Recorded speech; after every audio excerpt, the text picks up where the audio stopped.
This story takes place in Yangzhou City on May 20, 2024. Like in all MMORPG games and Manhwa, a huge purple portal suddenly opened in the sky. A loud announcement echoed, warning that another space rift had appeared above Yangzhou. Monsters emerged from the portal and began attacking the citizens. In response, a team of humans with superpowers, much like the Avengers, arrived to confront the monsters. They were the 3rd Division of the Korean Defense Force, known as Hunters. These hunters possessed abilities such as super strength, super speed, elemental control, and more. The hunters joined the battlefield and began eliminating the monsters with ease, quickly gaining the upper hand. However, the tide of the battle shifted when a gold-tier monster appeared, the Wolf King of the 6-eared wolf tribe. After killing a powerful hunter, it turned to the humans and declared, "These insignificant humans are still resisting? Wiping you out is only a matter of time." With those words, it joined the fray, slaughtering human soldiers like ants. Nothing survived in the path of its claws. The leader of the hunters was shocked, questioning whether this was a high-level portal. The Wolf King laughed and mockingly replied to the leader. It was too late for her to understand now, but before they could engage in a battle of life and death, someone with incredible speed suddenly appeared. It was a high-ranking official who ordered the 3rd Division Hunter Group to leave the battle to him and focus on handling the others. The new high-ranking officer was Mr. Wenyuan, and just seeing him there motivated all the hunters. Then, the battle between the Wolf King and Mr. Wenyuan began. After clearing the portal, the 3rd Division Hunter leader returned to report to her superior. She informed him that, with Mr. Wenyuan's help, they successfully defeated the invading 6-eared demon wolf tribe. Her superior praised her efforts, but expressed concern about the emergence of yet another new rift, and it was still only a C-Class 1. This marked the 6th rift in the past 10 years, which was alarming. At this rate, Jiangzhou wouldn't hold out much longer. However, this situation was beyond their control. The superior announced that starting this year, Wuda Martial Academy would exempt awakened individuals from cultural exams, and the academic admission score for martial artists had been cut in half. He then ordered the 3rd Division Hunter leader to visit the academy and check on their progress. Since then, the story shifts to the Martial Academy. As the bell rang and the first class was dismissed, a boy looked at his friend, who was lost in his daydreams, and asked, "Why weren't you paying attention again? If you fail to get into Wuda Academy because of low academic scores, won't that be embarrassing?" Still in his dream world, his friend replied, "How great would it be to sit next to a beauty like Yanran?" The one he was talking about was Lin Yanran, the top beauty of the academy.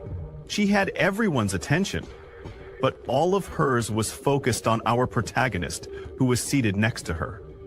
Yunran smiled at him and asked, "Since graduation is approaching soon, are you planning to go to the Literary Academy or Wuda Academy?" Our protagonist, Su Bai, who was engrossed in his books, replied, "I don't know." He explained that if he went to the Literary Academy, his grades were just average. Besides, he added, in these chaotic times, what use is there for foreign languages and advanced mathematics? And if I go to Wuda Academy, my family isn't well off enough to afford all the supplements. Plus, he had no special abilities or talents. Subai wondered to himself where he should go. He was frustrated, thinking, since I've crossed into another world, shouldn't there be some kind of fate-altering chance or awakened system? Yes, you heard that right. He was from another world, but he was starting to doubt whether he had even truly transmigrated. Yanran, with her gentle voice, called out to Subai, suggesting, "Why don't you join me in applying for the Literary Academy? I have a way to guarantee your admission." "What?" Subai asked in shock, his voice rising. Keep your voice down," Yanran said, glancing around. Just as she finished speaking, a system window suddenly popped up in front of Subai's eyes. He was stunned. "What is this? It just appeared out of nowhere," he muttered in shock. The system was bound to Subai as its host. The window displayed his stats. Species: ordinary. Initial stage level: 18. Age: 18. Physique: 4. Agility: 5. Mental strength: 5. It also revealed his trait: trainer. This meant that Subai could designate any living being as his trainee, and the system would automatically detect suitable candidates. His current trainable number was... Finally, the system unveiled his talent: evolution. This extraordinary ability allowed him to infinitely evolve all his contracted trainees, with no upper limit to level progression. It even enabled them to break through racial limits. Subai stared at the screen, overwhelmed. His ordinary life might not be so ordinary anymore. The hidden value and talent abilities of the trainee would provide feedback to the host. The higher the trainee's level, the greater the feedback ratio. Currently, the known levels were divided as follows: ordinary, bronze, silver, gold, platinum, diamond, laurel tier, mid-tier, and divine. Each level was further split into initial, intermediate, and advanced stages. Seeing this information, Subai realized that this system belonged to him. It was his. Yanran, noticing Subai staring blankly into the air, looked puzzled. "Are you okay?" she asked, her voice filled with concern. Her reaction snapped him out of his thoughts. He quickly understood that no one else could see the system but him.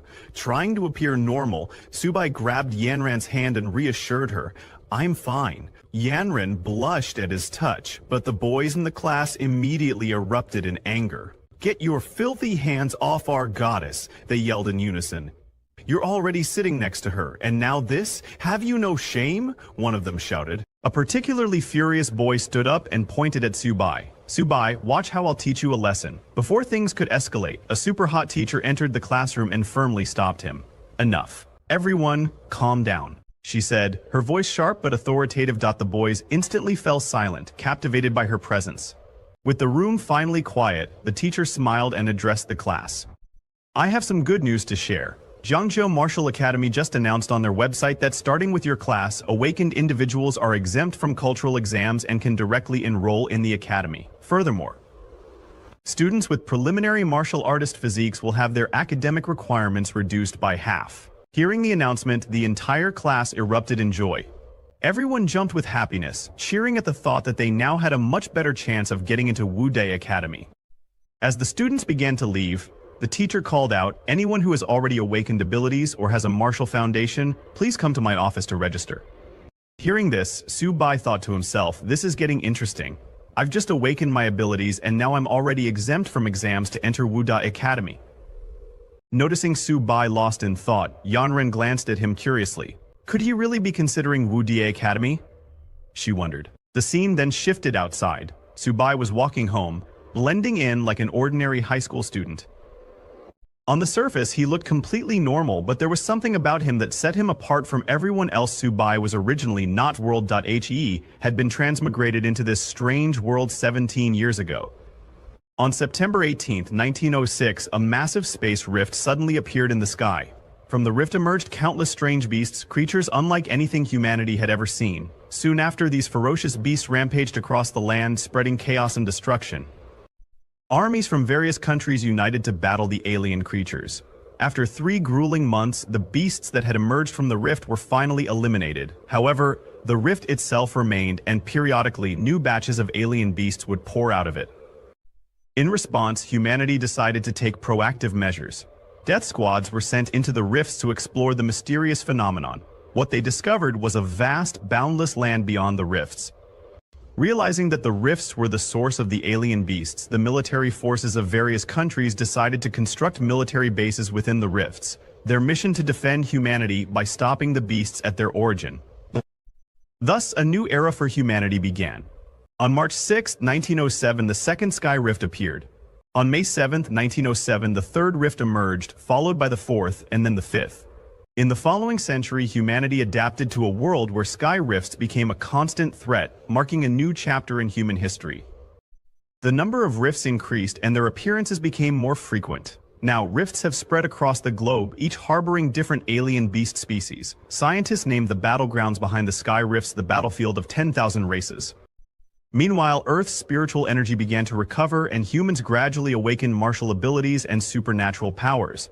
As the battles intensified, conventional weapons frequently failed on the battlefield, while the power of awakened individuals grew. Eventually, these individuals replaced traditional weapons as the dominant force.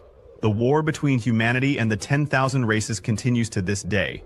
Judging from the reforms at Jiangzhou Martial Academy, Subai could feel that the situation in Jiangzhou had become quite dire. He thought to himself, since I've got this system now, I might as well use it to protect my family in this chaotic world. He knew that if he wanted to quickly enhance his strength, the fastest way would be through the military-supported martial academies. Lucky for him, he had awakened the trainer ability. With just one trained beast, he could get into the academy without taking the exam. Thinking about all of this, he headed home. His first step was to get into Wu Da Academy. Looking at his balance, he hoped that the 2,000 yuan he had saved over the years would be enough. When he entered a beast shop, there was no immediate reaction from the system. Subai was confused, as the system had said it would automatically detect something suitable for him, so why was there no response? The shop staff welcomed him and asked how she could help. Subai told her that he was a beast trainer and asked what kinds of beasts they had. Pointing to a black cat, the staff member said, "It's pretty ordinary but high-priced. It has the bloodline of a nether cat. It can easily reach the silver rank," the staff member said, selling for 36,000. Subai was shocked by how expensive one ordinary black cat was. The staff member then showed him a 4-eared dog. It has the bloodline of the 6-eared demon wolf, selling for just 33,000. One after another, she showed him many beasts, and with every beast, the price kept increasing. The staff member then turned to Subai, asking, "Which one do you think is best for you?" But when she turned around, Subai was nowhere to be found. He had left the shop thinking, "Are they robbing me? Just because it has a little beast bloodline, it's this expensive? And where's my system? Isn't there anything suitable for me here?" Disappointed, he returned home. Just as he entered, a system notification appeared detected a suitable beginner taming creature, little turtle. The system then asked him, "If you want to tame," Subai was surprised that the system was finally responding. When he saw the little turtle's name, he turned to look at his dad's pet turtle, wondering if the system was talking about it. Immediately, the turtle's information popped up.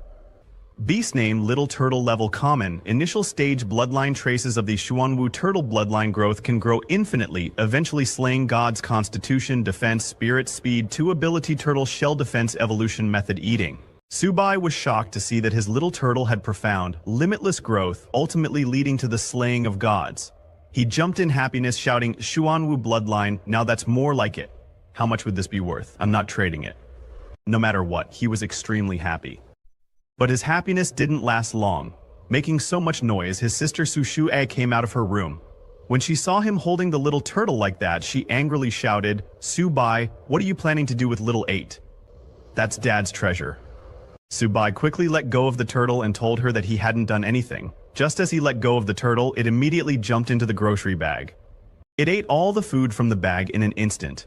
Both Subai and his sister were shocked seeing this little glutton. Sushie asked Subai, "Why is this turtle eating so much? We just fed it this morning." Seeing the turtle devouring the food, Subai remembered the system notification and understood that his little turtle's appetite had increased, possibly due to evolving. He told his sister that he was going to find it some more food.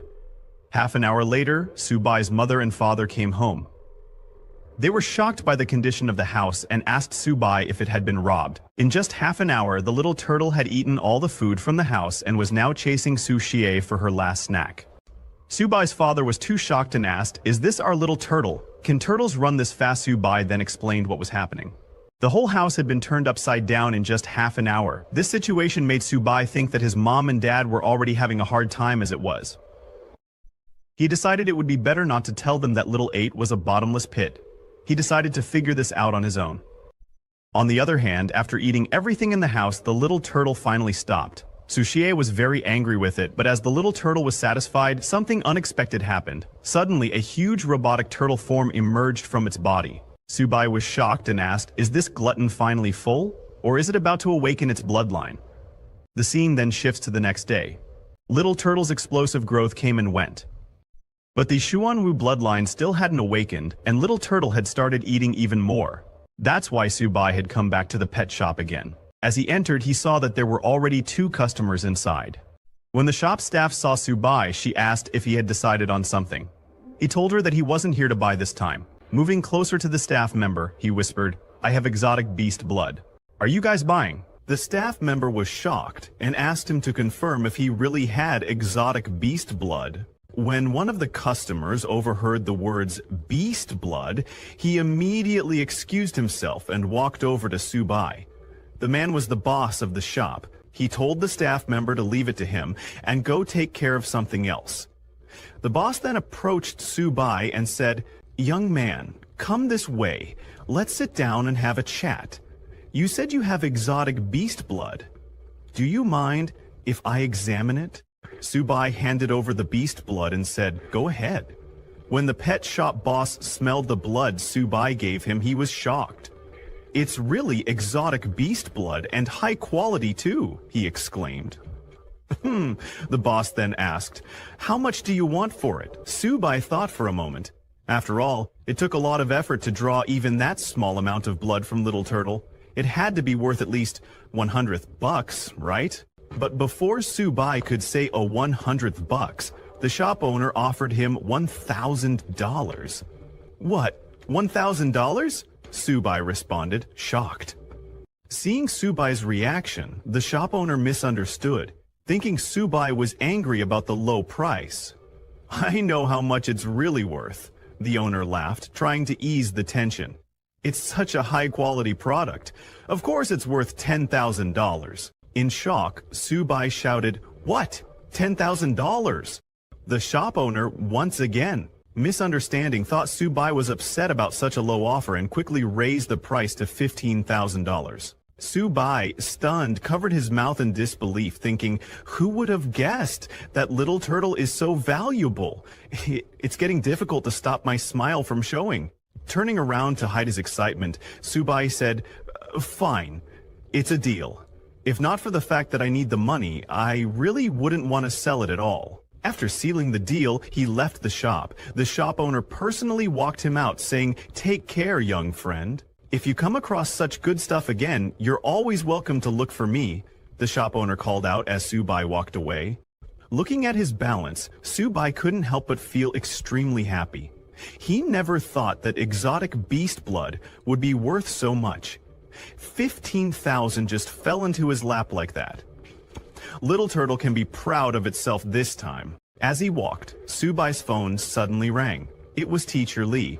She told him that the results for cultural studies had just been released, and there was also an important... She asked him to please drop by the school that afternoon to fill out his application form and not to be late. Subai tried to ask Teacher Lee what the important announcement was, but she simply told him to come to school and find out. Subai waited for a response, but there was no reply. Well, it wasn't that she didn't reply. It was because of Subai's crappy phone, which had no signal, again. While talking, Subai didn't notice that he had walked into an alleyway. Suddenly, a system warning notification popped up in front of Subai, telling him that there were 3 people with great ill. They were currently within 10 meters, and he was advised to be cautious. Enemy 1's level beginner cultivator, enemy 2's level ordinary person, enemy 3's level ordinary person. Subai was shocked when he saw the notification. When he turned around, he saw 3 men already standing behind him, each holding a weapon. Subai realized that he had been marked by thugs. The leader of the thugs was the same man Subai had seen in the pet shop talking to the shop owner. The thug leader sneered at Subai and ordered him to hand over his things. Judging from the attitude of the boss at the exotic pet shop, Subai was furious. Why am I so unlucky? He thought the thugs clearly believed he must have something valuable on him. He told them, I went into the exotic pet shop to sell something, not to buy, but Subai had no intention of handing over any money. He thought, if it's just a beginner cultivator level, I do stand a chance. The thug leader sneered and demanded, just hand over the money. Then Subai, pretending to comply, said, fine, I'll hand over the money. He reached into his bag and pulled out Little Turtle, instructing it, retract into your shell. Immediately, Little Turtle withdrew into its shell, and with a swift motion, Subai threw it like a rock at the thug leader. The thug leader, furious, swung his baseball bat to defend against the unexpected attack. "You little bastard," he shouted, but before. The thug leader tried to react, but Subai was faster. With a swift move, he kicked the thug leader in the balls, causing him to collapse to the ground in pain, unable to recover. The other thugs were stunned, their eyes wide as they saw their leader crumple in agony. Furious, they charged after Subai, shouting, "How dare you touch my boss!" Subai wasted no time and with Little Turtle still in his bag, sprinted away, the thugs hot on his heels. As they ran, Subai called out to Little Turtle, "Did the baseball bat hurt you?" Little Turtle replied, "It just felt itchy." Little Turtle couldn't speak human language, but Subai now understood its intentions. As the two thugs closed in, Subai quickly instructed Little Turtle to latch onto his fist without hesitation. Little Turtle attached itself, turning into an impromptu boxing glove. Subai swung, landing a powerful punch to one thug's face, sending him flying without pausing. He turned and slammed the other thug's face into the ground. The thug leader, still in pain, managed to stagger to his feet. "Little bastard, I'm gonna kill you," he shouted, his voice full of fury. Seeing the thug leader rise, Subai immediately ordered Little Turtle to retreat into its shell. In an instant, Little Turtle concealed itself and Subai, gathering all his strength, threw it at the thug leader with incredible force. The impact knocked the thug down in a single blow. After taking down all the thugs, Subai grabbed his bag and gave them one final warning. "Don't mess with me." However, just as he was about to leave, he noticed Little Turtle searching through the thug leader's belongings. It found a small bottle and eagerly began drinking from it. Seeing this, Subai rushed over to Little Turtle, shouting, "What are you eating? Did you find something good?" He quickly snatched the bottle from Little Turtle's hands to examine it. The bottle contained a QI blood potion, worth tens of thousands, a rare item that could help cultivators enhance their strength over a month, yet Little Turtle had consumed the entire bottle in one go. Subai grew worried, wondering if Little Turtle could even digest such a powerful potion. But his concern quickly turned to surprise, not because of Little Turtle, but because his own body suddenly began to glow as well. Subai felt a surge of power coursing through him, a strong sense of becoming stronger. He quickly checked his status window. To his amazement, he was now at the mid-stage of the ordinary level hunter rank. His level had increased, along with that of his tamed beast. His constitution had risen to 16, with the base attribute value at 10 points, and he had inherited 6 additional attribute points from his tamed beasts. Now he had 2 talents. The first was evolution. The tamed beast could undergo unlimited evolution, with no limit to its potential grade. Subai was astonished to see the remarkable effects of the QI blood potion. His attributes had increased so significantly, and he had even gained a new talent. He read through the details in his status window. The evolution talent meant his tamed beast could evolve without limits, even reaching the mythical grade. The higher the grade of the beast, the greater the attributes and talents inherited by Subai. The second talent, Turtle Skin Defense, consumed a certain amount of physical energy to activate. When triggered, a layer of turtle skin would cover Subai's body, significantly enhancing his defense. What amazed him even more was that while only he had leveled up, his little turtle had leveled up as well. The turtle's grade had reached the mid-stage ordinary level. The Xuanwu bloodline had not yet fully awakened, but once the beast reached the bronze grade, its bloodline would partially activate, greatly increasing its attributes. From its previous average attributes of 2, Little Turtle's stats had improved dramatically. Its constitution had reached 32, defense 38, and both agility and spirit were now 10. Little Turtle now had 2 talents. The first was Turtle Shell Defense, where its entire body would retract into its shell, forming a defensive posture that boosted its defense by 300%. However, while in this state, Little Turtle couldn't move or attack. The second talent was Turtle Skin Defense, which consumed a certain amount of physical energy and increased defense by 50% to 100%. Subai was stunned as he saw Little Turtle's body grow bigger and its attributes soar, reaching a constitution of 32 and defense of 38. He remembered learning in class that even high-stage ordinary grade power-type beasts usually had attributes around 30, so he couldn't imagine how strong Little Turtle would be once its bloodline fully awakened. Even without that, it was already incredibly powerful. Little Turtle was quite proud of its newfound strength. Subai picked it up and said, "All right, you've had your fill. Let's leave this place quickly."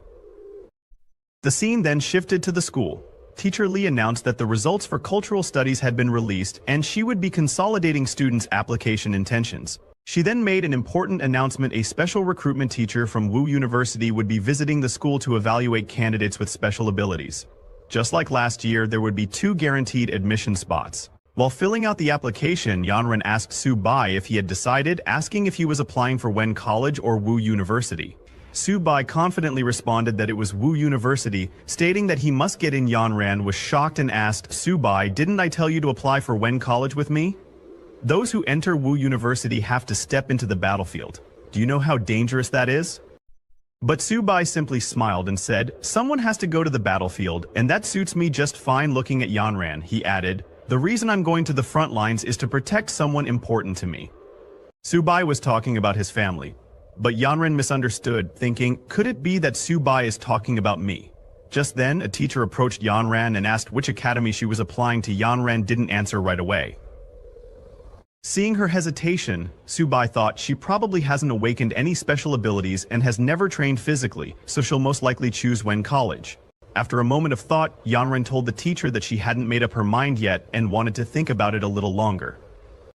Teacher Lai then told the students that this was a crucial decision for each of them. She advised them to take their results home and discuss the matter with their parents. The final application intentions had to be submitted by midnight. After class, everyone returned home. Yanren, while taking a bath, called Su-bai blushing. She told him that she had decided to also apply to Wu University. Su-bai, who was cleaning his house, was surprised to hear that Yanren had chosen Wu University. He asked if she was joking. Yanren assured him that she had made up her mind and that she wanted to surprise him. While they were talking, Su-bai noticed Little Turtle stealing food again. He quickly told Yanren that he had something important to do and would talk to her later. As soon as he ended the call, he shouted at the good-for-nothing Little Turtle for eating so much. The scene then shifts to the next day. All the students gathered in the stadium. Teacher Li stood on stage and warmly welcomed military martial arts instructor Zhang, who was also the principal and a senior member of the school. Instructor Zhang stepped up to the stage and addressed the students. 1 year ago, 126 people entered this school. 65 of them are still alive. 2 years ago, 98 people entered and only 32 are still alive. 3 years ago, 86 people entered and just 11 of them are still alive. The students were shocked and frightened. Instructor Zhang explained that he wasn't saying this to scare them but to help them understand that being here was not something to be proud of. They would soon face numerous challenges, duty, responsibility, and danger. Instructor Zhang continued, you are here to protect your country. Wu Dai is a place where the strong are cultivated. Do you want to be among their ranks? Yes, all the students shouted in unison. Instructor Zhang smiled and said, very good. I look forward to your performances in the examination. After the speech, all the students began returning to their classes, but Teacher Lai called Su-bai over to stop him. Teacher Li and Instructor Zhang approached him. Su-bai, confused, asked if there was an issue. Instructor Zhang asked, are you Su-bai? Yes, that's me, Su-bai replied. Instructor Zhang then informed him that a space had been reserved for him at Wu Da. He told Su-bai to head there immediately and prepare for the entrance examination. Su-bai was shocked a broke guy like him had a reserved spot. Instructor Zhang confirmed and said, there's a vehicle waiting for you at the school entrance. Everyone around them was shocked by the news of Su-bai's reserved space. Some students murmured about favoritism, while others were jealous and wished they were in his shoes. Su-bai took the bus and arrived at Wu Da Academy with other students. Everyone was amazed to see the grandeur of the Wu Da Academy. An instructor was already waiting at the entrance and instructed the students to follow him. As they walked, the students noticed a massive rock pillar standing in the middle of the academy. The instructor explained that it was the school's motto. Su-bai was in awe of the grand symbol. The instructor then led them to collect their uniforms and took them to the dormitories. Upon arriving at the male dormitories, the instructor informed them that they could rest for a while and change into their uniforms. He added that someone would soon announce the time for the examination. Su-bai then went to his room, number 303, and as he approached, he heard a voice from inside saying, in the early stages of martial arts training, resources are the most important. Su-bai announced his arrival, but there was no response. Inside, there were 3 roommates. A red-haired boy, Han Jigang, took out a bottle and proudly said, my father managed to purchase 3 drops of extremely rare monster blood from Yu Mountain. He had an experienced pharmacist turn it into 3 bottles of top-quality medicine. This isn't something you see every day. The other 2 boys were amazed, one asking, is this what a rare monster's blood looks like? I've never seen anything like that. The second boy added, I've bought similar products, but it's my first time seeing something like this. At that moment, Su-bai entered the room and introduced himself as the new occupant of dormitory 303. Han Jigang looked up and said, "So you're Subai? Everyone's here." He then introduced the other two boys as Tao Jiajun and Fan Kaoan. Subai replied, "It's nice to meet you all." Han Jigang smiled and reassured him, saying, "No need to be so polite, we're dorm mates." After all, he then asked Subai to take a look at the rare monster's blood. Proudly, Han Jigang explained that his father had sent people all over the country to acquire it. When Subai heard Yu Mountain and 3 drops, he wondered if it could be the same blood he had sold to the pet shop owner. Curious, he asked Han Jigang, "Such rare blood must have been expensive." Right? Han Jigang shrugged and said, "Not really. Each drop only cost around 30,000, so not even 100,000 in total. It's practically spare change." Hearing that the rare monster blood had been sold for 90,000, Subai became furious. "That slimy bastard. I sold it for 30,000, and he sold it off for 100 damn middlemen," he muttered, fuming. While they were talking, a commotion suddenly erupted outside. Students in the dormitory were going crazy after seeing a super beautiful girl downstairs. One guy commented, "I'm voting for her in this year's beauty contest. That figure, those legs, she's our goddess." When the warden of the men's dormitory saw the girl, he approached her and asked, "Who are you looking for?" "This is the men's dormitory." Subai's roommates were equally stunned by the girl's appearance. "Wu Da really is something. She's amazing," they murmured. "But why is she here?" The girl they were talking about was none other than Yanren, Subai's future fiancée. She told the warden, "I'm looking for Subai." The warden turned toward the dormitory and shouted, "Subai." The warden shouted, "If there's a Subai, come out. There's a pretty girl waiting for you downstairs." Hearing this, Han Jin and the others looked back in surprise, realizing that it was their roommate Subai the pretty girl was looking for. They were all stunned. How could the school's beauty be looking for him? It didn't make sense to them. Fan Kao commented, "Brother Subai might be more than he seems." When Subai went downstairs, Yanren complimented him, saying, "Subai, that uniform suits you." She moved closer to him and adjusted his clothes, adding, "Now you look even more handsome." Subai blushed, flustered by how close she was. As Yanren helped him adjust his clothes, all the boys in the dormitory became incredibly jealous, shouting, "Die, you bastard. Don't lay a finger on our goddess." Yanren then mentioned the reserve spot and asked, "You're not angry, right?" Subai told her, "I'm not angry, but I had planned to take the test myself." He gently patted her head and added, "Still, you did it for me, so thank you." Yanren laughed, saying, "I was worried you'd be angry, but instead you're thanking me." She then handed him a bag and said, "The entrance exam is the day after next. I prepared some pills for you." Subai was surprised and told Yanren that she had already helped him enough and should save those things for herself. However, Yanren ignored his protest, said goodbye, and ran away. Back at the dormitory, the other students were furious and exclaimed, "Who is this guy? Did he touch her head? Find out who he is. He's clearly fighting for her heart." When Subai returned to his room, Han Jin and the others began calling him brother with newfound respect, which surprised him. They started massaging him and asking about the mysterious girl. Who was that goddess, they inquired.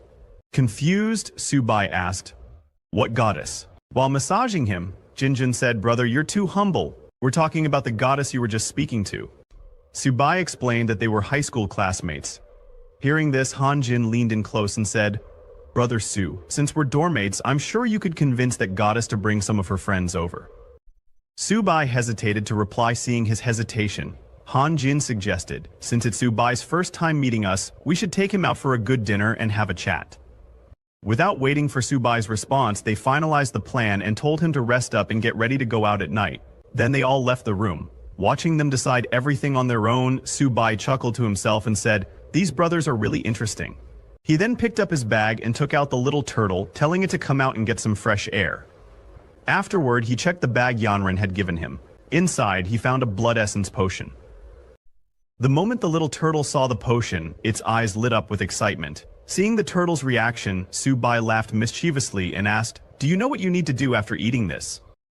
The little turtle, terrified by Subai's demonic expression, shrank back nervously. Later that evening, Subai and his 3 roommates went to a hotel together. Seeing the hotel, Subai asked Han Jin, "Don't you think coming to such a high-end place is a bit too much?" Han Jin laughed and replied, "Just focus on enjoying yourself and leave the rest to your brothers." Once they were seated in the room, Han Jin raised his glass and said, "I, Han Jin, feel extremely lucky to have met you brothers here at Wu Da, especially someone as amazing as Brother Su. A toast to all of you." Subai gestured for them to sit and said, "Since we're all dorm mates, there's no need to be so formal." After everyone settled down, Subai told Han Jin, Lin Yanren and I were high school classmates, so I should be able to get her to introduce some of her friends. But we can talk about that in the future. Then Subai turned to Han Jin and said, actually, I need your help with something. Han Jin asked curiously, what do you need help with? Subai took out a vial of red blood potion and placed it on the table. It's not a big deal, really. I just have some rare monster blood, and I'd like you to help me. Both Jiajun and Fan Kao were shocked to see the potion. Looking at it, Jiajun remarked, Han Jin, Brother Su's monster blood seems to be of even better quality than yours. Han Jin examined the potion carefully and said to Subai, this blood is better than anything I've ever seen. Han Jin then took out his smartphone and said, this blood is way too rare. I'll call my father now and have him send someone over. Subai quickly interjected, there's no rush, let's have our meal first.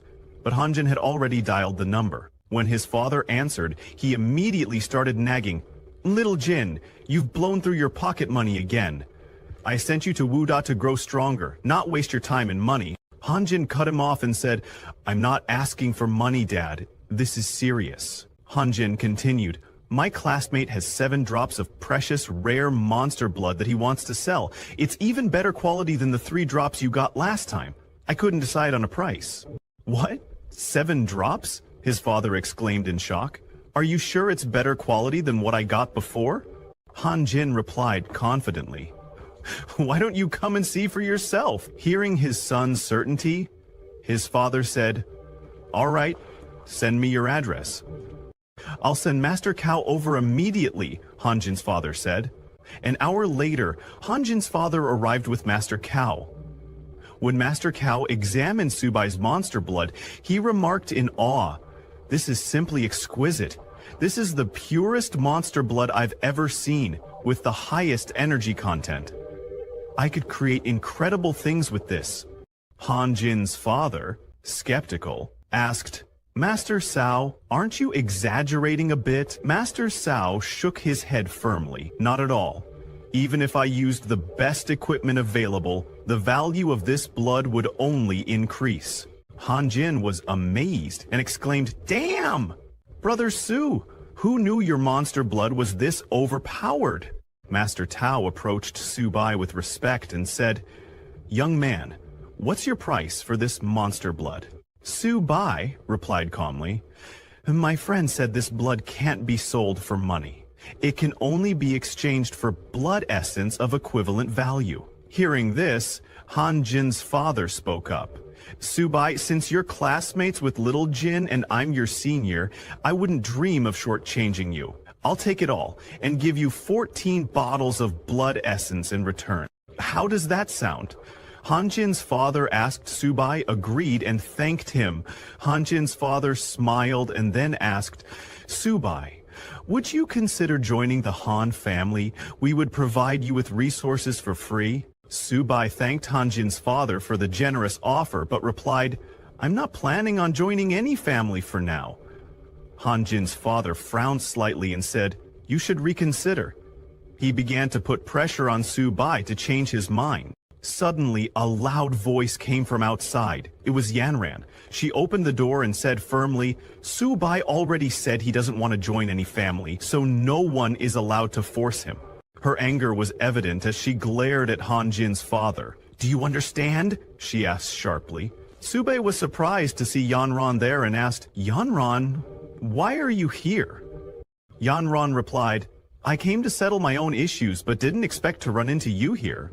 Seeing Yanran's attitude, Han Jin's father became angry, but before he could say anything, Master Chow stepped in to stop him. Recognizing Yanran, Master Chow leaned toward Han Jin's father and whispered about her background. Han Jin's father's expression changed instantly. Shocked and scared, he looked at Yanran with newfound respect and decided to back down. Han Jin's father immediately explained to Yanran, it's just a misunderstanding. Subai and my son are classmates and good friends. Hearing this, Yanran calmed down and turned to Subai, asking, are you heading back to school? Let's go together. Since Subai had finished his business, he agreed. He bid farewell to everyone and left with Yanran. As they were leaving, Han Jin called out from behind, "Yanran, I'm going back to school too." He was about to follow them, but his father stopped him. Han Jin's father said firmly, "Han Jin, focus on building a good relationship with Su Bai.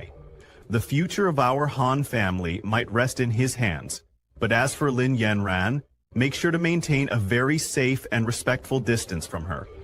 Han Jin was stunned. He hadn't realized that both his brother Su and the goddess Yanran were truly that remarkable. 2 days later, at the military training field of Marshall University, all the freshmen gathered on the university ground. Instructor Zhang addressed the students, saying, "Over the next few days, all of you will participate in freshman special training. The location for this training is the battlefield of all races." Hearing this, the students were instantly filled with dread. Many murmured among themselves, asking if they were really going to train at such a dangerous place. "Failing the training is one thing," one student whispered, "but losing our lives is far worse." Instructor Zhang saying, "Don't worry, the area designated for this training has already been cleared by us, and the institutions will ensure your safety." He continued, "Next, you will be divided into classes of 50. Each class will be led by a bronze-level instructor who will act as your homeroom teacher. The homeroom teacher will assign you your training tasks. I wish all of you a victorious return." After the announcement, Yanran came running to Su Bai, her face glowing with excitement. She exclaimed, "Su Bai, did you hear that?" Yanran excitedly told Su Bai, "We've been assigned to the same class." Hearing this, Su Bai smiled and asked, "Did you arrange this on purpose?" While they were talking, a female instructor suddenly appeared and called out, "Class 8, gather up!" Class 8 was the group that included Yanran Su Bai and his roommates. The red-haired instructor introduced herself as Liao Yushin, their special training instructor. All the boys in the group were in awe, going crazy over how stunningly beautiful she was. Instructor Liao addressed the students, saying, "I will be the one assigning all your training tasks. And your first task..." She paused for effect. The students were stunned into silence. Then a wave of shocked murmurs broke out. Instructor Liao continued in a calm, authoritative tone. "You have 1 day to write your wills. Be at the teleport plaza by 8 a.m. tomorrow. From there, we will depart for the battlefield of all races." Panic swept through the group. One student nervously asked, "Is there really a risk to our lives? I mean, I still want to carry on the family line." Another muttered in resignation, "Forget it. I'm going to write my will." One of the students sighed. "There's so much I need to leave for my parents." Hearing the instructor's words, Yanran turned to Su Bai and asked, "Do you have any plans?" Su Bai replied, "I don't have much to prepare, so I'll head back to the dorm first." While both Yanran and Su Bai remained calm and relaxed, Han Jin and the others were clearly worried.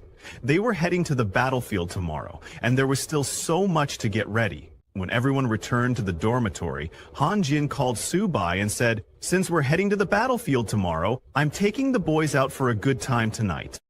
Han Jin invited Su Bai to join them, but Su Bai replied, "I have things to do, so I won't be joining. You guys go ahead and have fun." Han Jin understood and said, "All right." Just then, he noticed Su Bai's little turtle eating in a corner. He petted the little turtle and said, "Brother Su, your little pet turtle is something. Its shell is really tough." Su Bai chuckled and replied, "His name is Little 8, but he's a bit of a glutton."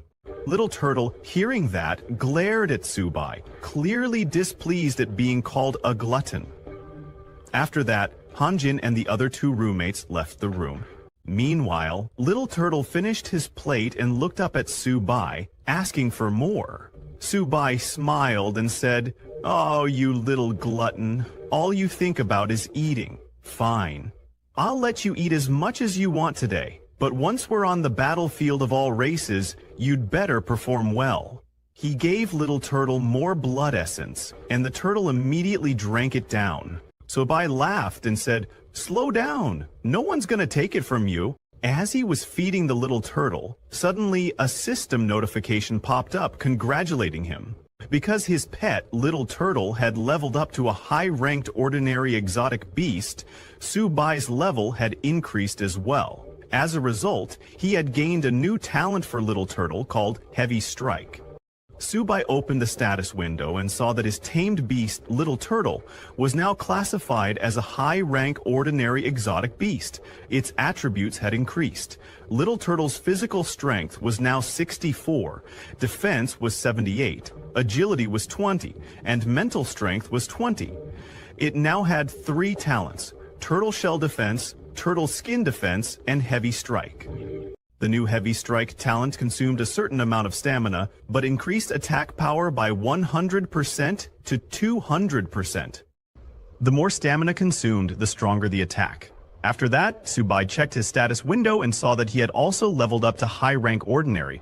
His physical strength was at 28, with 15 being base strength and 13 points inherited from the beast. His agility was 19, and his mental strength was 34. He now had 3 talents: Infinite Evolution, Turtle Skin Defense, and Heavy Strike. The new talent, Heavy Strike, was the same as Little Turtle's and consumed stamina to enhance attack. Subai was surprised and admitted that the Blood Essence sure was effective. Little 8 leveled up again, and the stat boosts were insane. He looked at Little Turtle and said, "Nice little 8. When we get to the battlefield of all races, let's go all out together." Now both Subai and his little turtle were ready for the battlefield the next day. All the students gathered in the field. The instructors reported to the chief instructor that all trainees were geared up and ready for battle.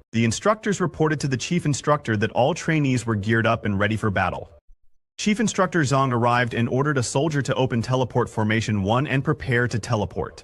The teleportation formation opened, ready to send the students to the battlefield of 10,000 beasts. Seeing such a huge The students were all amazed by the teleportation formation, saying only Marshall University has something like this. Yanren was very worried about Subai and told him to be careful once they were on the battlefield of all races. Subai reassured her, telling her not to worry and that they would complete the mission safely. They wished each other good luck and approached the teleportation formation. Instructor Yu suggested that they relax their bodies and get ready to teleport. One by one, all the students entered the teleportation formation and arrived at the military base. They were surprised to see the military base inside the battlefield of all races. The sight was epic, and they got there in just a few seconds. Instructor Yu stood in attention and asked Group 8 to quiet down. She apologized to Lieutenant Hunter, saying they were just rookies who hadn't seen much. The man standing in front of her introduced himself. The Deputy Lieutenant of Military Base F-269 introduced himself and told the students that they could call him Deputy Lieutenant or Sir. He continued, saying, "Here, I don't care if you're a student or an instructor. On my turf, you follow my orders." He then asked if they understood, and everyone shouted, "Understood, sir." Seeing the lieutenant, Han Jin commented, "So what if he's a deputy lieutenant? What's the big deal?" Subai told him to take a look at the scar on the lieutenant's face, which showed that he was an experienced officer. The lieutenant informed the students that they were lucky today because his team had just returned from a battle. The students' first task would be to clean the battlefield. While clearing, they would also need to eliminate some remaining phantom cats. The lieutenant explained that it was the perfect job for rookies like them to get their first taste of battlefield experience. With a serious expression, he added that eliminating the phantom cats would earn them military merit points. At the logistics department, they could exchange those merit points for blood vitality powder and various grades of body tempering elixirs to strengthen themselves. Hearing this, Jijun became excited and said, "Truly, fortune comes with risk." Upon learning that they could exchange military merit points for elixirs, Han Jin remarked, "No wonder so many risked their lives to come to the Myriad Clan's battlefield." Seeing their relaxed attitudes, the lieutenant smiled and said, "You little brats look eager to give it a try. Good. Move out immediately, follow me." Everyone got excited to hear that. While following the lieutenant, Subai thought to himself that he needed to gather enough military merit points to exchange for those elixirs. That way Little 8 would have a feast as well. The lieutenant first led them to some injured soldiers and explained that these were the wounded, just back from the battlefield. Seeing the injured soldiers, Jiajun asked if they had all been injured while dealing with the phantom cats. Han Jin replied, "No way. Aren't phantom cats the weakest beasts? How could they be so terrifying?" Seeing the injured soldiers, some students became very scared and screamed, "Even the weakest phantom cats are this dangerous? How am I going to survive and make it home?" "Enough chatter," Instructor Yu shouted. She asked them if they thought the Myriad Clan's battlefield was a playground. Since they enrolled at Wuda, they must always be prepared to face danger. Yanran, visibly scared after seeing the injured soldiers, asked Su Bai to stay close to him once they were on the battlefield. She didn't want anything to happen to him. Su Bai understood the danger and decided to stay vigilant on the Myriad Clan's battlefield. He told Yanran to be careful as well. When they arrived at the gate, a soldier reported to the deputy commander that they were currently executing their assignment to guard the northern gate. Today we've killed 35 ferocious beasts that attacked the camp, the soldier reported. The lieutenant complimented them on their good work and ordered them to open the main gate, allowing the recruits to see what the Myriad Clan's battlefield truly was. At the deputy lieutenant's command, the soldiers opened the main gate. Instructor Yu told the students that with Deputy Commander Hunter leading the team, this was a rare opportunity. She urged them to perform well. "Understood, Instructor," everyone shouted. Seeing the students' energetic response, the lieutenant smiled and said, "Brats, you've all left your wills at the mail depot, right? Because from this moment on, you'll be constantly walking with death." When the main gate opened, the students saw soldiers fighting beasts. Han Jin, amazed, said, "Is this what a battlefield is like? How gruesome!" The soldiers fighting the beasts were part of the deputy lieutenant's team. Hearing the students' voices, a soldier looked back, saw their group, and approached. He saluted the captain and asked, "Why did you personally appear?" The lieutenant told him to stop talking and instructed him to assemble a team of soldiers to help protect the batch of students. The soldier replied, "Yes, sir," and left to gather the team. Instructor Yu explained to the students that next they would be heading to area F-260, a forest where most of the monsters had already been killed. Their mission was to retrieve monster cores from the Yumin cats there. After the explanation, the lieutenant stepped forward and shouted, "Rookies, are you ready?" "We're ready, sir," all the students replied in unison. Meanwhile, the soldiers gathered a strike force and were ordered to follow and protect the students. As they began moving, the leader of the strike team approached Instructor Yu and told her to relax, saying that clearing out a battlefield wasn't dangerous. He added that sending these newbies to the front lines would be like sending a bunch of nobodies, and he laughed, claiming it would be too wasteful. He then turned to Captain Fu and asked, "Why are you personally leading the team?" Captain Fu replied, "Strike team. Leader, you talk too much. Don't ask unnecessary questions," the captain snapped. Hearing this, the strike team leader stopped. Instructor Yu thanked Captain Fu for his help, to which Captain Fu replied, "It's nothing. These students are all warriors on the battlefield. It's my duty to protect them." Meanwhile, at Didu, the highest military command post in all of Long, a soldier rushed to report an urgent issue to a senior officer. He handed over the latest report from the battlefield of all races. "A large horde of monsters has broken through our defenses," he informed the officer. Currently, 12 powerful individuals from the Yuming Cats tribe, all of them golden ranked, are attacking 12 military camps to the southwest, ranging from Dun 128 to Dun 140, the soldier reported. The senior officer instructed him, "Ascertain the direction the monsters are moving and send word to the other camps to prepare for an attack." The new students of Wuda are entering the battlefield to practice their skills. They are Long's future and must be protected at all costs. Meanwhile, in Area F-269, the students had arrived at the battlefield they were tasked with clearing. Instructor Yu addressed them. When clearing a battlefield, time is of the essence. Every minute you spend here is another minute you are in danger. Upon hearing this, everyone immediately got to work. Su Bai and Yan Ran were together when Yan Ran told him, "The hides, blood, flesh, claws, and teeth of these Yumin cats can be used to make weapons and medicines." Hearing this, Su Bai replied, "No wonder so many people would risk coming to such a dangerous place. There are rare materials everywhere. My little turtle will be eating well again." Looking at his inventory, Su Bai added, "I'll collect a few more cores and exchange them for blood spirit essence. That way, little turtle will level up again." However, as he was checking his inventory, a sudden system warning notification popped up. The system informed him extreme danger detected. 164 Yoming cats are rapidly approaching and are obviously hostile. Distance from threat 3 kilometers. Threat location, Southwest Forest. The threat is rated as a 5-star high-level threat with a 4-star life-threatening risk. Please remain on guard. The last time he received a warning like this warning was issued for a beginner-level martial artist, but now it's a 5-star life-threatening issue. Seeing Subai like that, Yenron asked, "What's wrong?" Subai didn't say anything, and immediately ran toward Instructor Yu, who was perched on a tree. He urgently told her, "Instructor Yu, there's an issue. I sense a large horde of monsters moving toward us from the southwest." Hearing Subai, Instructor Yu looked toward the southwest, but she saw nothing there. She descended from the tree, her expression turning stern, as she said, "Subai, this is a battlefield, not a playground. Do you realize what would happen if you caused a panic?" Subai tried to explain, his voice earnest. "I'm not joking. There really is a horde of monsters heading this way." Hearing the commotion, Captain Fu approached. He looked at Subai angrily and said, "Subai, you claim you can sense monsters, but I can guarantee there are none within a 2-kilometer radius."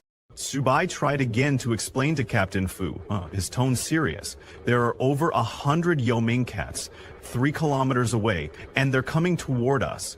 But Captain Fu still didn't believe him. Captain Fu asked Subai, "Are you saying your senses are sharper than mine?" Instructor Yu, sensing the rising tension, told Captain Fu, "Don't waste time on this. Subai may be overreacting since it's his first time on the battlefield." Despite their skepticism, Yanran stood by Subai. She turned to Captain Fu and said, "No one should make a judgment before the truth is confirmed." Left with no choice, Subai stepped forward, his voice earnest. "Please, believe me, the monsters are getting closer. I can tame monsters, which gives me an extraordinary sense for danger." Instructor Yu was taken aback by this revelation. "You have such a skill? Why wasn't it noted by the school?" Subai responded, "I was guaranteed a place at Wuda, so they didn't think it was necessary to document it." The students were shocked to hear that Subai had special abilities. One of them asked, "If Subai can tame monsters, why haven't we seen anything he's tamed?" Before anyone could respond, a loud sound came from the southwest. Some students came running, shouting that the Yuming cats were approaching. Instructor Yu quickly asked, "Are there really human cats coming?" The students confirmed it. An entire horde was headed their way. Captain Fu, hearing this, ordered everyone to form a defensive formation. He sent messengers to contact the base and request reinforcements. The messenger returned with troubling news. The surrounding camps are also under attack, so they can't send help. Instructor Yu turned to Captain Fu. "Are there really over 100 of them? Without reinforcements, these students can't possibly fight." Captain Fu drew his weapon and replied, "Subai's senses were correct. I can feel the horde rapidly approaching." He then turned to the strike team. "Prepare for battle." Captain Fu ordered, "Send 4 soldiers to protect these students." The strike team leader quickly followed his order. Subai protested, "I can fight. There's no need to protect me." But before he could say more, the Yuming cats, which were at the early bronze stage, appeared. The monsters immediately lunged to attack. Captain Fu and his soldiers began shooting at them, but their weapons barely slowed the beasts down. Retaliate. Captain Fu commanded, "Protect the students." However, the normal soldiers were no match for the Yuming cats. These creatures didn't even resemble typical cats. They were more like tigers in size and ferocity. Captain Fu and the instructors fought fiercely and managed to kill several of the Yuming cats, but they knew this battle would be far from over. "Stay in your defensive formation," Captain Fu ordered. "As long as we can withstand their initial attack, we'll be fine. We'll be able to beat them," Captain Fu shouted, his voice filled with determination. As the battle raged on, some of the Yuming cats managed to slip past the defenses and lunge toward the students. The strike team leader shouted, "Watch out." Seeing the monsters approaching, the students quickly raised their shields. In unison, they chanted with unwavering resolve, "By the honor burning in my chest, my country will never fall." As the students chanted, their bodysuits began to shine, and a magical formation started to form around them. But before the Yuming cats could reach the students, 2 figures at the back stepped forward and began shooting the monsters. The first was Zhang Mani, an early bronze stage hunter. She told her partner, Luo Yang, that he only needed to keep the monsters restrained while she would take care of shooting them down. Luo Yang, also an early bronze stage hunter, skillfully wielded his long sword, cutting through the monsters as they advanced. Luo Yang, seeing Zhang Mani in action, smirked and told her, "It's just a bunch of cats, nothing to be scared of. I'll handle them." Instructor Yu recognized the two students Zhang Mani, the deadly archer, and Luo Yang, whose divine strength was widely acknowledged. She couldn't help but comment, "This batch of students is impressive." Su Bai was amazed by their power and appearance, feeling somewhat inferior since his only weapon was Little Turtle. Watching Mani and Luo Yang in action, all the students were excited. Jiajin whispered, "This guy is seriously powerful. He looks even more formidable than Brother Su." The students' attention was fully on Mani and Luo Yang, and they didn't notice a soldier struggling with a monster nearby. Suddenly, a loud sound rang out from the forest. Everyone covered their ears, startled by the noise. When it stopped, a massive creature emerged from the woods, and to everyone's shock, all the Yuming cats immediately knelt before it. The monster that emerged from the forest was the king of the Yuming cats. It was a formidable creature at the middle silver stage with 45 constitution, 88 agility, and 43 spirit. Captain Fu was shocked to see the Cat King. He couldn't understand why such a powerful silver stage creature would appear here. He immediately ordered the messenger to contact the base and request reinforcements. Meanwhile, Mani and Luo Yang, unaware of the true strength of the creature, charged at the Cat King. Luo Yang leapt forward, sword drawn, while Mani supported him by restricting the monster's vision with her archery. However, when Instructor Yu saw them charging at the silver stage monster, fear gripped her, and she screamed, "Mani, Luo Yang, come back now."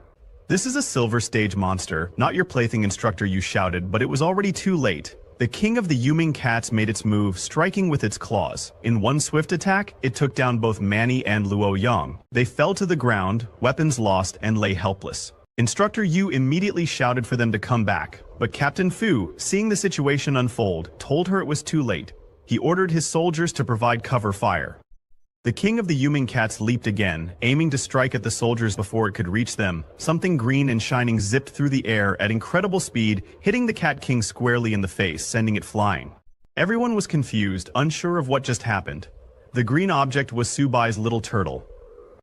Shocked, the students began asking what it was. Instructor Yu quickly explained that it was Su Bai's beast, and Hanjai gang, recognizing it, immediately confirmed, "That's Su Bai's turtle."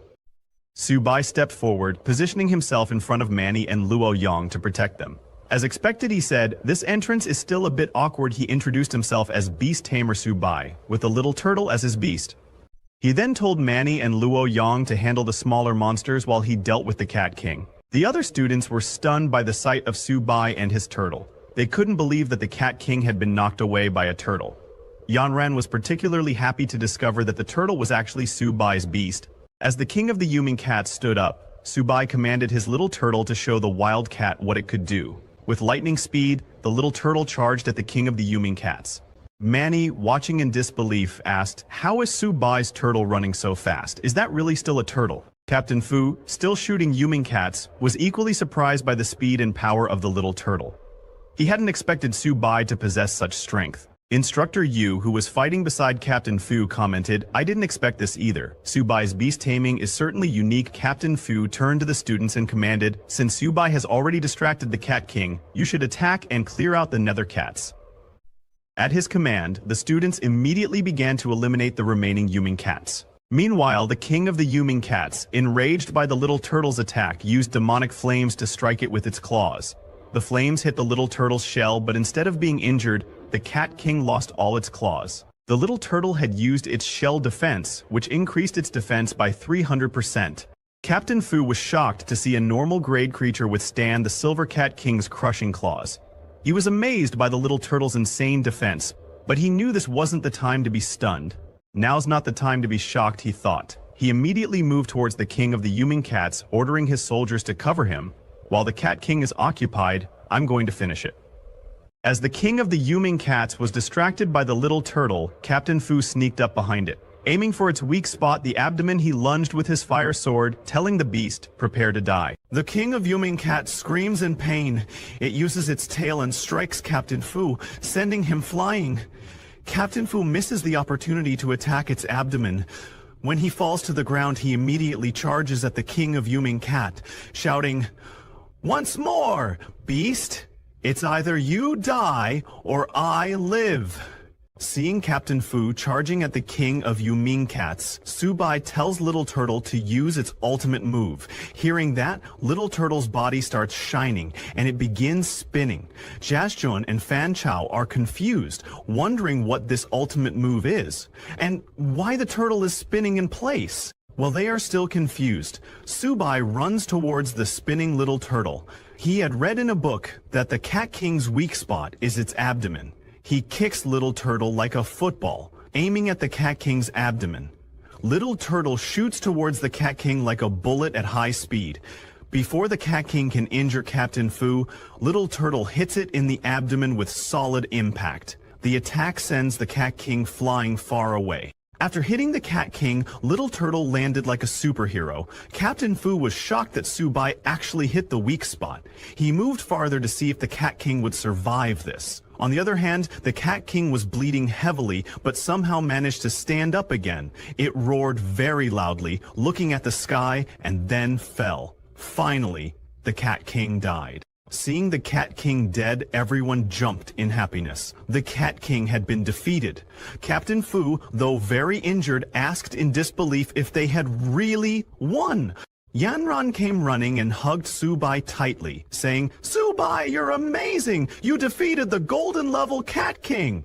Subai was surprised by the sudden hug from Yanran. Everyone gathered around Subai, praising him and saying he was incredible. Jiajun asked Subai where he got the turtle, saying he wanted one too. While they were busy talking, Little Turtle saw an opportunity and began searching the Cat King's body for something to eat.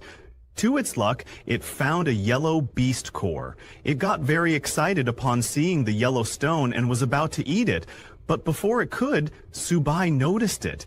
He shouted, asking Little Turtle what it was sneaking off to eat now. But before he could get there, Little Turtle ate the yellow beast core. Subai was angry, but suddenly a black shadow appeared in the sky. Seeing this, everyone became confused, asking, "What's that in the sky?" But Captain Fu immediately recognized it and told the others that it was dangerous. The Cat King's final howl had summoned its kind. Instructor Yu asked him if an even more dangerous beast could be approaching. On the other hand, at the base operations center, a soldier reported to the commander that, according to frontline energy wave analysis, F-169 base was detecting a large number of unknown level beasts. It had become very dangerous. This is the same base where Subai is. Suddenly, the commander received news that Hulin's daughter, Yanran, was among the group of trainee students at base F-2679. The person who told him this news was Wen Yuan. He asked the commander to provide immediate support. The commander immediately agreed, saying he would dispatch a scout company to escort Mr. Wen to the battlefield. Mr. Wen told the commander that he didn't need it, as he couldn't wait, and would head there himself. Before leaving, he turned to the commander and told him, "Within 20 minutes, I hope the reinforcements reach the battlefield." Hearing the 20-minute countdown, the commander told him that he was giving the order now.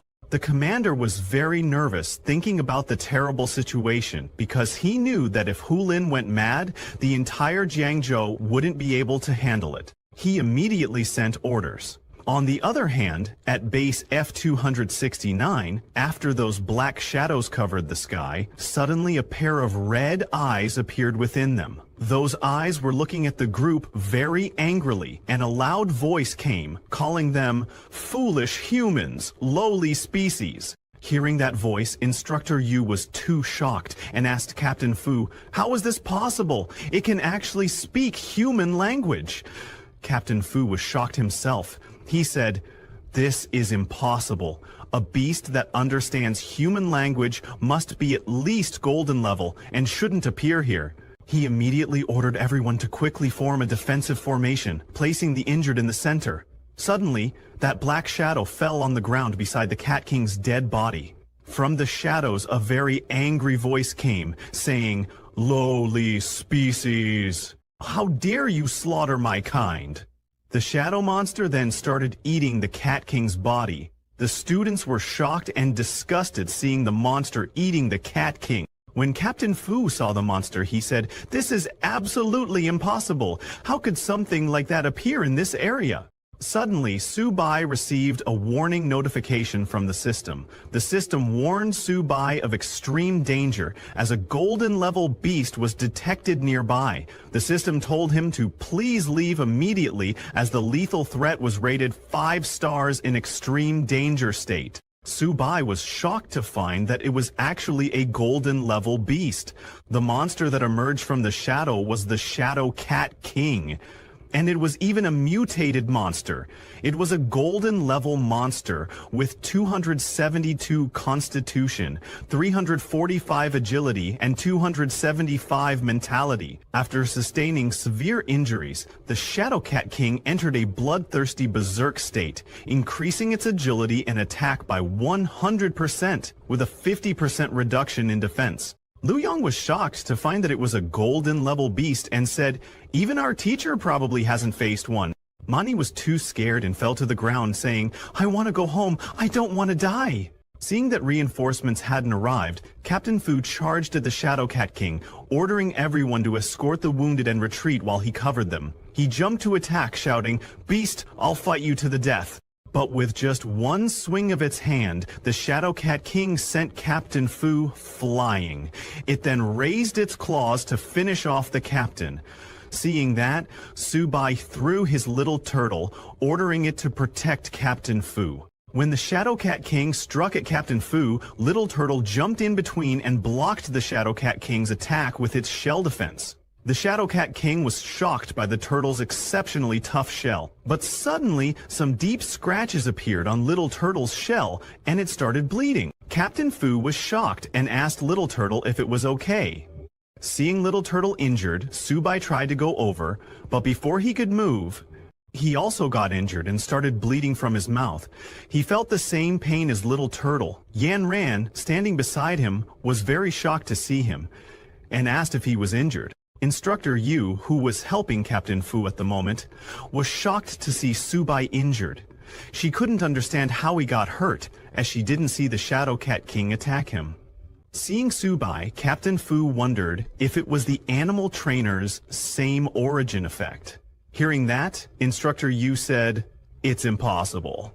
I'll go check it out." Suddenly, a system notification appeared, telling Subai that because the tamed beast had fallen into a serious injury state, it triggered the tamer's talent same origin. Now, the host and the tamed beast share energy and share damage. Instructor Yu comes and checks Subai, but she doesn't find any external injuries on him. Shocked, she wonders, could it be that Subai really understood the origin of the legendary beast taming skill? In pain, Subai falls, but Yanren catches him before he hits the ground. She is very worried about Subai's condition. Subai sees the notification and understands what happened to him. He tells her that he is okay. Instructor Yu points her sword at the Shadow Cat King and says, "Subai is sharing the attack of the golden level Shadow Cat King with his tamed beast. Let's go support him." "Yes, we can't let him fight alone," all the students and soldiers shout together. Seeing everyone charging together, the Shadow Cat King smiles. Its eyes burn with anger and it calls them a bunch of ants. When all the students charged at the Shadow Cat King with Instructor Yu and Captain Fu, the Shadow Cat King took its shadow form to fight. It also sent one of its shadow minions towards Subai. Instructor Yu noticed it and asked Subai to be careful. When Yan Ran saw the shadow minion coming, she tried to protect Subai by taking the hit. But suddenly, there was a huge explosion, covering the ground with flames. Subai and Yan Ran were completely fine, as the shadow minion didn't reach them, and died. In that explosion, Yan Ran was too shocked, asking, "What just happened?" Seeing this, Subai smiles because the core crystal of the Silver Yuming Cat King has finally been absorbed. A system notification then appears, telling him that the little turtle has upgraded to bronze level Black Turtle. The Black Tortoise bloodline has been activated, and the Black Tortoise illusion can now be maintained for a short period of time. Little Turtle has gained a new talent called Turtle Gravity. As Little Turtle's bloodline is activated to 10%, all of its attributes have improved, and its talent has been enhanced. Now, Little Turtle's physical strength is 218, defense is 362, agility is 55, and spirit is 60. Its first talent is Black Turtle Barrier, which can gather the power of Little Turtle to form a defensive barrier, increasing defense by 300%. The second talent is Turtle Spirit Possession, which consumes a certain amount of physical energy to cover the whole body with Little Turtle's energy, enhancing attack power by 100% and defense power by 200%. The third talent is Turtle Gravity, which launches a skill at the designated target, causing the target to be pulled by gravity. After awakening the Black Turtle's bloodline, Subai's Little Turtle entered its spirit form. A huge beast, in the form of a spirit, emerged from the Little Turtle's body like a projection. Everyone was shocked to see the Little Turtle's spirit form. What would they want to do with it? Creatures of the night stormed Earth. What would they do with the Blue Turtle voice line? Instructor Yu asked if Subai's beast had evolved. Seeing the golden light emanating from the Little Turtle's body, Captain Fu wondered, could it be an epic beast tamer? On the other hand, after the Little Turtle's awakening, Subai also stood up. Yanran asked him if his injury had healed as well. Subai told her that he was fine. He then immediately pointed at the Shadow Cat King and ordered the Little Turtle to kill the beast for him. At his command, the Little Turtle's spirit swung its hand and struck the Shadow Cat King, sending it flying with just one attack. Everyone was amazed to see the Little Turtle's power. Captain Fu, shocked, said Subai's tamed beast is only at the initial bronze level, but it exudes such terrifying pressure. The bloodline level must be quite high. Luo Long could not believe his eyes. Subai, a bronze-level beast tamer, had knocked away the Shadow Cat King. After getting hit by the Little Turtle spirit, the Shadow Cat King went flying, but somehow managed to stop itself. Now it was very angry and roared loudly, releasing its shadow minions at the students, shouting, "I want you to die!" Seeing the Shadow Cat King going berserk, Captain Fu told everyone to watch out and retreat. He instructed them to split up and run away. The Shadow Cat King created tens of shadow minions, telling the humans, don't even think about running away. All the shadow minions charged. They avoided the Little Turtle and attacked the students and soldiers. Seeing this, Subai asked the Little Turtle to stop them. The Little Turtle immediately used its turtle gravity skill on the entire area. A golden light covered the whole space. Before the shadow minions could even attack the students, they froze in midair. Then the Little Turtle pulled all the shadow minions towards itself, opened its huge mouth, and sucked them all in. It then closed its mouth, killing all the shadow minions in one go. Subai told the Little Turtle not to show mercy and to explode. At his command, the Little Turtle opened its huge mouth, started collecting vast amounts of energy, and then shot a golden energy beam in the direction of the Shadow Cat King. In front of the Little Turtle's powerful energy beam, the Shadow Cat King didn't last a second and was vaporized. After a few minutes, Mr. Wen also arrived at the scene, but upon looking at the battlefield, he was shocked to see that everything was already over. There was a huge crack on the ground. Seeing this, Mr. Wen wondered, what on earth did they go through on such a tragic battlefield? On the other hand, after the fight, Captain Fu was commanding everyone to clean up the battlefield quickly. Mr. Wen immediately went to Yanran, who was collecting monster cores with Instructor Yu. Seeing that Yanran was fine, Mr. Wen let out a sigh of relief, saying, "Miss, I'm so glad you're okay." Yanran was a little surprised to see him. Instructor Yu was confused seeing Mr. Wen there and asked Yanran why he was here. Captain Fu immediately saluted Mr. Wen and introduced himself as Fu Lin, the Deputy Battalion Commander of F-269 Military Base. Since Mr. Wen was a higher-ranking officer than Captain Fu reported to Mr. Wen that in this battle, a squad of his troops cooperated with the instructors and students of Wuhan University and encountered a large group of nether cats. Over 800 nether cats were killed, including several bronze level ones, one silver level one, and one gold level one. The casualties are currently being counted and initial treatment is being provided to the seriously injured. Mr. Wen was surprised to hear that a gold-level beast had appeared. Looking at the crack on the ground, he said, "Captain Fu, you actually killed this gold-level monster? It's unbelievable." Pointing at Subai, Captain Fu reported to Mr. Wen that it was Subai and his trained animals who killed it. Hearing that, Mr. Wen turned to Subai and asked him if he had killed the Shadow Cat King. Subai acted modestly and told Mr. Wen that it was the deputy battalion commander, the instructors, and he who worked together to kill it. It wasn't just his work. Hearing Subai's reply, Mr. Wen was impressed. He patted Subai on the shoulder and asked, "Subai, after graduating from Wuhan University, are you interested in studying at Zhenzhou Fortress?" He added that although the beast tamer had fallen, he would personally guide him. Hearing that, Subai became happy and thanked Mr. Wen for his kindness, saying that he hadn't thought about it yet. While they were talking, Captain Fu came and reported to Mr. Wen that the battlefield had been cleared. He asked Mr. Wen to please give instructions. Mr. Wen instructed everyone to return to base. When they all returned to the base, in front of the teleportation formation, Captain Fu asked the instructors to count the number of people. He told the students to enter the portal in order and to go back and practice hard, saying they were the strongest class he had ever met. All the students thanked the deputy captain before leaving. While the students were leaving, Captain Fu told Instructor Yu that these children were very special, especially the one named Subai, who had a bright future. Instructor Yu agreed with him, saying, "As a freshman, she could not imagine what his future strength would be." Captain Fu smiled and said, "Instructor Yu, we'll meet again later. This time, I owe Subai a life."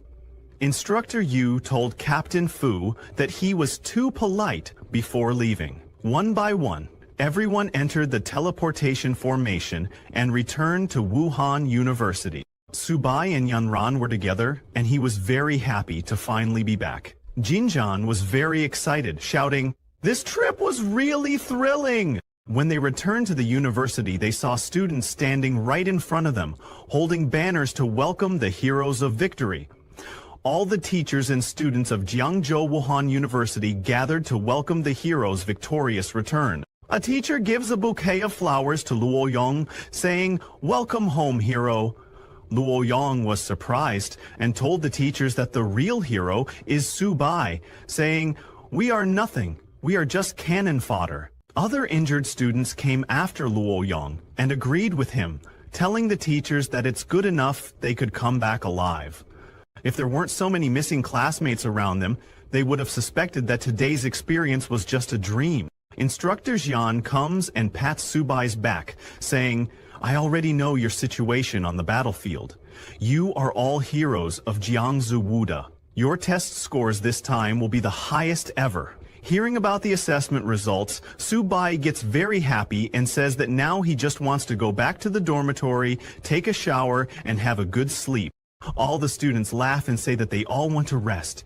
In Subai's room, Jinjian asks others if they feel that the bed is extra soft tonight. Feng Chao laughs and tells him that he's been trapped by this bed. He turns to Han Jin and asks him that since they accomplished such a great feat this time, they should be credited with this military achievement, right? Han Jin laughs and asks him how many resources he can exchange for his limited military capabilities. He adds that since Brother Su killed the gold-level monster, Subai can exchange it for a bunch of cultivation resources. Suddenly, Han Jin remembers something, stands up and asks Subai what kind of turtle his is. He says he'll buy one to raise at home.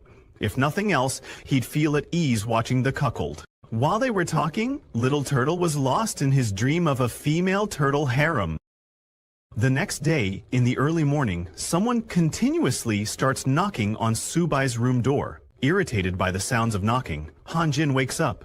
He shouts, telling the person outside to stop knocking already. He's angry and wonders who could be knocking this early in the morning, but when he opens the door, he's shocked to see heaven outside his door. There were many girls standing in front of the door, holding gifts in their hands. A girl in glasses steps forward and says, "Juniors!" Pointing at Subai's bed, Fan Chao told the girls that his brother Subai went out for a run. He asked them if they knew his brother. Hearing that Subai wasn't there, the girls became very disappointed and asked Fan Chao why he didn't say so earlier. The purple-haired girl told him that everyone on campus knows Subai now. With a sad face, she said, "Too bad Subai doesn't know me." Jinjun also wakes up and is surprised to hear that his brother Sue is famous now. While leaving, the purple-haired girl told them to turn on the TV and take a look. She also took the breakfast box and gave it to Hanjin, saying, "Since Subai isn't here, I'll just take the breakfast back then." Hanjin and the other two were shocked to see how the girls changed after learning that Subai wasn't there. They all turned out to be gold diggers. On the other hand, Subai was running on the university's field. While he was taking note of his health, suddenly an important broadcast aired on Longqua's military channel. It attracted the attention of everyone in the stadium, and they all looked at the broadcasting screen. The announcement stated that yesterday, several provinces experienced large-scale attacks by ferocious beasts from the myriad races on myriad races behind human lines. Among the beasts attacking the bases, gold-tier combatants were present in each instance. Students from martial arts universities across provinces were massacred, with survival rates less than 1 in 100. During this campaign, the instructors and students of Zhangzhou Martial University fought valiantly. They slayed 1 gold-tier beast, 1 silver-tier beast, and numerous bronze-tier and ordinary-tier beasts. Among them, freshman Subai single-handedly held off a gold-tier beast. With the support of instructors and a bronze-tier expert from the military, he achieved the feat of cross-tier slaying, a complete victory across the board, with Jiangzhou Martial University standing as the sole victor. The news also showed Subai's photo on the screen and continued, saying that the Longguo military has decided to award all participating students and instructors from Jiangchu Martial University a collective second-class honor and a Great Wall silver medal. As for student Subai, for his outstanding contributions, he is awarded a first-class honor and a Great Wall gold medal. Subai was surprised and confused by the sudden awarding of the first-class honor. Everyone in the stadium was shocked to hear that Subai, a freshman, had achieved something so incredible. A guy, very jealous of Subai, said, "A Great Wall gold medal, something I could never achieve in my life, is given to a freshman." A girl, very impressed by Subai, shouted, "The Martial University is mighty. I really want to meet Subai." She asked others who was acquainted with Subai, saying she wanted to date him. Hearing them all, Subai realized that if he stood there, those crazy girls wouldn't let him escape. He covered his face, thinking it was better to sneak away quickly. Slowly, he made his way out of there and hid behind a wall. Where others could not see him, while he was taking a breath, suddenly his phone rang. It was Subai's sister, Sujia. She was very excited and told Subai that he was on TV. Subai was surprised that even people outside the university had received the news. He told his sister that he had already seen it. Sujia told him that their mom and dad wanted him to come home to celebrate. Subai knew his family's financial condition and asked, "Isn't that unnecessary?" Subai's mother and father were sitting beside Sujia and were very proud of him. His father told him that he had achieved such an honor, and now everyone in the neighborhood wanted to see him. Subai's mother told him that his third uncle's sister-in-law had just called, saying she wanted to introduce him to a girlfriend. Sushie told him that he better come back quickly, otherwise, their front door was about to get kicked down by their neighbors. Hearing how happy they were, Subai said, "All right, the test just ended, and we have 2 days off. I'll pack up and come back to take a look." His sister was very happy and told him that since he was so famous now, their dad would grin in his sleep. Subai laughed and told her to hang up. Then, in the afternoon, Subai came back to his family's apartment. All the neighbors started calling Subai's father, saying, "Old Su, your family's hero is coming home. Come out and welcome him."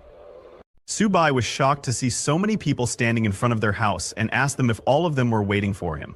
The whole neighborhood had gathered there to welcome Subai. They started cheering that the great hero was back. A woman came up and asked Subai if he still remembered her, saying she held him when he was a kid. Subai was very surprised and asked, "Isn't everyone being way too enthusiastic?" Subai's family also came out. Sujie jumped to hug her hero brother. His mother and father were very happy to see him. Subai's father grabbed his hand and asked him to come home. While he was going, another woman asked Subai to come and eat at her house, saying she made seafood dumplings. Subai thanked her but told her that he was allergic to seafood. An old man came forward and asked Subai's father to bring Subai to his house, saying he had stewed turtle soup and invited them to have some together. Subai's father thanked everyone and told them that they had already prepared food at home. He added that he would bring Subai to visit each of them once he had rested. Subai told them that later on he would definitely visit all the uncles and aunties. Hearing that, an old auntie came forward and asked Subai's father to bring Subai over later, mentioning that her granddaughter was a university student in the city. They can meet there, but another uncle came forward and told that auntie that her granddaughter wasn't worthy of Subai. He said her granddaughter had just graduated this year, and he would introduce Subai to her. Subai's father didn't expect his neighbors to behave like that. Somehow, Subai and his family returned to their house. Subai was exhausted from dealing with all of them. He said that if he had known it would be like this, he would have snuck back after dark. Sushia told him that wouldn't work because Anchang had installed surveillance outside their house. She was just waiting for Subai to come back so she could introduce her granddaughter to him. Subai's father immediately walked towards the kitchen, telling them that he would cook personally today. His mother told Subai to take a rest first, saying that she and his dad would cook. She asked her daughter to come help out. Subai immediately threw his bag on the side of the sofa and sat down. He finally got a moment to catch his breath, but before he could rest, suddenly a system notification popped up in front of his eyes. The system detected a contractable creature, a little kitten, and asked Subai if he wished to tame the little kitten. Subai was surprised to see that notification. It was the Beast Master's intuition. Seeing his surprised expression, Sushia asked him what was happening. Subai asked his little sister if their family had gotten a cat. She pointed at a little cat eating food in the corner of the room and asked him if he meant Little White. Seeing the cat, Subai asked her if they couldn't have a more impressive one. Sushie pet the little cat and asked Subai what was not impressive about Little White. "It's so cute," she said. She told him that after he took Little 8, she found Little White on the road a few days ago, so she brought it home. Subai didn't argue with his sister and told her that it was cute if she said so. He thought that if his sister liked it so much, maybe he shouldn't tame it. But then the little cat's status window popped up in front of him. Tamed Beast Little Kitten Level 0 Ordinary. Initial stage bloodline contains traces of the White Tiger Sacred Beast bloodline growth potential infinite, with eventual god slaying capabilities. Current stats: Physical 1, Defense 1, Spirit 1.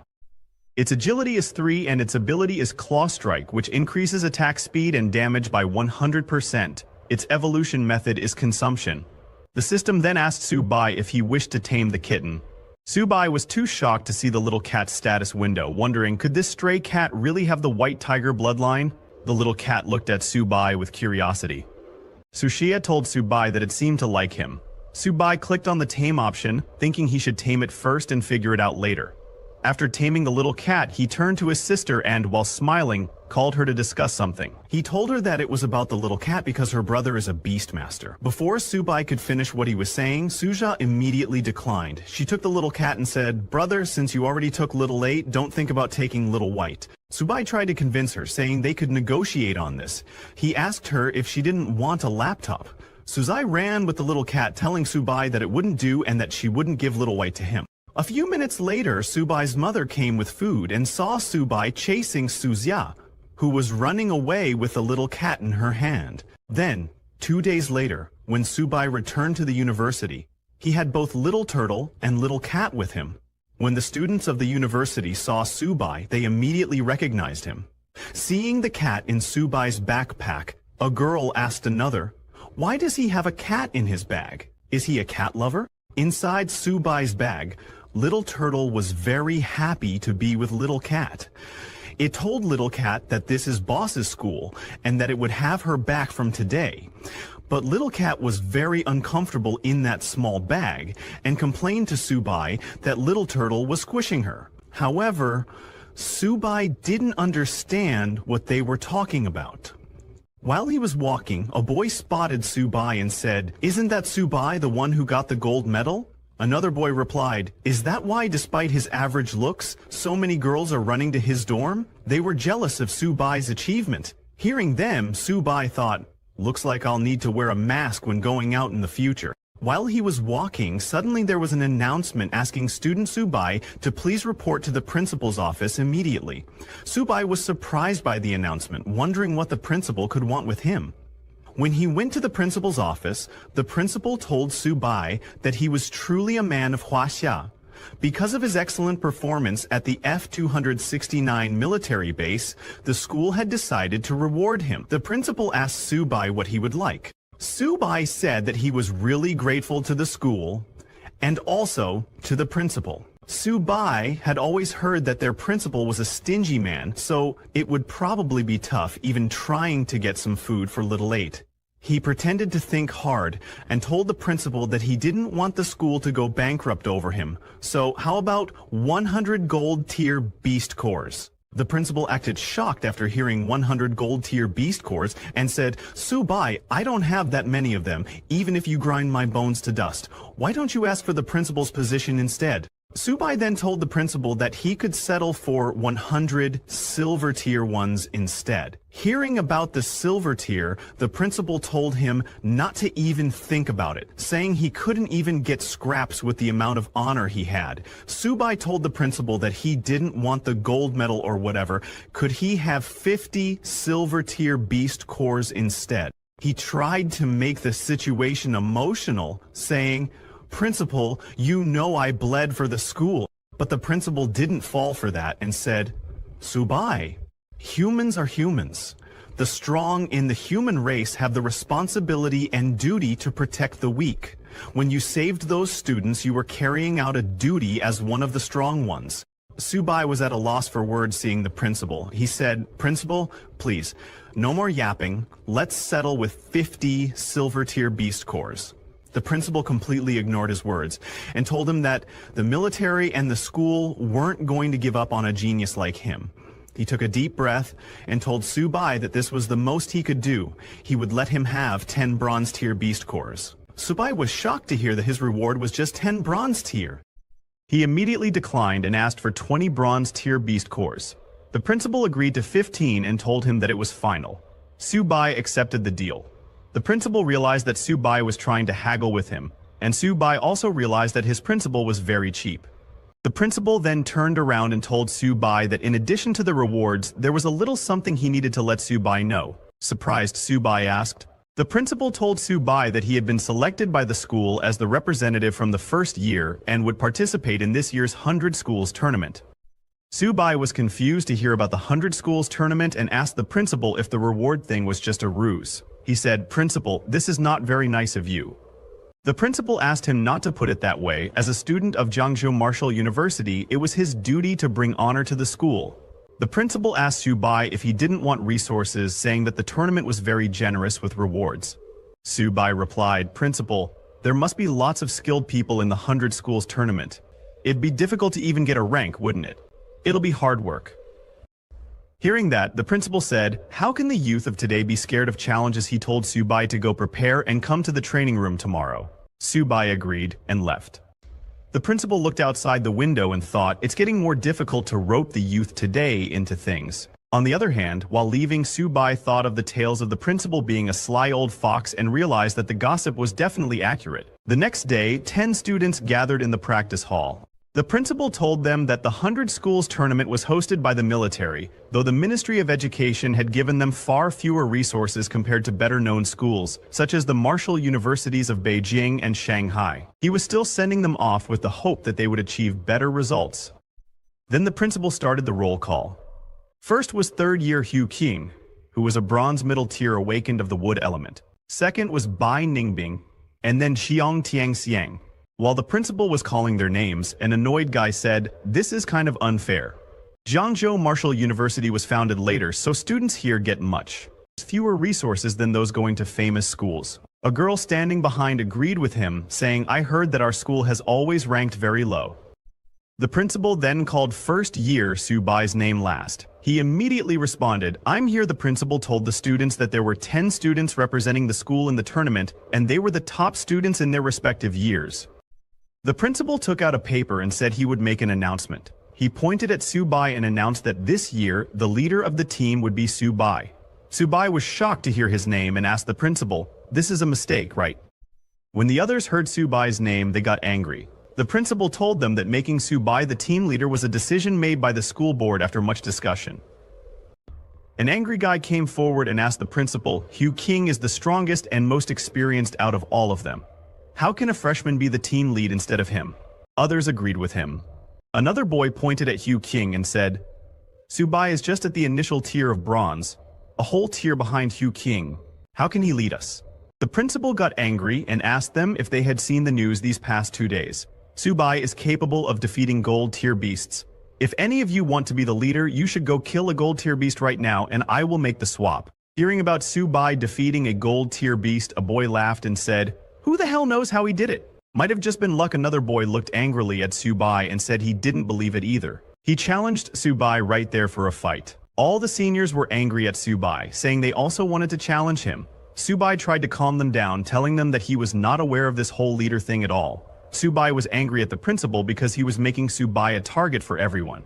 The principal immediately walked away, saying, "That is all for today." He asked them to go get ready, as the tournament was less than 20 days away, and he looked forward to their performances. While the others were hearing the principal, Subai also ran away from there. Some students noticed and shouted, asking him, "Where are you going while running away?" Subai said, "Dear seniors, I'm in a hurry. I'll be going to my dorm now." Seeing Subai escape, a boy called him a coward, saying he didn't believe that Subai killed the gold-tier beast at all. Another boy angrily said he would show Subai who's boss once the tournament started. On the other hand, Subai returned to his dormitory and called his little turtle, telling it that it was time to eat. Looking in his inventory, Subai said, "At least the old fart kept his word." He told the little turtle that there were 15 bronze-tier beast cores, enough for it to level up. When Subai gave a beast core to the little turtle, the little cat tried to snatch it. Subai told the little cat not to rush because there was something for it too. He took out some blood essence and gave it to the little cat because its level was still too low.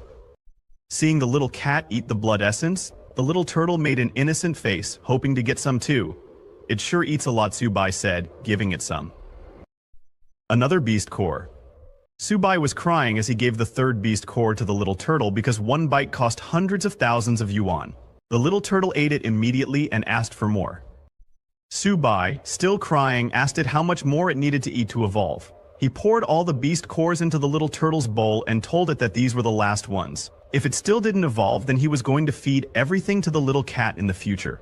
The little cat got happy to hear that. After eating the third beast core, the little turtle's body started shining again. Subai got a little scared seeing the golden light coming out of the little turtle's body. The whole university started shaking because of the little turtle's evolution. Everyone was confused, asking what happened. They wondered if it was an earthquake. A system notification came congratulating. Subai was thrilled because his mystic tortoise had leveled up to bronze middle tier. Subai's own level also increased. Currently, the little turtle's level is bronze middle stage. 30% of its Zhuanwu bloodline is activated, enhancing all its attributes and strengthening its talents. The little turtle's physique is 568, defense is 862, agility is 95, and spirit is 90. Subai was happy that the little turtle finally leveled up. While it didn't gain more talents, its stats and talent levels increased significantly. While Subai was looking at the little turtle's status window, another notification came, congratulating him because the little cat also leveled up to ordinary high tier and awakened. Subai's tamed beast, Little Kitten, is now an ordinary high-level beast. It contains traces of the White Tiger Sacred Beast bloodline with infinite growth potential and, eventually, god-slaying capabilities. Now its strength is 39, defense is 38, agility is 79, and spirit is 25. It also has 3 talents. The first talent is Claw Strike, which activates by consuming stamina, increasing attack speed and damage by 100%. The second talent is Bloodlust, which activates by consuming stamina, increasing attack by 100%, 500%. The graver the wounds, the higher the bonus. The third talent is Ghostly Haunting Step, which increases movement speed by 100%, 200%. The bonus increases as more vitality is consumed. Seeing the second notification, Subai jumped in. The next day, Subai went to the Jiangzhou Martial University Library. He was surprised by the sheer size of the building. He remarked to the librarian that he hadn't expected Jiangzhou University's library to be so vast. The librarian explained to Subai that the library had been established even before the university was founded, serving as the cornerstone of Jiangzhou Martial University's heritage. While speaking with Subai, the librarian scanned his ID and was astonished. She hadn't expected a freshman to already have 180 credits. As a beast tamer, Subai asked her about books related to beast taming. The librarian pointed in a direction and informed Subai that the beast taming books he was looking for were over there. He was free to look up whatever information he needed. Subai thanked her and went to the beast taming section. He was a little surprised to see that there were actually quite a few books on beast taming. He thought it would take him a long time to go through all of them. While Su Bai was selecting his first book, he noticed a book written by Lo Fan.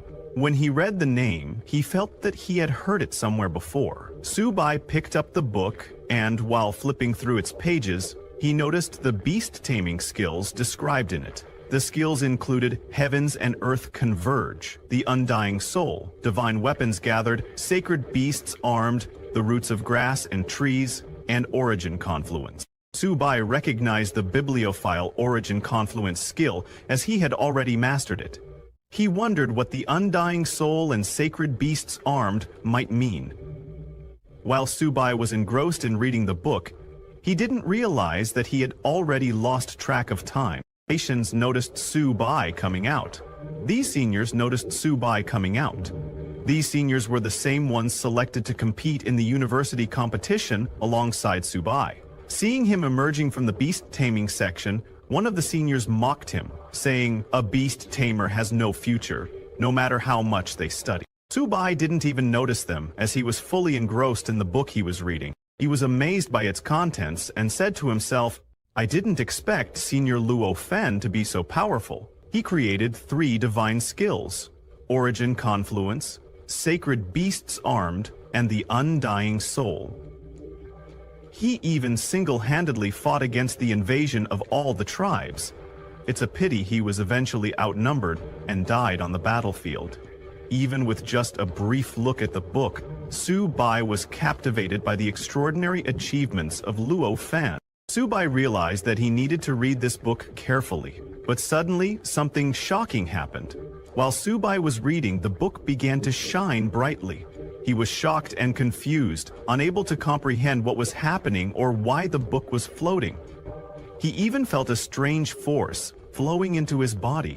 After the book stopped shining, Su Bai went to the librarian. Showing her the book, he asked if he could borrow it. The librarian was surprised to see the book because it didn't have a classification label. She told Su Bai that it probably wasn't part of the library's collection. Su Bai insisted that it couldn't be true, as he had taken it directly from the bookshelf. The librarian decided to check and investigate further. The librarian tried to examine the contents of the book, but even after using all her strength, she couldn't open it. Frustrated, she wondered why she couldn't open the book. Su Bai was surprised to hear this and said, "That can't be right. I was just reading it a moment ago. Let me take a look." But when Su Bai tried to open the book, it opened immediately. Su Bai showed it to the librarian and said, "How is it possible that it couldn't be opened?" The librarian was equally confused and said, "Maybe something went wrong." She told Su Bai to keep the book and read it, adding that he could return it whenever he was done. Su Bai immediately took the book and asked the librarian if he could borrow it for as long as he wanted. The librarian agreed, and Su Bai was delighted to hear that. He thanked the librarian before leaving. After Su Bai left, the librarian called the university principal and informed him that the book they had left on the bookshelf had been taken by Su Bai. The principal was shocked and asked if Su Bai had actually managed to open the book. The librarian confirmed that it was true. She saw it with her own eyes. The first-year student Su Bai had opened the book. Hearing this, the principal became very happy. Looking up at the sky, he said, "Luo Fan, the person you've been waiting for has finally appeared after 100 years. If you, in the underworld, are aware of this, you must be very happy, right?" The scene then shifts to 2 weeks later, at the Marshall University's 100 Schools League. People started gathering at the stadium. A reporter informed the audience that the 100 Schools League was divided into 5 major battle zones: East, South, West, North, and Central. Each battle zone would produce 2 qualifying teams. The 8 Marshall Universities of Changsha Province had all gathered at Changsha Marshall University to compete. The stadium was packed, and tickets for this year's 100 Schools League were in high demand. University buses began to arrive, carrying the participants of the competition. A group of students from Fuquan mocked the students from Lonying Marshall University, saying, "Lonying Marshall University dares to show up? They're just here to get beaten."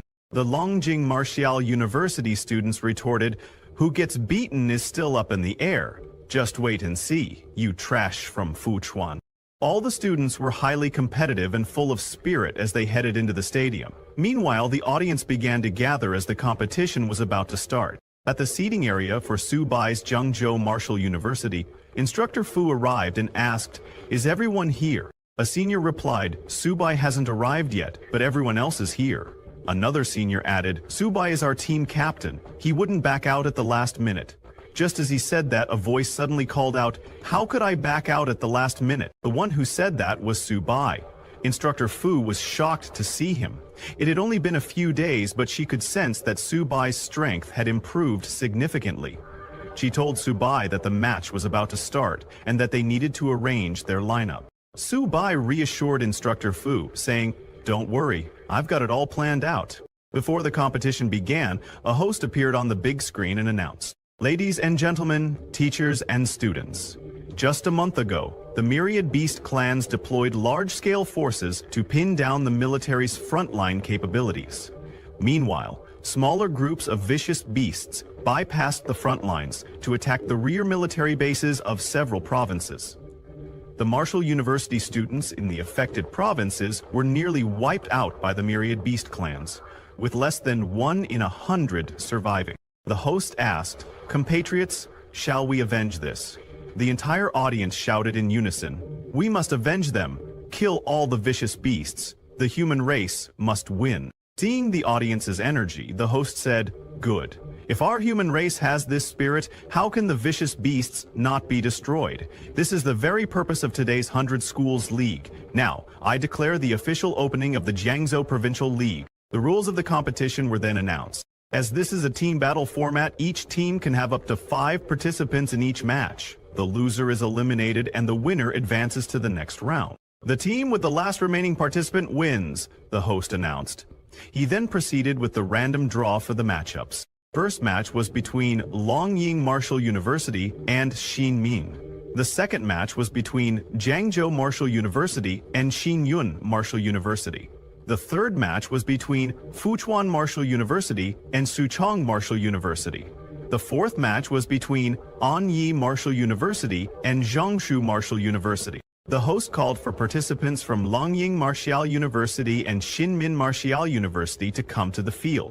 Subai's seniors were a little surprised to see that they had actually drawn Qingyun Martial University. Instructor Fu was also concerned, as the fight between Longying and Xinmin had already begun, but their lineup hadn't been decided yet. While they were discussing, suddenly, the principal of Zhengzhou Martial University approached and asked Subai if he had arranged the lineup. Subai proudly told the principal that for the lineup, he would be the first to go. As for the remaining 4, they could figure it out themselves. Everyone was surprised to hear that and asked Subai if this was part of his strategy. One senior asked Subai, "Shouldn't we make targeted arrangements based on Sungxin Martial University's lineup?" Other seniors agreed and asked Subai, "If you go first and can't win, it would be an embarrassment for Jiangxiu Martial University." The seniors were very angry with Subai. Subai then addressed everyone. Subai reassured everyone not to worry, saying that he would not disappoint them. While they were talking, the principal noticed that in just a few days, Subai's level had increased significantly. The principal admitted that Subai's comprehension was truly impressive. The principal then whispered to Subai, advising him not to go too far and to at least leave some room for his seniors to shine. He added that if Subai offended them all, it would be difficult for him to get by in school in the future. Subai nodded, understanding the advice. Into rooms, the light grew. Meanwhile, the match between Longying Martial University and Xingmin Martial University had ended, with Xingmin Martial University emerging victorious. Seeing the fight, Instructor Fu remarked, "This year, Xinmin Martial University is incredibly strong. They defeated Longying so quickly." She then turned to Subai and wished him all the best, as it was his turn to take the stage. Subai acknowledged her and, as he walked toward the arena, told his seniors to watch closely. They didn't like his attitude and said, "Let's see how capable he is." When Subai stepped onto the arena, waifu Yunran started cheering for him. Subai's roommates were also there, cheering him on. to fight Subai, a red-haired student from Qingyun Martial University, entered the stage. When the red-haired student saw Subai, he immediately recognized him and said, "You must be that freshman who slayed the golden tier vicious beast, right?" Subai, a little annoyed by the title, admitted that it was indeed him. That red-haired guy was Qingyun Martial University's squad captain, Li Ling Feng, a mid-Ryong rank stone power user. Li Ling transformed his arms into stone and said to Subai, "Today I'll show you what true power is like." Subai completely ignored his warning and focused on taking out his little turtle from the bag. Li Ling was surprised to see the little turtle and asked Subai, "Is this your tamed beast?" He then laughed at Subai, saying, "Don't tell me you brought your household pet to the competition." Subai completely ignored him again and took out some food to eat, saying that he was in a bit of a rush this morning and hadn't had breakfast yet. When the audience saw Subai's little turtle, they too were confused, wondering why he brought a little turtle to the competition. A guy commented that Jiangzhou Martial University really doesn't have anyone worth mentioning anymore, so they are actually letting this kind of trash go on stage. Even Subai's seniors thought he was seriously underestimating his opponent. One senior asked the others, "Subai's opponent seems to be at the mid-bronze rank. Can he really handle this?" While they were all wondering about the little turtle, Instructor Fu was wondering why. Subai was eating peanuts and drinking cola on the stage. After taking out the little turtle, Subai sat down, opened a can of cola, and told the little turtle, "After eating so many beast cores, don't embarrass me." The little turtle moved forward and released a bright light from its body. Li Ling felt the power emanating from the little turtle and wondered, could this turtle really be his tamed beast? Subai's little turtle took its black tortoise form. This time it was a stable form, and the little turtle fully controlled the transformation. Li Ling was terrified upon seeing the little turtle's overwhelming form. The whole audience was shocked to see such a massive turtle. One guy remarked, "This turtle's one eye alone is as big as a basketball." Looking at the little turtle's armor, one man asked, "Is that its skin?" This is clearly armor, and it's actually shining like metal. Being able to project mass really did seal the deal for these stars, and the turtle became associable with the image of superpower and superhumanness. Turtle number 6, Van Haberman, age 23, escapes from an MJ science tower, where he concludes his mission by receiving powers of his own. You know, looking at the little turtle's claws and limbs, another man said, "No wonder Subai can kill a gold-rank beast. This turtle could crush anyone with a single slap." Yanran was very happy, knowing that her future husband Subai is now stronger. EYA's roommate Fan Chao was very shocked, wondering, when did Subai's little turtle get this big? While drinking cola, Subai ordered the little turtle to finish the fight quickly. At Subai's command, the little turtle swung its huge claws at Li Ling, who couldn't even react to the attack. With just one move, the little turtle sent Li Ling flying. He crashed to the ground with a solid impact. Although he didn't get injured, he used his stone power to turn his back into stone. But Li Ling was too shocked after seeing how massive the little turtle was. Subai told Li Ling to just hold on a little longer because he wanted to finish his cola before taking him down. Since Li Ling became very angry, he stood up, thinking it was just a sneak attack and that he must focus all his power. Li Ling said, "Subai, you think you're tough? Then let's see who's tougher." With that, Li Ling used his stone transformation and fully turned his body into stone. He jumped high into the sky and used his rock fist skill to attack the little turtle. But before his punch could even land, Subai's little turtle hit him with its claws and sent him flying off the field. Instructor Fu was shocked that the fight was over and Subai actually won. Subai's seniors were also very shocked, admitting that this turtle is too strong. The principal praised Subai, saying, "The younger generation is truly formidable." From the audience, a guy asked others, "Is the captain of Qingfu Martial University actually an idiot? How could he not dodge such a big slap? The speed doesn't even seem that fast." Another guy sitting beside him said, "Bro, it's clear you didn't study physics well. The speed of that turtle doesn't seem fast, but that's because it's so big." Amazed by the little turtle's power, a guy said, "Even a mid-tier bronze-level ability user can't stop Subai's turtle's attack. This turtle is unstoppable, a creature that can slay a golden-level fierce beast. How could it be so easy to deal with?" Fan Chao was also very shocked because he knew that the little turtle wasn't this strong before. The host came on and announced that in the first match, Jiangzhou Martial University's Su Bai won. After that, the second contestant from Qingyun Martial University, Zhang Zhuan, came onto the stage.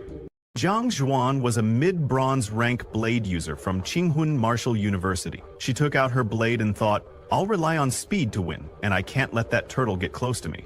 Thinking that, she charged at the little turtle with full speed, changing her direction repeatedly to confuse it. The host told the audience that Xuan was using her speed advantage, constantly staying outside the range of the giant turtle's attacks. Hearing that, the whole audience shouted, "Yes, that's how you fight. The guy who went up earlier was dumb." All simultaneously as the golem swung out of it, a Pokemon riding on the nature of a...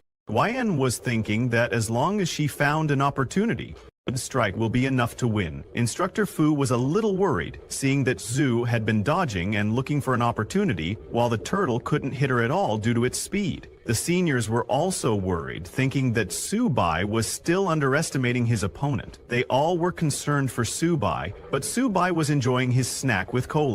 Zhuan moved to the right side of the little turtle.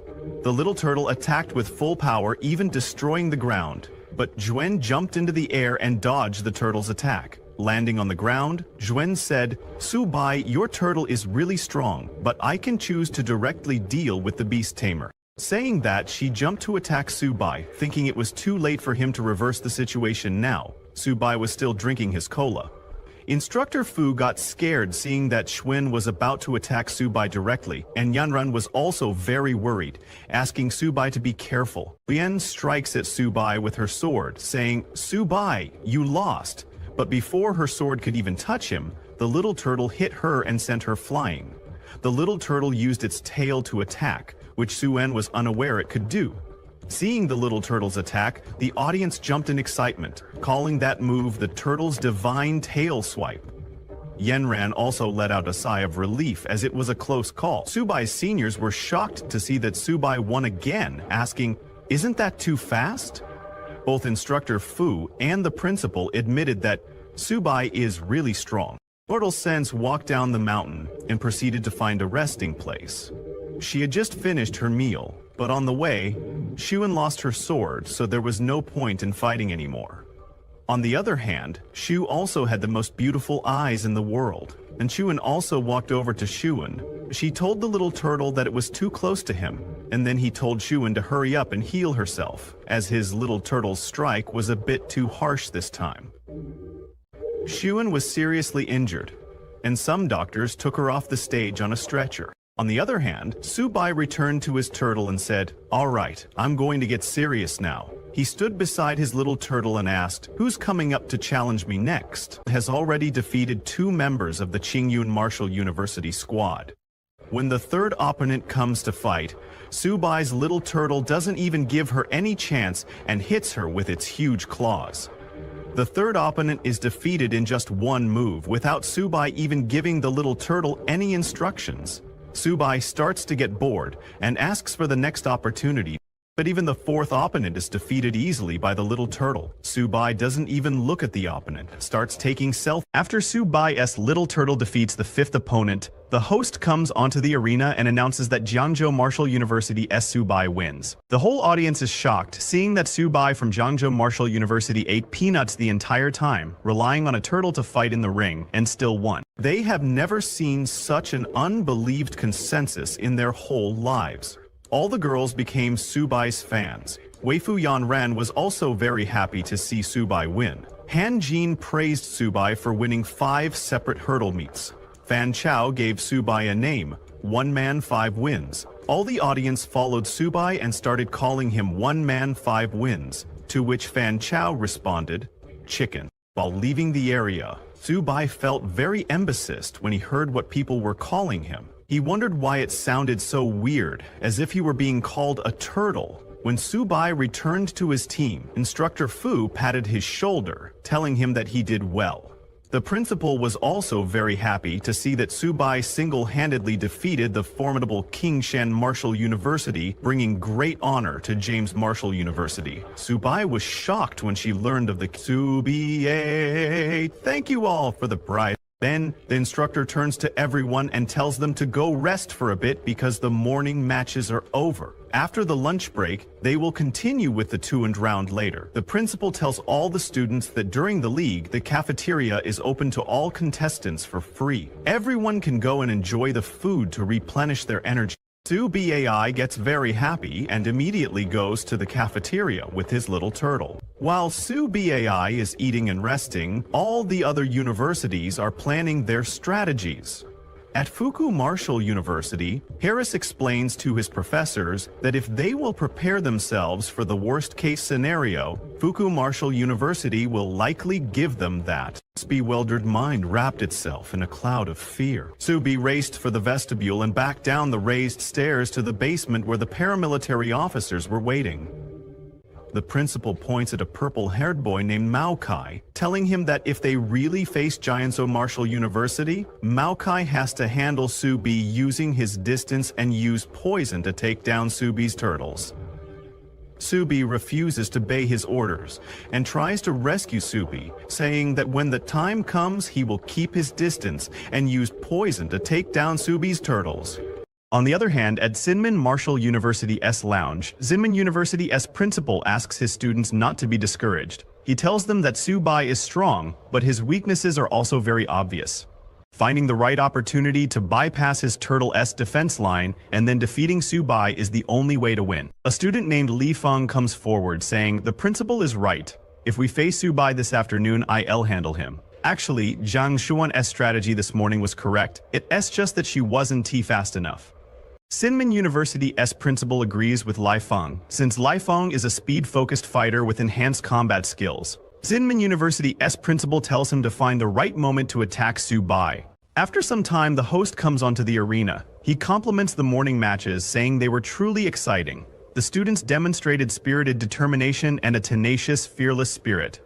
The host tells the audience that the 2nd round of the competition will begin shortly, and now they will proceed with a random draw. All the teams start to gather in the arena. Seeing Jiangzhou Martial University's team coming, a guy from the audience says, "I feel like the other members of Jiangzhou Martial University don't even need to compete this time.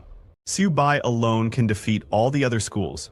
It's really great to have such a teammate. Hearing that, another guy from the audience laughs and tells the first guy not to get complacent, because this is still within the province, when facing martial universities from other provinces.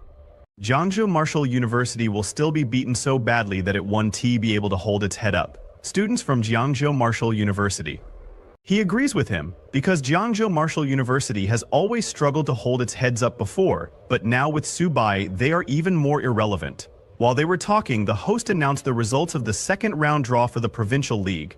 The first match was between Jiangzhou Martial University and Zinmin Martial University. The second match was between Fuchuan Martial University and Annie Martial University. The third match was between Longying Martial University and Qinyunyun Martial University. And the fourth match was between Zichang Martial University and Jiangsu Martial University. The second round starts, and for the first match, Su-Bai from Jiangzhou Martial University and Li Feng from Zinmin Martial University come onto the arena. Seeing Su-Bai coming into arena, Li Feng said, "As expected, Jiangzhou Martial University have sent Su-Bai to take the lead. Luckily, we've already prepared a strategy specifically for him." Li Feng starts stretching, when Su-Bai, who was very relaxed, saw Li Feng stretching. He asked Li Feng to don't be so nervous, telling him that he just have to endure for a bit and it'll be over soon. The host gives signal and the match begins. Captain of Zinmin Martial University Li Feng was a high-level bronze rank hunter. He immediately get ready to attack, telling Su-Bai to don't be too arrogant. Li Feng used his clear wind step skill and charged at the little turtle. He was so fast that it created an afterimage. When the little turtle tried to attack Li Feng, it could not touch Li Feng's afterimage, only his real body. Li Feng got behind the little turtle and, with all his power, kicked it. But his attack didn't deal any damage to the little turtle. Li Feng was surprised to see that he couldn't even break through the little turtle's defense. The little turtle used its tail to attack Li Feng, but he jumped and dodged the little turtle's tail. This continued. The little turtle tried to attack Li Feng, but Li Feng easily dodged its attack. The people in the audience were surprised to see that the little turtle was unable to hit Li Feng. A guy laughed at the little turtle, asking others to look at how Su-Bai's turtle seemed provoked by Li Feng and was angry, howling repeatedly. A girl asked her friend what would happen if Li Feng suddenly charged at Su-Bai. Does he have any chance of winning? Her friend told her that Li Feng might actually have a chance because right now Li Feng is just bullying Su Bai's turtle for being so dim-witted. The girls who were cheering for Su Bai before now start cheering for Li Feng, shouting, "Come on, Li Feng." In the arena, Li Feng runs away from Little Turtle, provoking it to chase him. Su Bai's seniors immediately realize that Li Feng is trying to lure Little Turtle away from Su Bai. Instructor Fu starts to get worried, wondering what Su Bai is doing and why he isn't coming up with a solution. A senior looks closely and tells Instructor Fu that it seems like Su Bai is looking for something. Well, he was right. While Little Turtle was fighting with Li Feng, Su Bai was looking for a cola in his bag because his lunch had been a bit salty. He was very carefree and started drinking cola in the middle of the fight. On the other hand, little by little, Li Feng was luring Little Turtle away from Su Bai. The whole audience started cheering for Li Feng. After creating quite a bit of distance between Little Turtle and Su Bai, Li Feng thought, at this distance, even a tail swipe won't work. But when he turned around to attack Su Bai, he was shocked to see that Su Bai was drinking cola.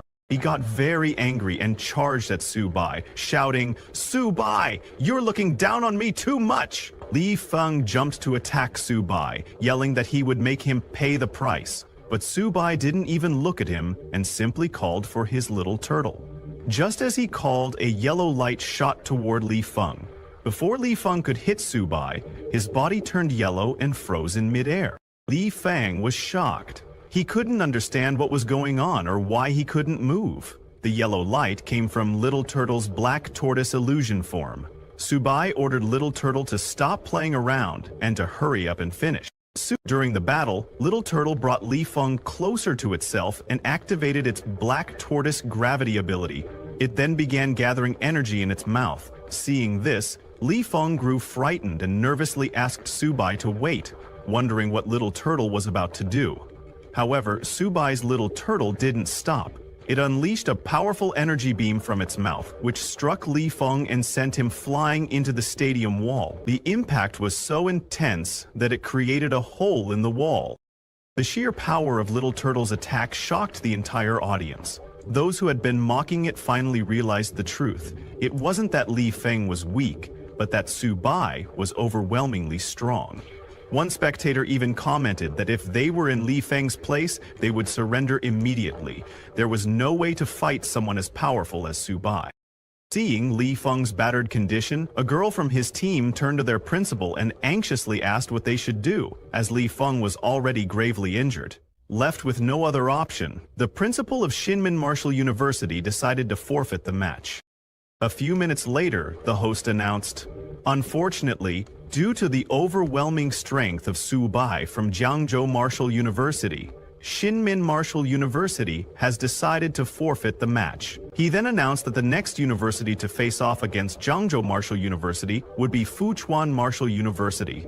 The audience was surprised to hear the announcement, wondering how Shinmin Martial University could forfeit without even fighting. However, deep down, they all understood that Su Bai was indeed too strong, so forfeiting was better than being humiliated in vain. Hearing that Shinmin had voluntarily forfeited, Instructor Fu said, "Su Bai can conserve his strength for Fuchuan now." Upon hearing this, one of Su Bai's seniors got annoyed and asked Instructor Fu, "Why does Su Bai even need to conserve his strength? He hasn't even moved a single muscle to fight." However, another senior chimed in, telling the others that the next fight would be interesting because the captain of Fuchuan was a poison tail user, which wouldn't be so easy to deal with. After a few minutes, Su Bai from Jiangzhou Martial University and Mao Kai from Fuchuan Martial University entered the arena.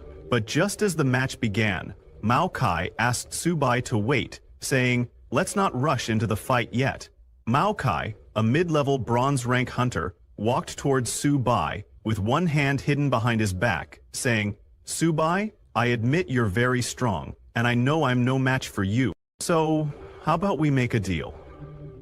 Su Bai, who was drinking cola, was surprised to hear this and asked Mao Kai what kind of deal he was talking about. Mao Kai walked a little closer to Su Bai and told him that he admitted he might not be a match for Su Bai in this round, but really wanted to discuss beast taming with him.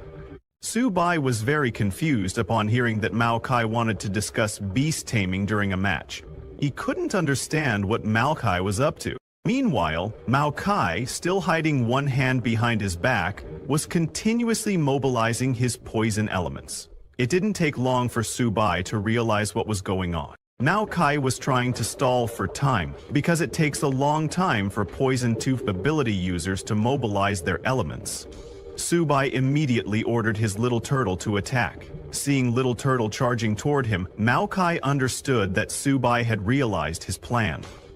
However, it was too late. Mao Kai had already mobilized his poison elements. He unleashed a poison fog toward Little Turtle, confidently telling Su Bai that even a divine beast couldn't escape his poison fog. The fog quickly surrounded Little Turtle and began moving towards Su Bai. Seeing the poison fog approaching, Su Bai realized there was no way to dodge it. A senior from Su Bai's team panicked, exclaiming, "Su Bai is too careless. I heard that Mao Kai poisoned quite a few high-level beasts in the previous trials."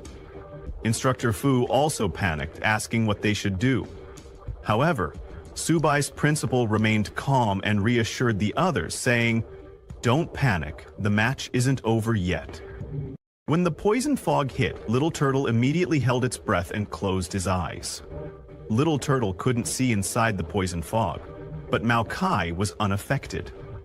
Smiling, he passed through Little Turtle easily, thinking, "Su Bai, let's see how long you can last in my poisoned fog.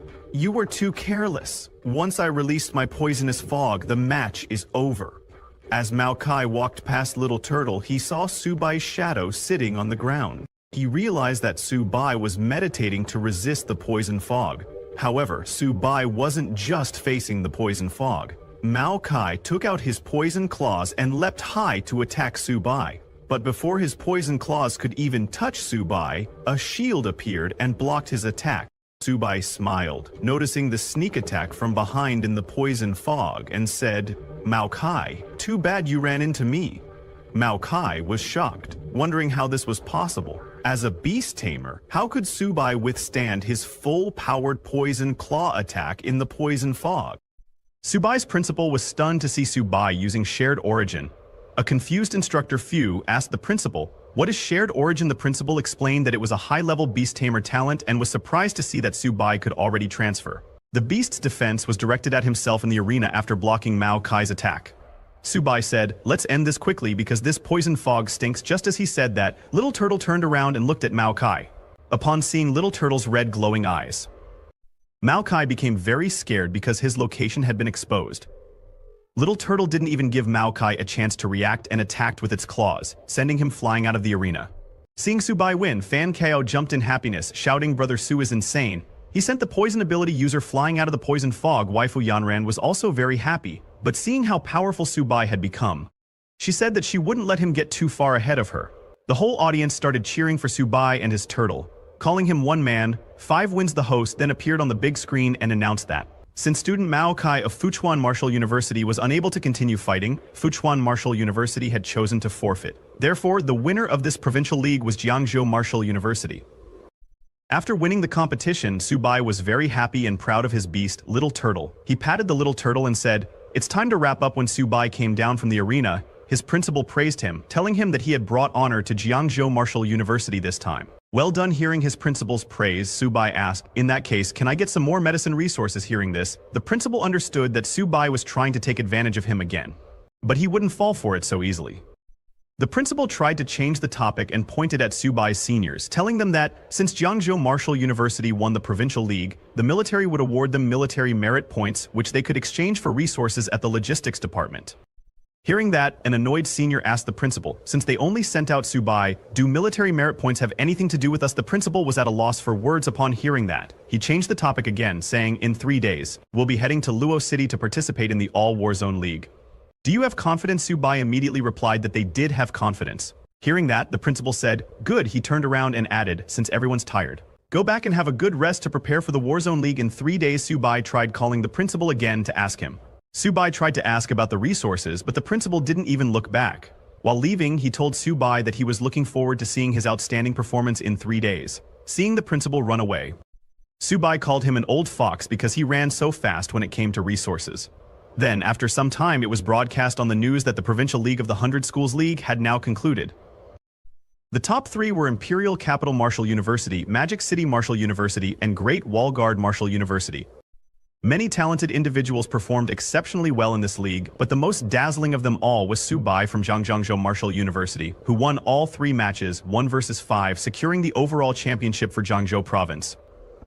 Students of Zhangjiou Martial University were amazed to see that Su Bai was in the news again. Now those fangirls really wanted to meet him. Meanwhile, Su Bai went to his university's training room. He was happy to finally find a quiet place. He took out his little cat from his bag, telling it that he knew it was eager.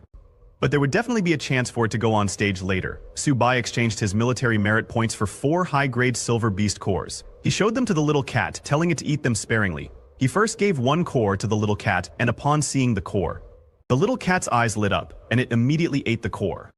Just as little cat ate that core, its whole body started shining, releasing yellow energy from its body. Su Bai immediately received a system notification telling him that his ordinary high-grade common bronze rank cat had upgraded to a sharp gold white tiger. Little Cat's Sacred Beast White Tiger bloodline had been activated, and it acquired the Sharp Gold Gale talent. Su Bai was amazed to see that his little cat leveled up after eating just 1 core and that its White Tiger bloodline had been activated. Su Bai immediately gave the other 3 remaining beast cores to his little cat, telling it to eat a few more. Seeing the 3 more cores, little cat jumped in happiness and started eating them immediately. Su Bai told it to eat slowly, saying, "No one's going to steal them from you." Su Bai thought that after eating these, his little cat should be able to level up again, but after the little cat ate those 3 cores, it didn't change. Su Bai was very confused, seeing that his little cat ate all of them and there was no reaction. He wondered if those high-grade silver beast cores were fake, but suddenly, little cat's whole body started shining again in yellow light. This time, the light was 10 times stronger than the first time, and when the light stopped, Su Bai was too shocked to see his little cat. The little cat's body had completely transformed. It grew taller than Su Bai and looked even more amazing.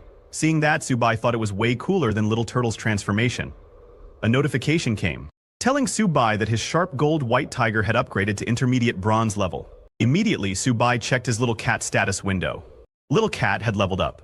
To intermediate bronze level, its white tiger bloodline has been activated by 30%. Its attributes have greatly improved and its talent has been enhanced. Currently, its constitution is 158, defense is 105, agility is 295.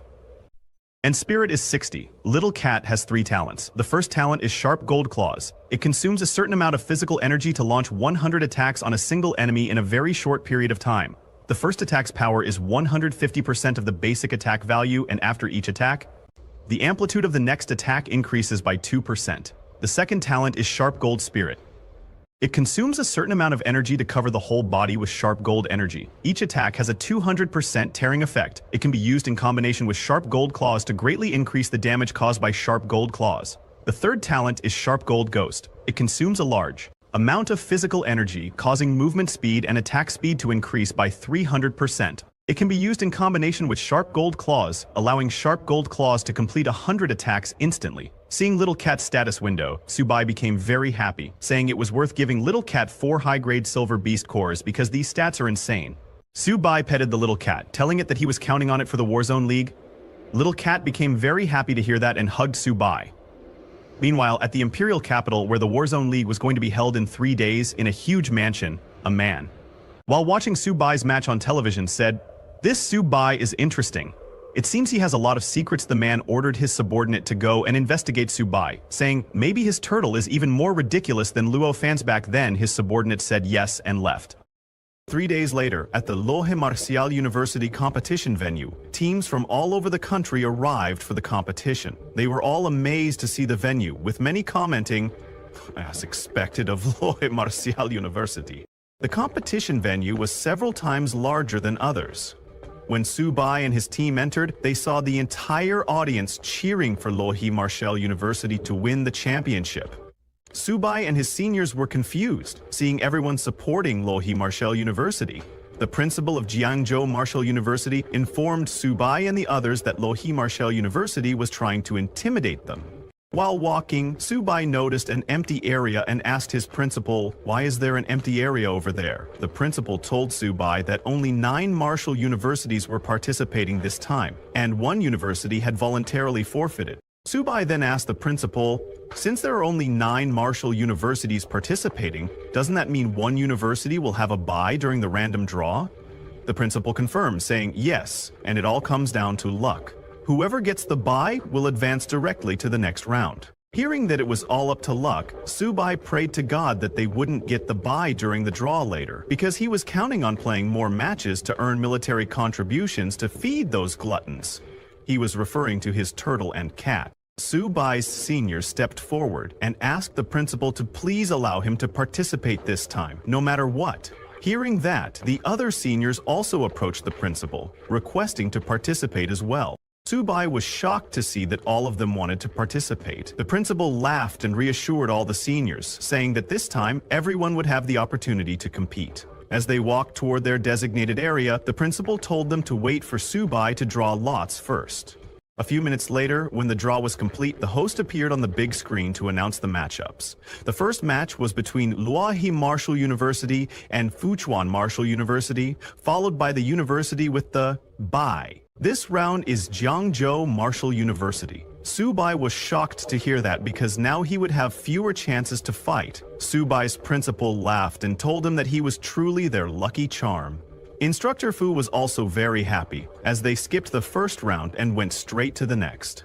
Only Subai was sad, thinking about how unlucky he was to draw the bye, as he wanted to compete. Then, after a few minutes, the first round matches began. Students from both Luohe Martial University and Fuquan Martial University entered the arena. When the match began, Fuquan Martial University's contestant struggled to hold on as Luohe Martial University's contestant pressed the attack. 2 hours later, all the matches concluded. The host appeared on the big screen, announcing that the first round quarterfinals had ended and that they would now announce the results of the second round draw. Shocked herself, the host announces that the university with a bye this round is still Jiangzhou Martial University. Hearing that, people in the audience were very shocked, asking, "What the hell is going on? Is there some kind of shady business happening?" One guy asked, "What kind of luck is this? Jiangzhou Martial University hasn't done anything, just sitting in the audience watching the matches." Another guy said, "I traveled all this way just to watch Subai sitting in the ring eating peanuts and drinking cola. A bye once is understandable, but why a second time?" A girl then suggested, could it be that Luohe Martial University is afraid of facing Subai directly, so they deliberately gave Jiangzhou Martial University a bye? Others in the audience agreed with the girl, saying that the competition system was unfair. How could such a strong competitor like Subai keep getting a bye? This is disrespectful to the opponents. Hearing the complaints from the audience, a representative from the military stepped forward to clarify that after a thorough inspection, there was no evidence of any bias or foul play by Jiangzhou Martial University, and the competition would continue. Hearing the announcement, Subai's principal became very happy, as this meant they had ranked third in their competition zone. As long as they won one more match, they could participate in the final of the 5 major competition zones. On the other hand, Subai was shocked and asked, "How is it another bye? Can't they let me compete?" Then, 1 hour later, the host announced that the exciting moment was coming soon. The final match of this round's competition zone was about to begin. The next match was Jiangzhou Martial University versus Lanzhou Martial University. But even when it was Jiangzhou Martial University and Lanzhou Martial University, the people from Luohe Martial University were cheering for Luohe. On the other hand, when it was finally Jiangzhou Martial University's turn, all of Subai's seniors surrounded their principal, asking him to let them go first this time. The principal asked everyone to please calm down, saying, "Although we've been very lucky, we still can't be complacent." The principal pointed at Luo Yonghao and Bai Ningbing, telling them to go up first and second. After them, Wang Qingqing would go, followed by Hu Qingshu, and finally Subai would go last for the grand finale. Hearing the principal's fight order, all the seniors became very happy and excited, saying, "All right, principal, will definitely bring glory to the school." Only Subai was disappointed, because it seemed like there was no chance for him in this match. When the match began, Uchi Yoyongkyung went first into the arena. He tried to take on a bronze mid-level opponent with his bronze low-level strength, and in the end, he lost narrowly. Next, Bai Ningbing stepped onto the stage and immediately went into a berserk state, completely abandoning defense and fighting recklessly. He actually forced his opponent to retreat continuously, and Jiangzhou Martial University won. The next one was Wang Qingqing, the school beauty. She showed that her combat skills were no joke, using a soft whip technique that combined both offense and defense, sending her opponent flying out of the ring. Jiangzhou Martial University won another match. Instructor Fu was very happy to see that they had won again, because now they only needed to win one more match to win this round. Seeing the other students, Subai's principal felt like the strength of the other students had skyrocketed. He wondered, could it be that Subai had influenced them? On the other hand, Subai was crying inside because his seniors were taking all the military contributions. He wondered when it would finally be his turn. Then, for the next match, Hu Qingshu from Jiangzhou Martial University entered the arena. When he stepped in, he asked the two remaining students from Lanza Martial University to come together, saying it would save him time. Hearing this, the students of Lanza Martial University became very angry, telling Hu Qingshu not to get too cocky or he would lose miserably. But the host informed everyone that the competition rules allowed one person to challenge multiple opponents at the same time. Hearing that, both of the students from Lanza Martial University stepped onto the stage. Then, the match began. Just as the match started, Hu Qingshu closed his eyes and concentrated all his energy into one point. Immediately, a huge spiritual tree appeared behind Hu Qingshu. This was a Wood 2 supernatural ability. With one swing of his finger, Hu Qingshu shot the leaves of the massive spiritual tree towards the students of Lanza University. When the leaves touched the students, they cut their skin. Both students were surprised by the attack. One senior student told the other to be careful, saying, "These leaves are suspicious. Just hold on. Hu Qingshu's psychic power won't last much longer." Subai was surprised that a wood tube user was able to summon a millennium-old maple tree like this. He admitted that Hu Qingshu's psychic power was truly terrifying. Even Subai's principal was impressed, seeing that Qingshu's strength had increased again. The principal thought to himself that Hu Qingshu was truly living up to being from that family. People in the audience were also amazed by Jiangzhou Martial University's matches, saying, "The current batch of Jiangzhou University students is truly full of hidden talents. One dark horse after another keeps emerging." "Even Senior Hu Qingshu is this strong?" a guy from the audience commented, "but I still think Subai is stronger. After all, his tamed beast has already defeated a golden ranged one."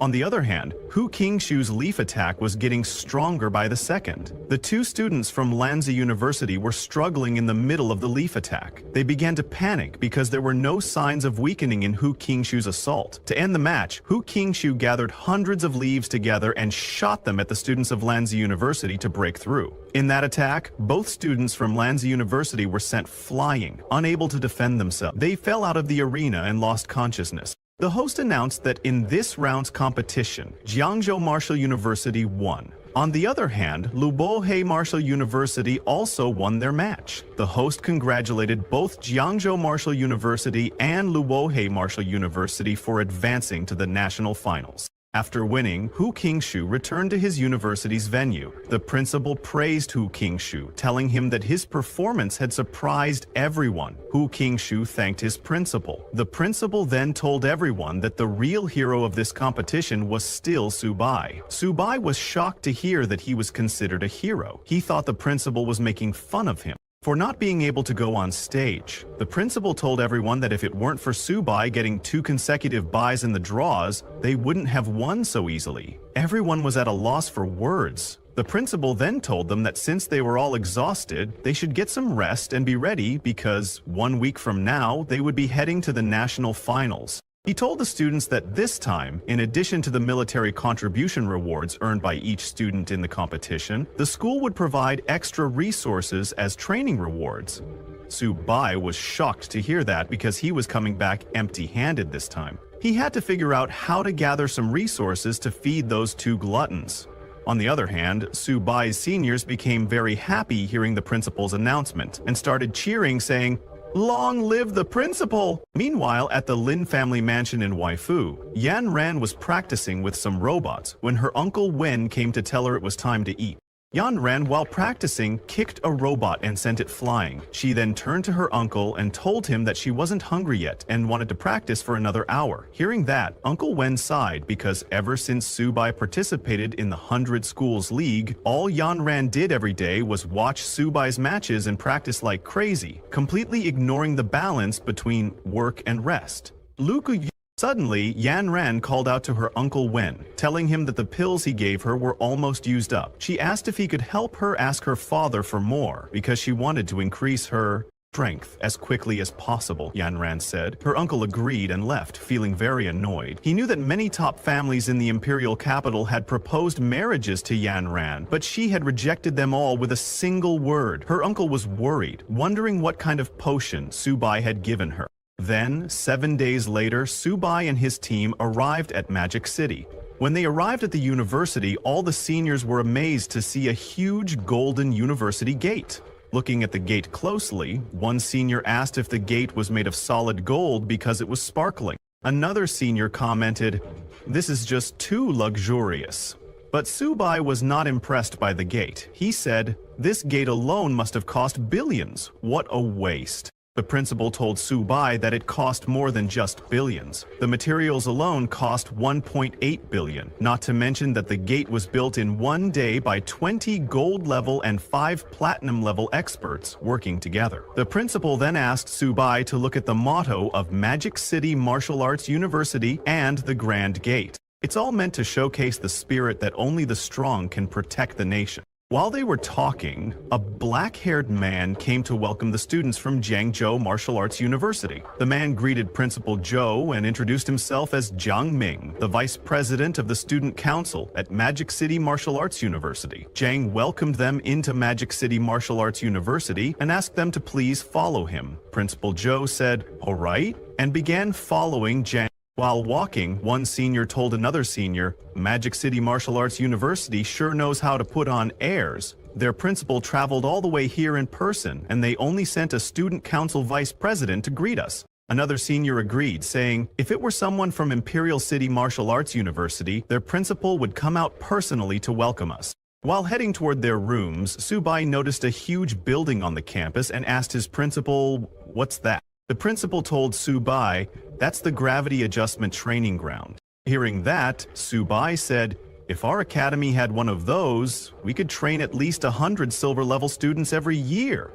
Subai's words hit the principal in the heart. After some time, everyone arrived at the hotel. Zhang told Subai and his team that this was the hotel where they would be staying and dining. Zhang explained that the first floor offered a 24-hour buffet, with all the ingredients being meat from ferocious beasts of various species, cooked by top chefs. It was very beneficial for enhancing a martial artist's blood energy, and there was no limit to how much they could eat. Subai asked Zhang again if it was really unlimited. Zhang replied.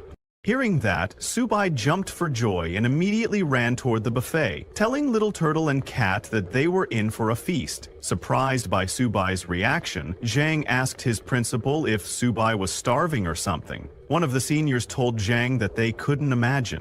"How much can this turtle of Subai eat?" one senior asked. Another senior said to the others, "If Subai goes in, will there be anything left for us to eat?" Hearing that, all the seniors hurried to the buffet, or they would go hungry tonight. Seeing them like that, Zhang was at a loss for words. The principal laughed and said, "Young people, so full of energy." The next day, when Subai's team entered the competition venue, they were surprised by how big it was. One senior commented, "The competition venue at Magic City is really on another level. I've only ever seen such a large venue on TV."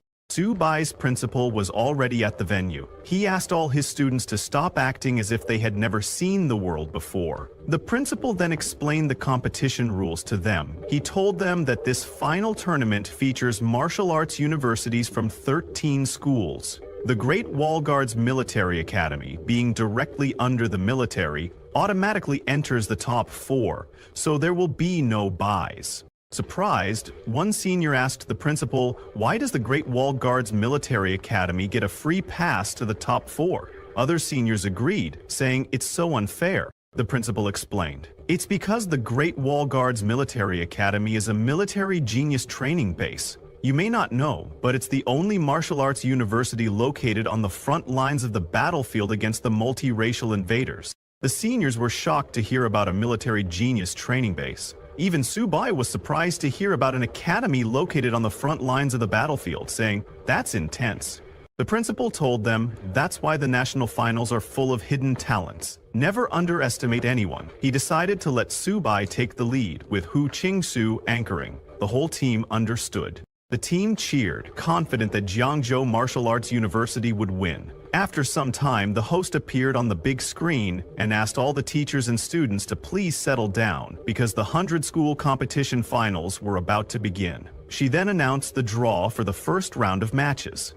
The first match was between Jiangzhou Martial Arts University and Yokohama Martial Arts University. The second match was between Imperial City Martial Arts University and East China Martial Arts University. The third match was between Magic City Martial Arts University and Nanjing Martial Arts University. These three matches would take place simultaneously. Seeing the draw, Subai's principal said their luck wasn't bad, as they didn't draw any of the top 3 universities in the first round. A senior commented that Yokohama Martial Arts University was about on par with them and asked the principal to let him go first. But before the principal could say anything, Subai intervened, saying he would go first. He wanted all the schools to know Jiangzhou Martial Arts University's attitude. Well, it was a straight lie because he just wanted to earn military merit for himself. Students from both universities entered the arena and the match began. As they entered, a student from Yokohama University immediately mocked Subai, saying, "Subai, your university made it to the finals, which is already impressive enough, but this is the end of the road for you."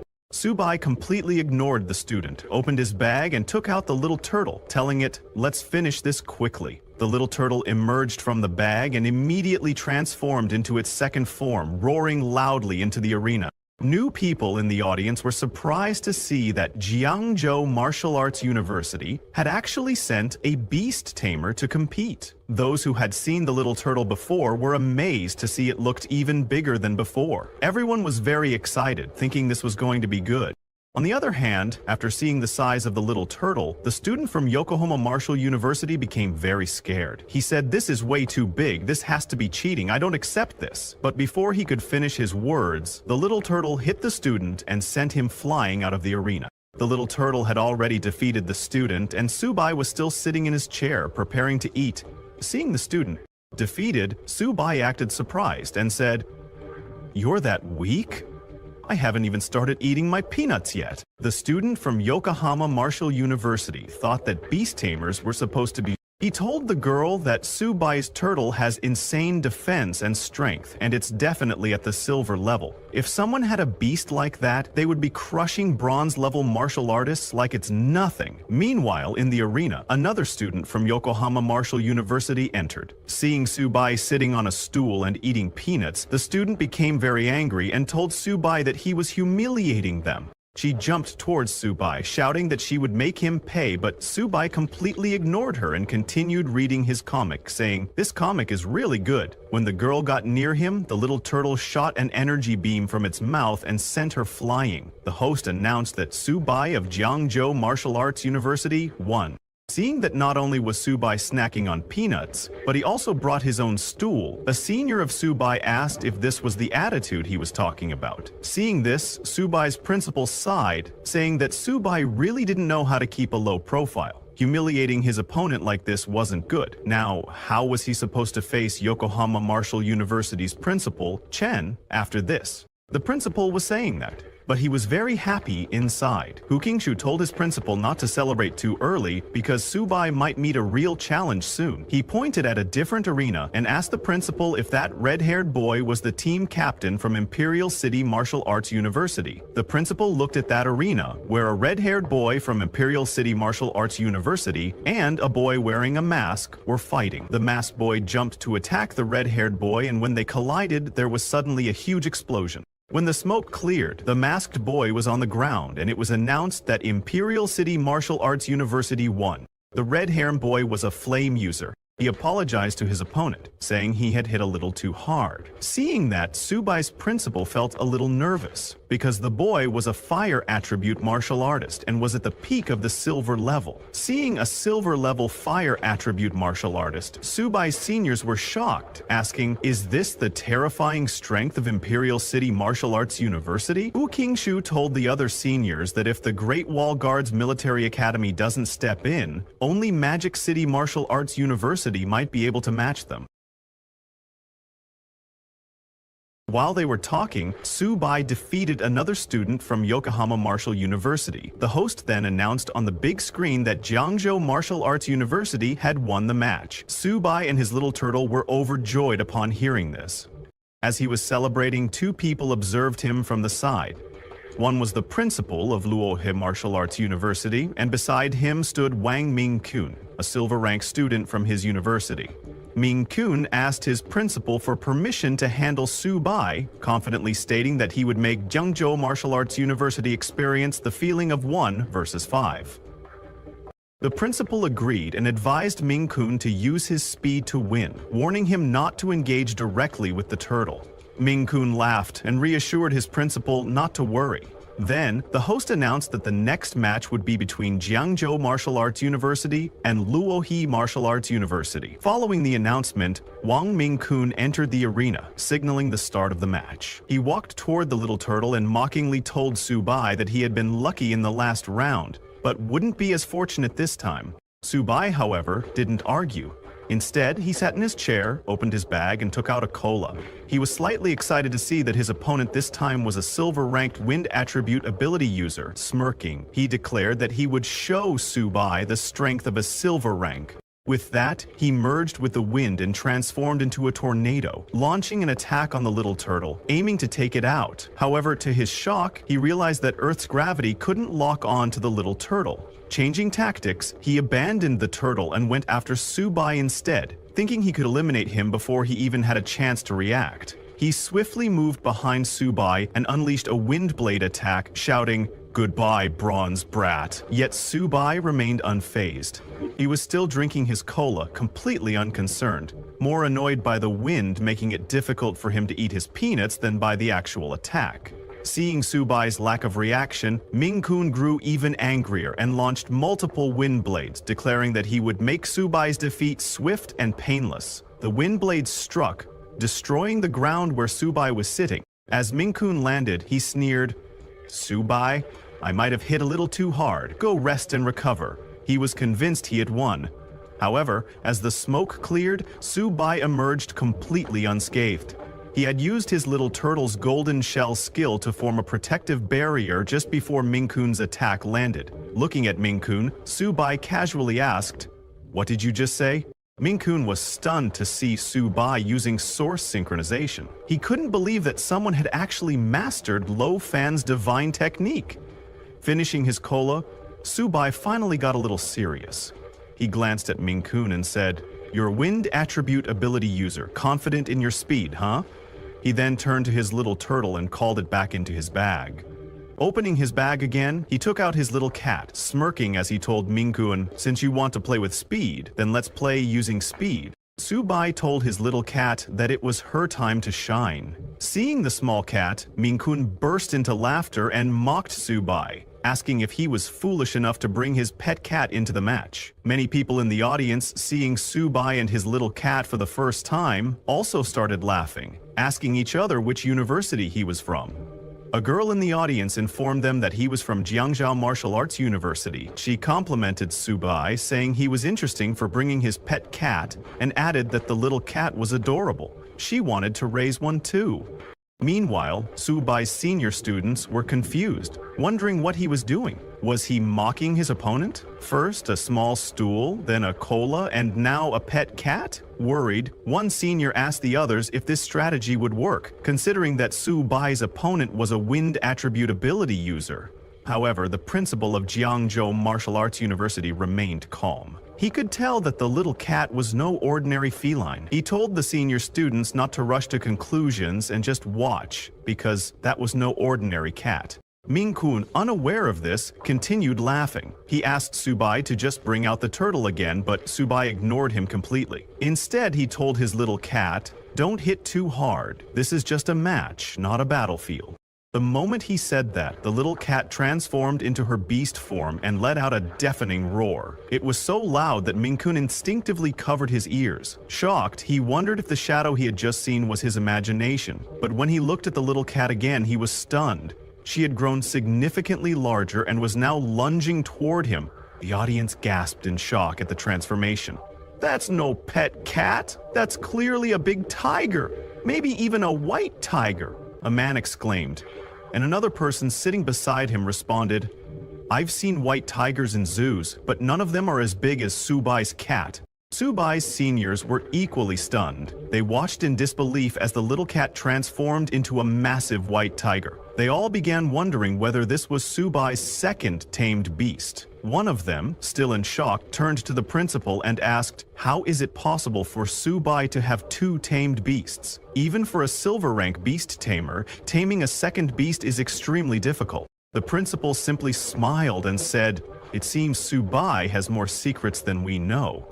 Meanwhile, in the arena, Min-kun activated his super speed and struck the little cat's neck with a wind blade. His precision and speed were flawless, and the attack landed perfectly. However, when he turned to check on the little cat, he was shocked. The cat had vanished. "An afterimage?" he gasped. He couldn't believe it. How could that little cat be so fast? Subai's little cat began running around Min-kun at super speed, leaving behind multiple afterimages. Min-kun was in complete disbelief. "Impossible. I won't admit it. There's no way that little cat is faster than the wind." Frustrated, he turned towards Subai, who was casually sitting in the corner. "Forget the cat. As long as I defeat Subai, I win," he thought.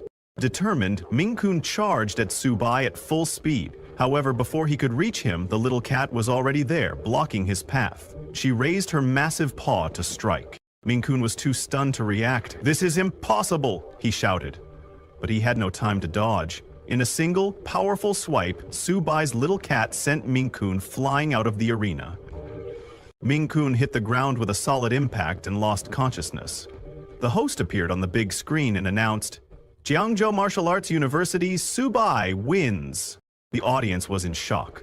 Subai, a mid-tier bronze rank, had just defeated a silver rank captain from a prestigious university. A man in the crowd commented, "That was almost complete domination. Is this even real?" A girl from Jiangzhou Martial Arts University asked, "Why does it feel like Subai's white tiger is even fiercer than his turtle? What's the deal with this big tiger?"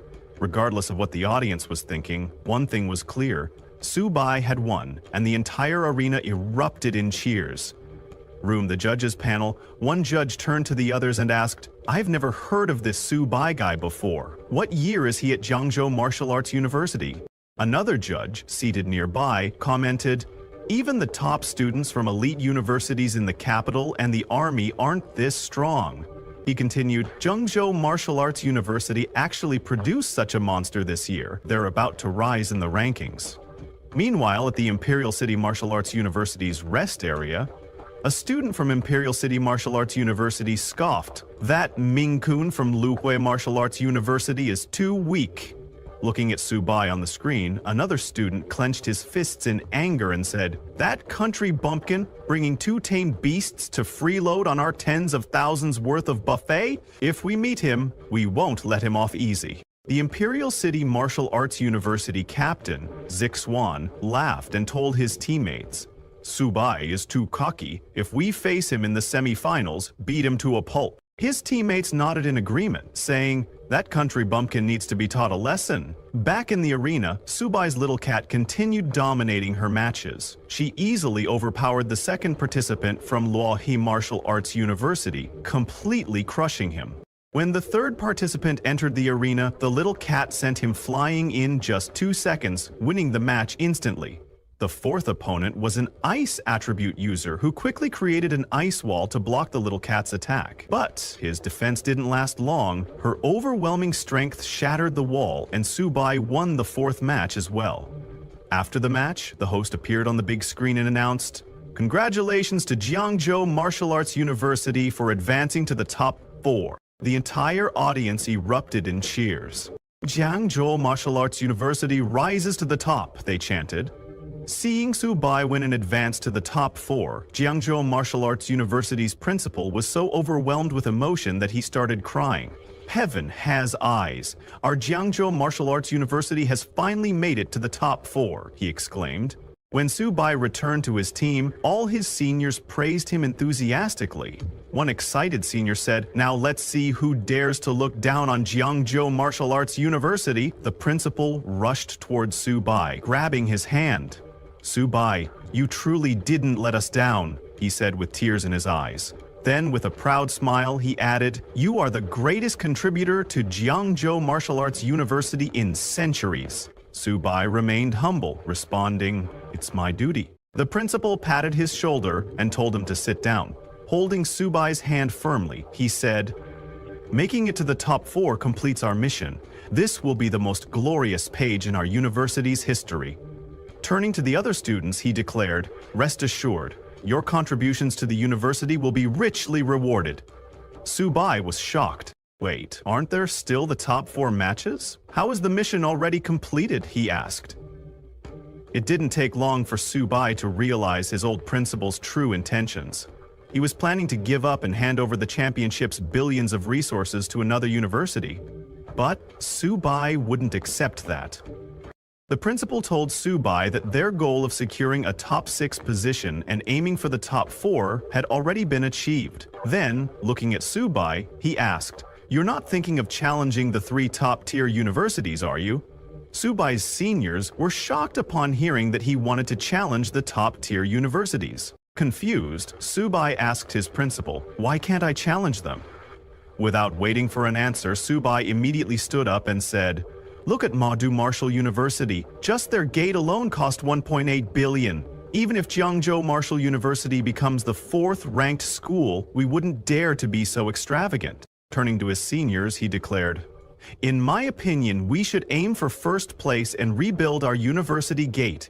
We can't let down the expectations of the people of Jiangzhou. We must strive for the championship." Hearing Su-bai's words, the other seniors were inspired and told their principal, "Su-bai is right. We can't give up like this." One senior, looking at Su-bai, admitted, "Although I find you quite annoying, your performance proves you're a worthy captain." They all agreed that Su-bai would lead and arrange their strategy for the top 4 matches. Hearing their determination, the principal stood up and praised them, saying, "Your enthusiasm and courage are commendable." Then he instructed them, "Let's go back and rest. Prepare well for tomorrow's top 4 matches and strive for 1st place." With their principal's approval, all the students left. Watching them go, the principal sighed and thought to himself, "These kids are still young and impulsive.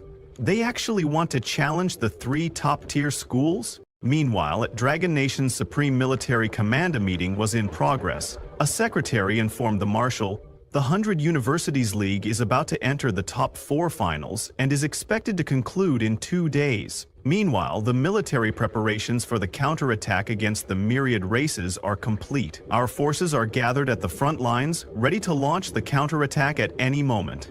Hearing this, the marshal nodded and said, "Good.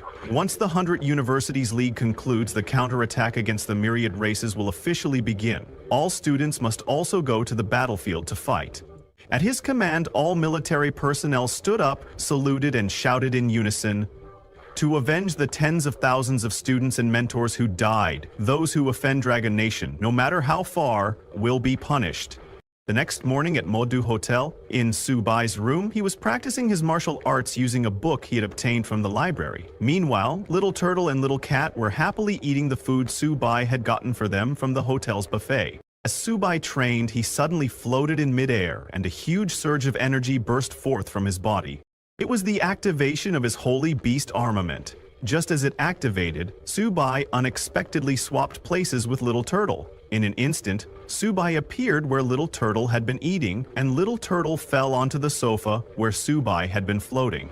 Su-bai was shocked and couldn't understand what had just happened. Suddenly, a system notification appeared. "Congratulations, Su-bai, you have successfully comprehended the Beast Tamer's exclusive talent skill, Transposition," the system explained. With this transposition skill, within a range of 1 kilometer, the beast tamer and their tamed beast can swap positions, ignoring all restrictions. Still in shock, Subai turned to Little Turtle, who looked even more stunned than he was.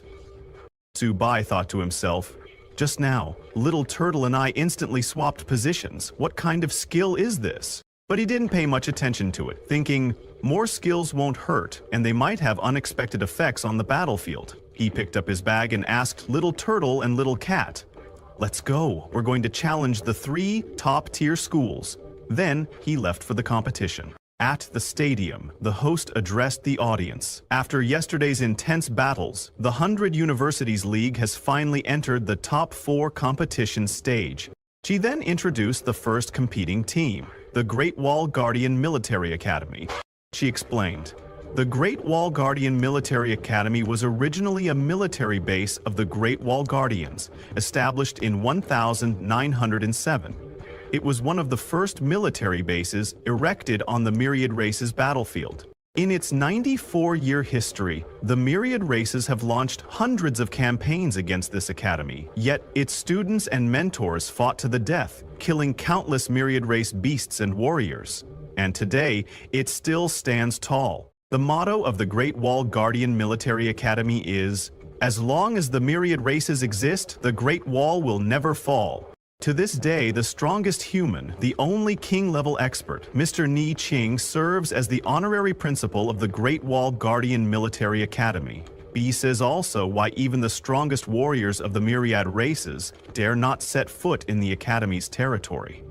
Just as the host finished speaking, king-level expert Ni Qing entered the stage with his students. The host continued, "As the strongest martial arts university in Dragon Nation and humanity's frontline barrier, the Great Wall Guardian Military Academy is truly unmatched." The entire audience erupted in amazement at the sight of the Academy's students and their formidable principal. A man in the audience exclaimed, "They say the Great Wall Guardian Military Academy is a city of heroes. Every student there is a hero." Another spectator standing beside him nodded and said, "Modem Martial University and Capital Martial University are already so strong, and the Great Wall Guardian Military Academy is even stronger. It's hard to imagine just how terrifying their strength must be." One spectator asked, "Did the host say the Great Wall Guardian Military Academy has only 5 team members? Don't they have substitutes?" A boy sitting beside him laughed and replied, "You're underestimating them. This is the Great Wall Guardian Military Academy. Do they even need substitutes?" Subai's perspective. Watching the big screen, Subai's principal turned to him and said, "King-level expert Ni Qing is the bulwark of our human race. For Jiangzhou Martial University to fight against the Great Wall Guardian Military Academy is already an honor." Seeing the legendary king-level expert, Subai felt a surge of motivation, thinking, "When will I be able to become the bulwark of humanity like him?" Competition draw announcement. The host appeared on the big screen, announcing, "The top 4 competition is about to begin." She then revealed the draw results. First match, Great Wall Guardian Military Academy vs. Capital Martial University. Second match, Modu Martial University vs. Jiangzhou Martial University. Seeing the matchups, the captain of Modu Martial University frowned in annoyance and muttered, "This is so boring. We're up against Jiangzhou Martial University, fighting such weaklings I can't even be bothered to make a move." A girl from their team mocked Jiangzhou Martial University, saying, "Our opponent is Jiangzhou Martial University? That trash? Winning against them won't even be glorious." Others from their team agreed, adding, "Jiangzhou Martial University is just a troublemaker. How do they even deserve to be in the top 4? A yellow-haired girl from their team turned to her captain and said, "Let me go this round. I'll take them all down in one go." The first match begins. While they were talking, the first match between Great Wall Guardian Military Academy and Capital Martial University began. The host addressed the audience. The first to take the stage for the Great Wall Guardian Military Academy is their captain, Han Zan, a Lord-level expert and the grandson of General Han Dang. The purple-gold armor he wears is forged from diamond-level cores. She wondered who Capital Martial University would send to face him. As Han Zhan entered the arena holding a huge spear blade, he challenged Wang Yang, the captain of Capital Martial University, saying, "Let's not waste time, let's settle this between us." He then asked Wang Yang, "Do you dare to fight me?" Seeing that Han Zhan had directly challenged Wang Yang, the entire audience erupted in excitement, wondering, quote, "Are Capital Martial University and the Great Wall Guardian Military Academy starting with a king vs. king match?" Unquote. The crowd began chanting, demanding a king vs. king match. The king vs. king match? Hearing the audience's demand, a guy from Capital Martial University suddenly jumped into the arena. It was Wang Yang, the captain of Capital Martial University, also a spearblade user. As soon as he entered, he mocked Han Zhan, saying, "Old Han, why make such a big deal out of this? I'm afraid you'll be a sore loser." The moment Wang Yang stepped into the arena, all the girls in the audience started cheering, shouting, "Wang Yang is our idol!" Su Bai's perspective. Watching the intense matchup, Su Bai's principal turned to him and said, "This match is heating up right from the start. Youth is truly wonderful." Hearing the girls cheer for Wang Yang, Su Bai frowned and asked his seniors, "Is Wang Yang really that handsome? I don't see it." Then he turned to his teammates and asked one of his seniors, "Luol, you go up first. Show the audience what we're made of." Shocked, Senior Luol hesitated and asked, "Can I really do it?" Back in the arena as they were talking, Han Zhan took his position and challenged Wang Yang once again, saying, "Let's start. I'll let you make the first move." Wang Yang accepted Han Zhang's challenge, and with lightning speed charged at Han Zhang, attacking with his spear. However, Han Zhang, standing still, effortlessly blocked Wang Yang's attack. The audience was surprised to see Han Zhang's diamond rank armor skill in action. They were shocked that he had developed it to such a high level. But Wang Yang was not about to stop. He continuously attacked Han Zhang from all directions, shouting, "Han Zhang, so what if your blood chi is high? So what if your armor is strong? I can still defeat you." Seeing them fight, Su Bai's principal told him, "Wang Yang is an extreme agility and attack-type fighter. Coupled with the howling wind technique, it's almost impossible to see him." Su Bai agreed, commenting, "He is absolutely terrifying." Watching the intense battle, Su Bai thought to himself, "Is this the power of a mid-silver rank? How am I supposed to stand against them when I'm only a mid-bronze rank?" Meanwhile, in the arena, Wang Yang continued his relentless attacks, moving at incredible speed. But Han Zhang suddenly spotted an opening in his opponent's movements and smiled. Raising his spear high, he gathered an enormous amount of energy. He struck the ground with such force that it shattered the arena floor, sending powerful shockwaves in all directions. The shockwave hit Wang Yang as he dashed around, causing him to lose his balance and come to a sudden stop. Seeing Han Zhang's attack, a judge remarked, "This is Grand General Han's Sky Splitter Slash. I remember 3 years ago Grand General Han Dang used this very technique to kill a diamond rank enemy." The judge was shocked by the terrifying power of the attack, which had forced Wang Yang to halt. A commentator praised Han Zhang, telling the audience, Han Zhang actually used an extremely offensive combat technique as a control technique, an unthinkable strategy. Another commentator added, "Brilliant. Han Zhang truly deserves to be the top warrior of Military Martial University." While everyone was praising Han Zhang, Wang Yang stood up once again, refusing to go down so easily. Swinging his spear, he charged at Han Zhang with full force, aiming to end the match in a single decisive blow. Seeing Wang Yang's direct confrontation, Han Zhang told him, "You're going to lose." With that, he unleashed his most powerful move. A sudden explosion of flames erupted in the arena, even terrifying the audience. Han Zhang's attack was so powerful that Wang Yang couldn't even reach him. The sheer force of the strike shattered Wang Yang's spear, along with every bone in his body. Seeing Wang Yang's condition, the audience murmured in concern, some saying, "That was too harsh." The audience felt even worse upon realizing that Han Zhang had only struck Wang Yang with the back of his blade. If he had used the sharp edge, Wang Yang, the captain of Imperial Capital Martial University, would likely have been a corpse by now. Some people in the crowd were outraged, saying, "It's just a competition. Was it really necessary to go for the kill? It's a tournament. Why not show some restraint?" While the crowd murmured, Wang Yang slowly stood up again, using his spear for support. He praised Han Zhang, saying, "You are truly amazing.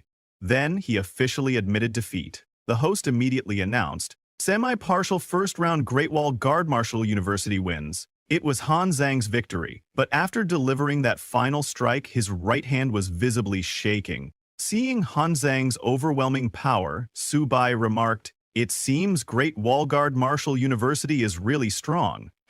At that moment, Su Bai's principal stepped forward and said, "Now that the first round is over, it's our turn." He then turned to a student named Luo Yang and asked, "Are you ready?" Luo Yang confidently replied, "I'm ready." Saying that, he entered the arena. The principal reminded, but Luo Yang, full of confidence, drew his longsword and reassured his principal, "Don't worry, I won't embarrass Jiangzhou Martial University." For the second round, Imperial City Martial Arts University sent out a black-haired boy named Zhang Leiqiao. As soon as Zhang stepped into the arena, the match began. Zhang was a dual-blade user. Upon entering, he drew his two blackened blades and laughed, saying, "This is going to be fun." He had the air of a lunatic, someone who looked down on his opponent. Licking his blade, he sneered at Luo Yang, "Little brother, how do you want me to play with you?" Hearing his mocking words, Luo Yang grew furious and charged at Zhang, shouting, "Bring it on!" With full force, he swung his sword at Zhang,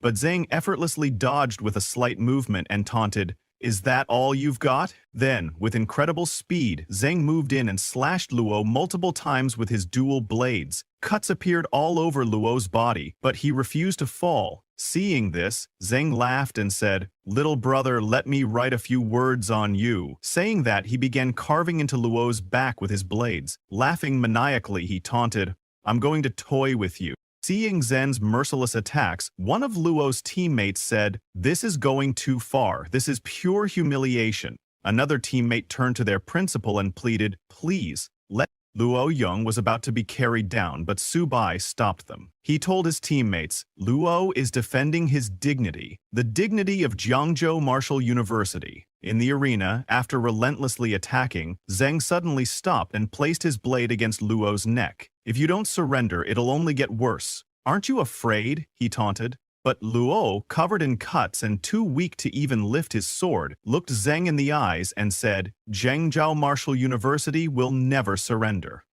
Hearing this, Zhang stabbed Luo with his blade and asked again, "Still refusing to surrender?" Luo coughed up blood but stubbornly replied, "I will never surrender."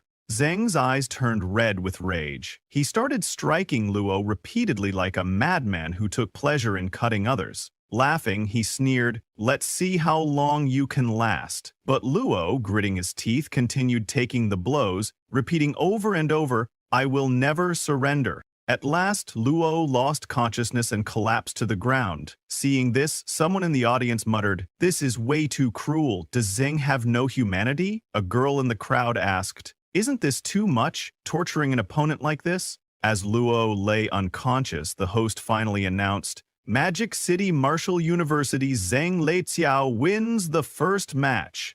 Su Bai and his teammates rushed toward Luo to check on him. Furious, Su Bai glared at Magic City Martial University and shouted, "You've gone too far!" One of Su Bai's seniors stepped forward and carried Luo down in his arms. As Luo was taken away, another of Su Bai's seniors, Bai Ning, entered the arena. Turning to his principal, he declared, "I'm going next. I won't let Zhang act so arrogantly." Su Bai's principal warned him, "Be careful, don't fight Zhang head-on." Bai Ning, a skilled swordsman, nodded in determination. As Zhang entered the arena, he laughed and said, "Another one? But this one doesn't look very durable." Drawing his sword in anger, Ning snapped back, "You talk too much." The host immediately announced the start of the second round. The moment the match began, Ning charged at Zhang, shouting, "Zhang, I want your life!" He swung his sword with full force, but just like before, Zhang effortlessly dodged his attack. Realizing that Ning was truly ruthless and determined to kill him, Zhang swiftly moved and counterattacked, saying, "I won't give you the chance to strike." Both fighters continued their relentless assault, each aiming for the kill. Watching the brutal exchange, a spectator in the audience asked in shock, "Are they really just students? Is this what a battle between students looks like? This is insane." People in the crowd began to grow anxious. One person said, "They should call it a draw. If this keeps going, one of them's going to die." Another added, "Even from hundreds of meters away, I can smell the thick scent of blood. This is terrifying." Inside the arena, both Ning and Zhang suffered wounds from each other's blades. As Zhang started to bleed, a flicker of fear appeared in his eyes. "Are you trying to die?" he shouted at Ning. Despite his injuries, Ning gritted his teeth and replied, "I told you, I want your life." He swung his sword toward Zhang's neck, but Zhang dodged at the last second and countered by slashing Ning's leg. Before Ning could react, Zhang moved behind him and attempted to strike with both blades. However, Ning blocked the attack just in time with his sword. Zhang smirked and taunted, "You're just a lowly bronze rank from a trash martial university." Tightening his grip on his blades, he sneered, "You're going to lose." Still struggling, Ning glared at Zhang and said, "Have you forgotten? Jiangzhou Martial University never gives up." With those words, Ning did something unthinkable. He turned the tip of his own sword toward himself. Without hesitation, he stabbed through both himself and Zhang. Zhang's eyes widened in shock. "Are you insane? You're killing yourself too!" Ning laughed through the pain and said, "This isn't enough to kill me." Pushing his sword even deeper, he gritted his teeth and declared, "This is how Jiangzhou Martial University fights. Unlike you, Zhang. You only know how to bully the weak," Ning shouted. "Go to hell." With that, he drove his sword forward. In pain and fear, Zhang screamed, "Don't kill me! I don't want to die!" Desperate, he turned to his principal and begged, "Save me!" Just as he cried out, a hand appeared from behind and stopped Ning's sword. It was the Imperial City Martial Arts University principal stepping in to rescue his student. He declared, "Magic City Martial University concedes this match." The host, taken aback, quickly announced, "Magic City Martial University has conceded the match." The Imperial City Martial Arts University principal then pulled the sword out of both Zhang and Ning's bodies. At that moment, Subai's principal rushed into the arena, catching Ning before he collapsed. Furious, he turned to his opponent's principal and demanded, "Is this what your Magic City Martial University students are like? First, they humiliate their opponents in the arena, and then they beg for help when facing death?" As he carried Zhang out of the arena, the Imperial City Martial Arts University principal sneered at Subai's principal and said, "Don't think that just because you made it to the top 4, Jiangzhou Martial University is qualified to challenge Magic City Martial University." Just then, a doctor arrived, but instead of checking on Ning, who was more seriously injured, he attended to Zhang first. Seeing this, Subai's principal gritted his teeth in anger. "Do you really think only your Magic City Martial University students are valuable? The lives of Jiangzhou Martial University students are just as precious." As the Imperial City Martial Arts University principal left, he coldly remarked, "There's no point in arguing. Let's settle this on the stage." "Fine," Subai's principal snapped. Turning to Subai, he ordered, "Get on stage. Beat them as hard as you can. Make them pay for touching anyone from Jiangzhou Martial University." Hearing his principal's command, Subai immediately stepped into the arena. "Leave it to me. I'll make them pay the price."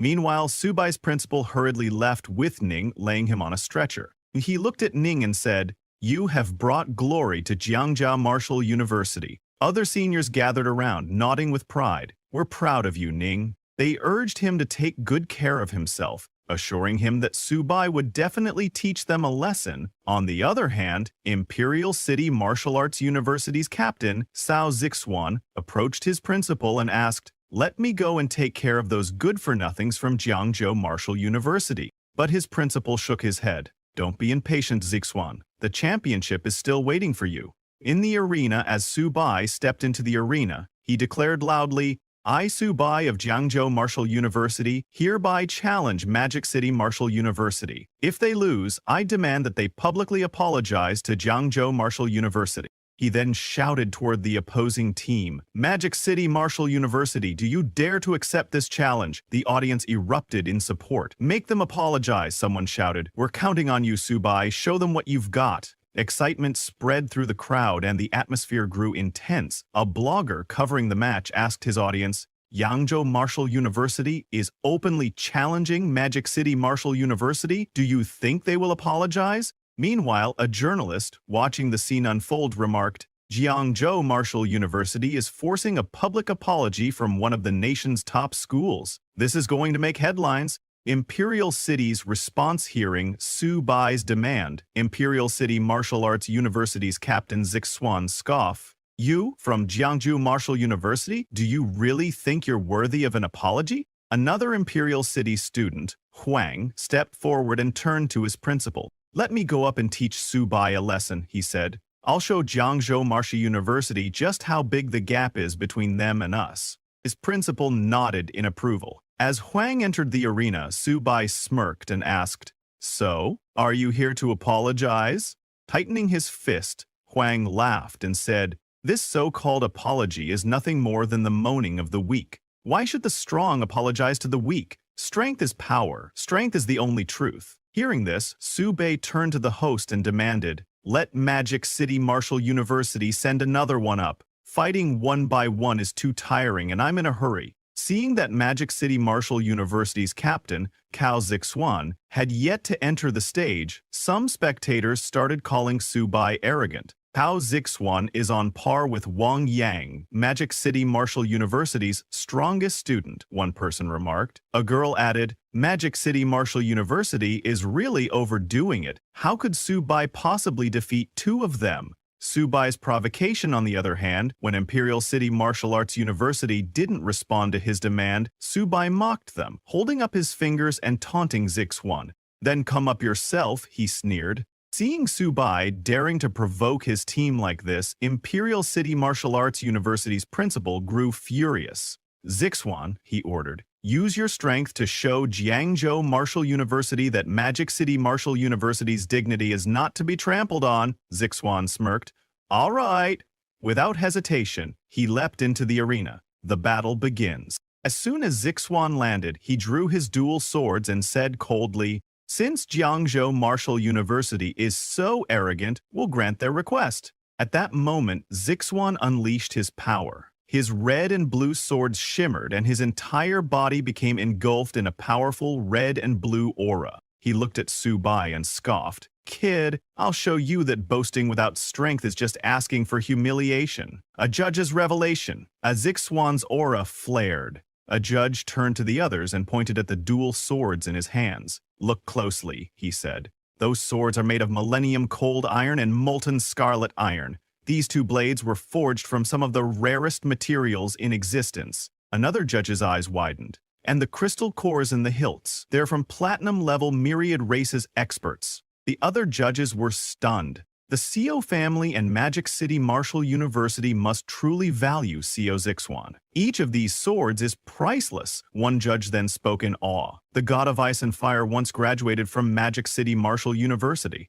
Before leaving, he passed down the strongest cultivation technique to them. Could it be that Seo Zixuan is cultivating that very technique?" As the audience buzzed with excitement, Zixuan, his aura still surging, turned to Subai and sneered, "Now, don't start making excuses." The battle escalates, accusing Magic City Martial University of bullying the weak. Zixuan gave Subai a chance to summon his tamed beasts. "You should call them out now," he warned, "otherwise you might not get another opportunity." Subai smirked. "Thanks for your kindness, but I'm enough to handle you all on my own. There's no need for tamed beasts." As he spoke, Subai unleashed his aura. Hearing this, Zixuan laughed mockingly. "A beast tamer who refuses to rely on his beasts? And you actually dare to fight us hand to hand?"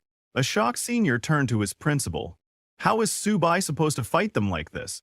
The principal responded calmly, "Subai has activated shared origin." The fight begins in the arena. Seeing that Subai had no intention of summoning his beasts, Zixuan immediately charged at him, shouting, "Subai, you're too arrogant, you're courting death." Wang followed closely behind, sneering. The weak should know their place. Seeing them rush at him, Subai smiled. "You two are really impatient." At that moment, he fully unleashed his aura. One by one, he activated Sharp Gold Spirit, Sharp Gold Ghost Shadow, and Earth Spirit Possession. With his body strengthened by all these buffs, Subai got ready to fight. Watching Zixuan and Huang approach, Subai declared, "I'll settle the score with all of you from Magic City Martial University." Just as Huang got close, Subai didn't even give him a chance to make a move. With a single devastating punch to the face, he sent Huang flying. A shocking display of power, Zixuan's eyes widened in shock. How is this possible? From the stands, a senior of Subai's exclaimed, "Subai's speed has already reached the gold level."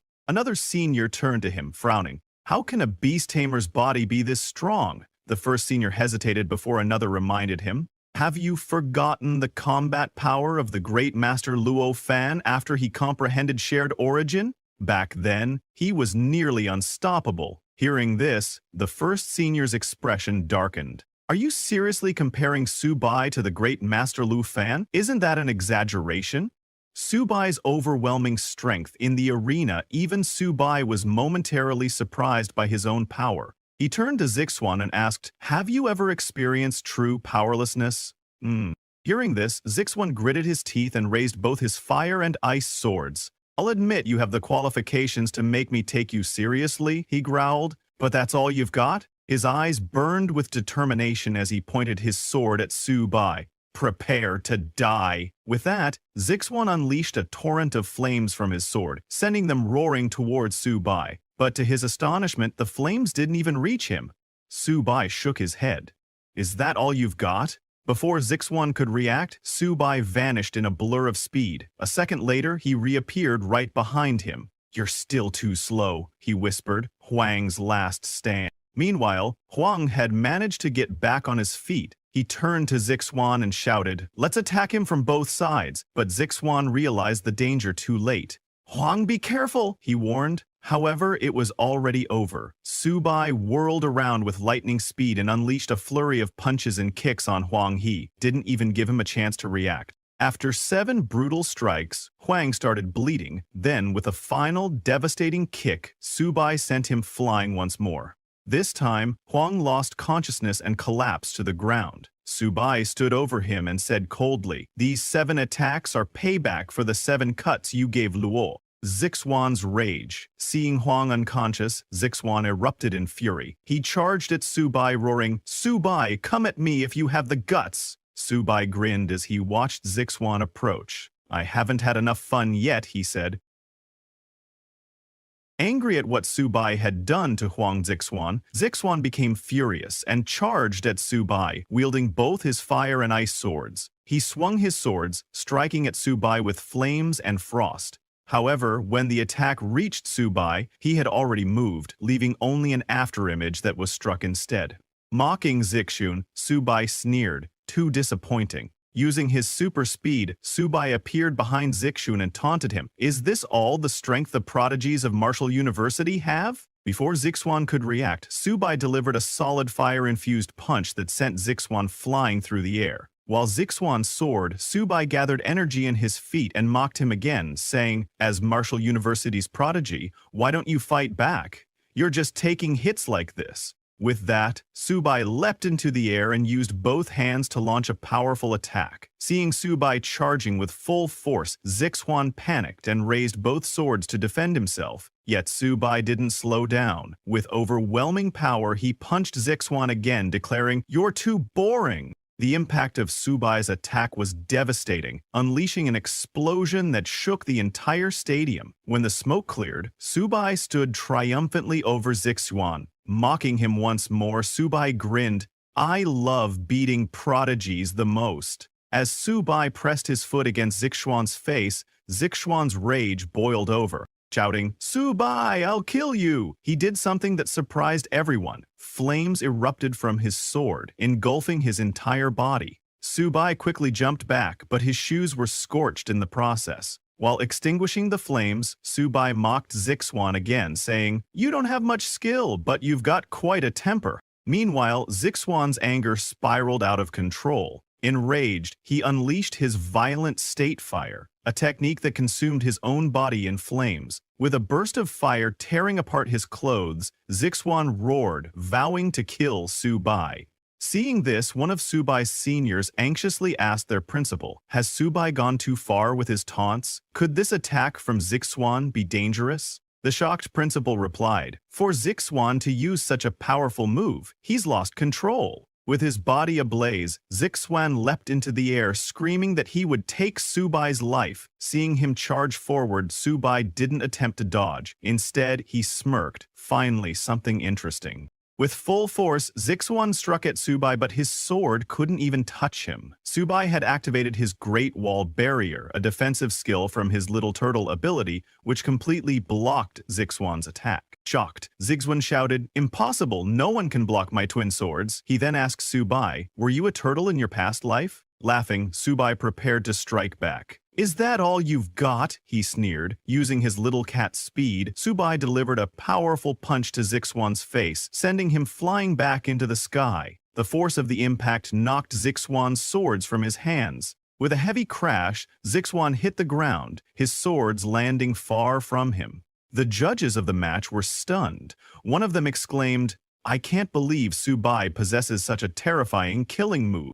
Another judge added, "The most shocking part is that their fight actually cracked the golden level arena. This is the terror of the primordial flow." Watching Subai's powerful presence reminded the judges of Luofan from the past. "And Subai is only at mid-bronze rank," one judge murmured. "His talent? It might be even scarier than those from elite families." While the judges discussed this, Subai bent down and picked up Zixuan's swords. Examining them, he remarked, "These two swords look quite valuable." Seeing this, Zixuan, still dazed and fearful, shouted, "What are you doing? Put them down! Those are my twin swords!" But Subai wasn't going to let it go. He told Zixuan that after seeing how Imperial Martial University behaved, he knew they definitely wouldn't apologize or compensate for their actions. So, Subai declared that these two swords would be considered compensation from Imperial Martial University. Hearing this, Zixuan became furious. Like a beast, he lunged at Subai, shouting, "This is too much! I will kill you!" But Subai easily dodged Zixuan's attack and taunted him. "Do you still think you have the strength for that?" Without hesitation, Subai kicked Zixuan in the face, telling him he was overestimating himself. With just one solid kick, Subai broke Zixuan's nose and sent him flying. Subai was furious. How dare Imperial Martial University try to bully the students of Jiangzhou Martial University? Without giving Zixuan a chance to recover, Subai leapt at him once again.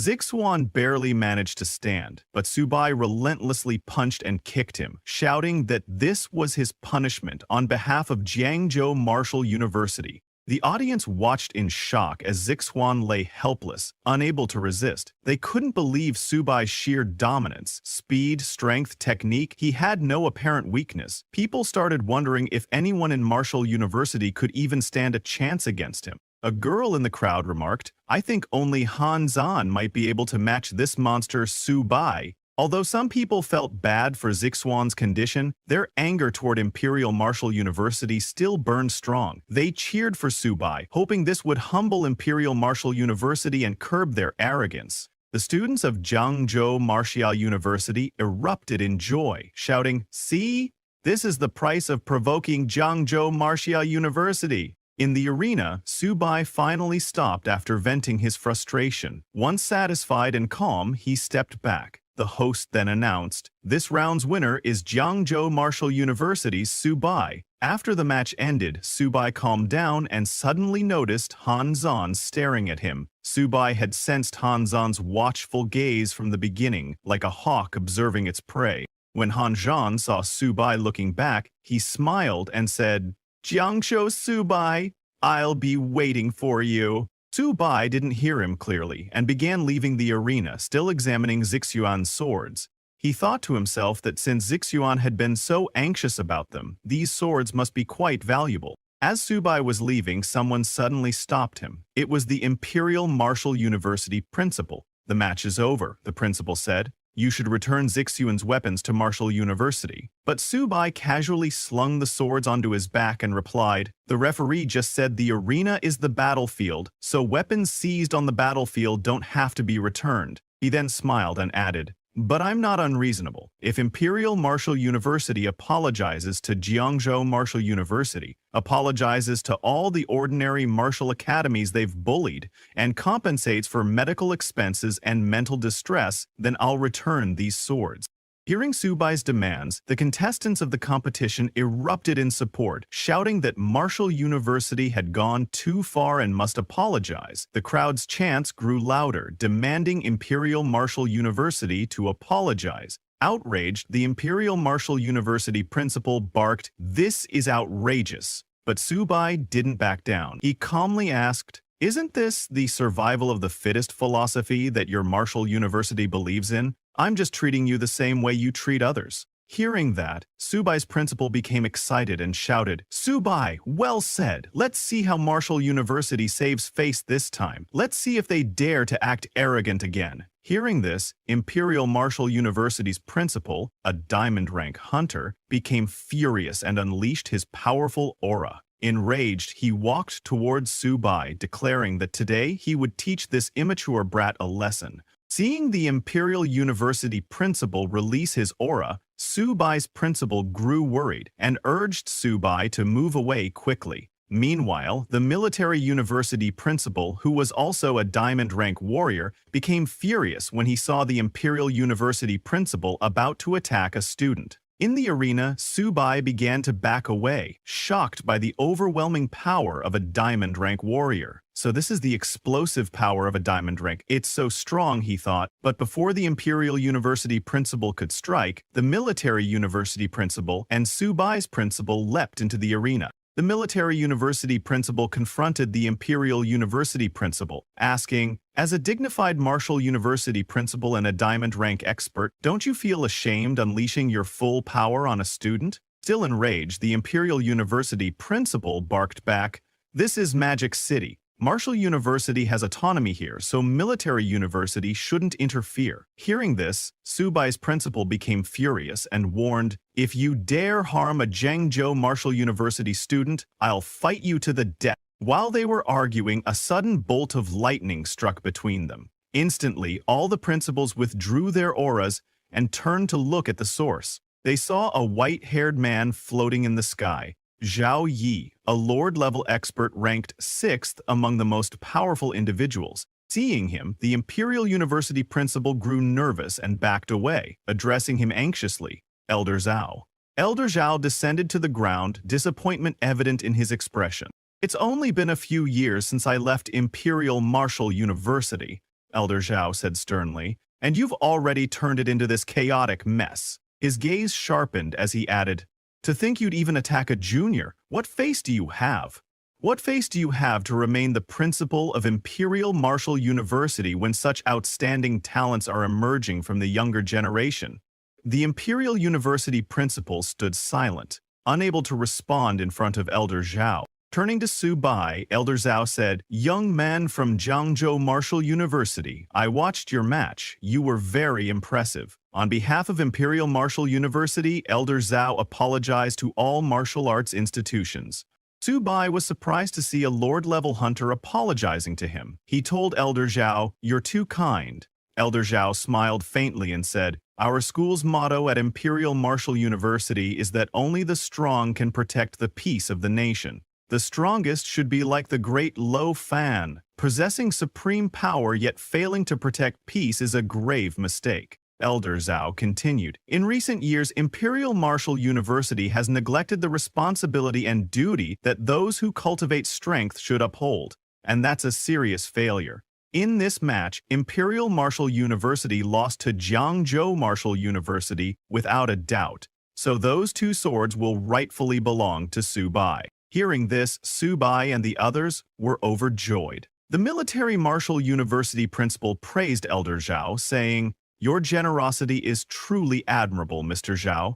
Suddenly, Subai respectfully thanked Elder Zhao, saying, "As a junior, I'm grateful for your teachings." But the Imperial Martial University principal still didn't want to let go of those swords and tried to say something to Elder Zhao. However, without listening to him, Elder Zhao interrupted and told the Imperial Martial University principal, "With such an impatient temperament, you can't be the principal of Imperial Martial University, you should just be an instructor." Saying that, Elder Zhao left the arena. Then, the host appeared on the big screen and announced that the school would repair the arena and the finals of the league would begin in 1 hour. Hearing this, the entire audience became very excited, saying, "Zhangzhou Martial University is really making people see them in a new light this year, and Subai is probably the dark horse of this year's league." On the other hand, after their victory, Subai and his principal left the arena. All of Subai's seniors praised him, saying he had done well and restored the dignity of Jiangzhou Martial University. They were all proud of him. Feeling embarrassed, Subai asked everyone not to praise him too much, admitting that he had been terrified just now. Subai's principal was also very happy. Seeing that even Elder Zhao had appeared, he proudly said that today, Jiangzhou Martial University could finally hold its head high. While they were talking, one of Subai's seniors approached and informed their principal that the next match would be against Great Wall Guard Martial University. Hearing that, Subai's principal told Subai to take a rest, saying, "It's already unexpected that we've made it to the finals, so now we should just do our best." Hearing this, Subai smiled and told his principal, "There's no need to rest." He then asked, "Since I've won glory for Jiangzhou Martial University today, do you think I could get some rewards?" Subai's principal chuckled and said, "You little rascal, you really know how to take advantage of a situation. I have 2 high-grade silver beast cores here. I'll personally give them to you." Hearing this, Subai thanked his principal, promising that he would definitely perform well. 1 hour later, the host announced, "The highly anticipated 100 Schools League Finals is about to officially begin." The whole audience erupted in excitement. Some people cheered for Han Zan, while others shouted that Jiangzhou Martial University would win. Moments later, Han Zan from Great Wall Guard Martial University and Subai from Jiangzhou Martial University entered the arena. Holding his long spear, Han Zan looked at Subai and said, "I've been waiting for you for a long time. Let's have one match to decide the victor. What do you say?"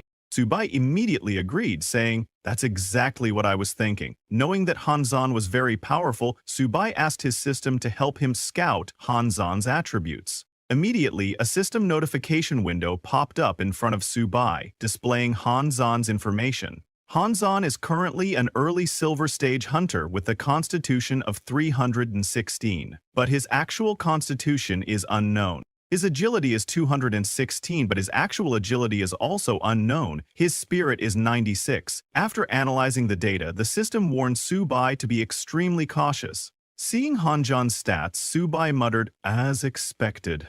Hanjan, your strength is extraordinary." But while Subai was still examining the status window, Hanjan suddenly charged at him, shouting, "Subai, what are you waiting for? Fight me like a warrior!" Seeing Hanjan rushing in with such force, Subai unleashed his power by activating Sharp Metal Spirit, Sharp Metal Phantom, and Earth Spirit Possession skills. After buffing himself, Subai got ready to attack, telling Han Zan that he would now show his true power. Han Zan moved quickly and struck at Subai with his spear, but using his incredible speed, Subai dodged the strikes and attacked from all directions, taunting Han Zan to show his full power. Subai continued to evade while landing hits on Han Zan. However, Subai was surprised to see that Han Zan was matching his speed. This was exactly what Subai had expected.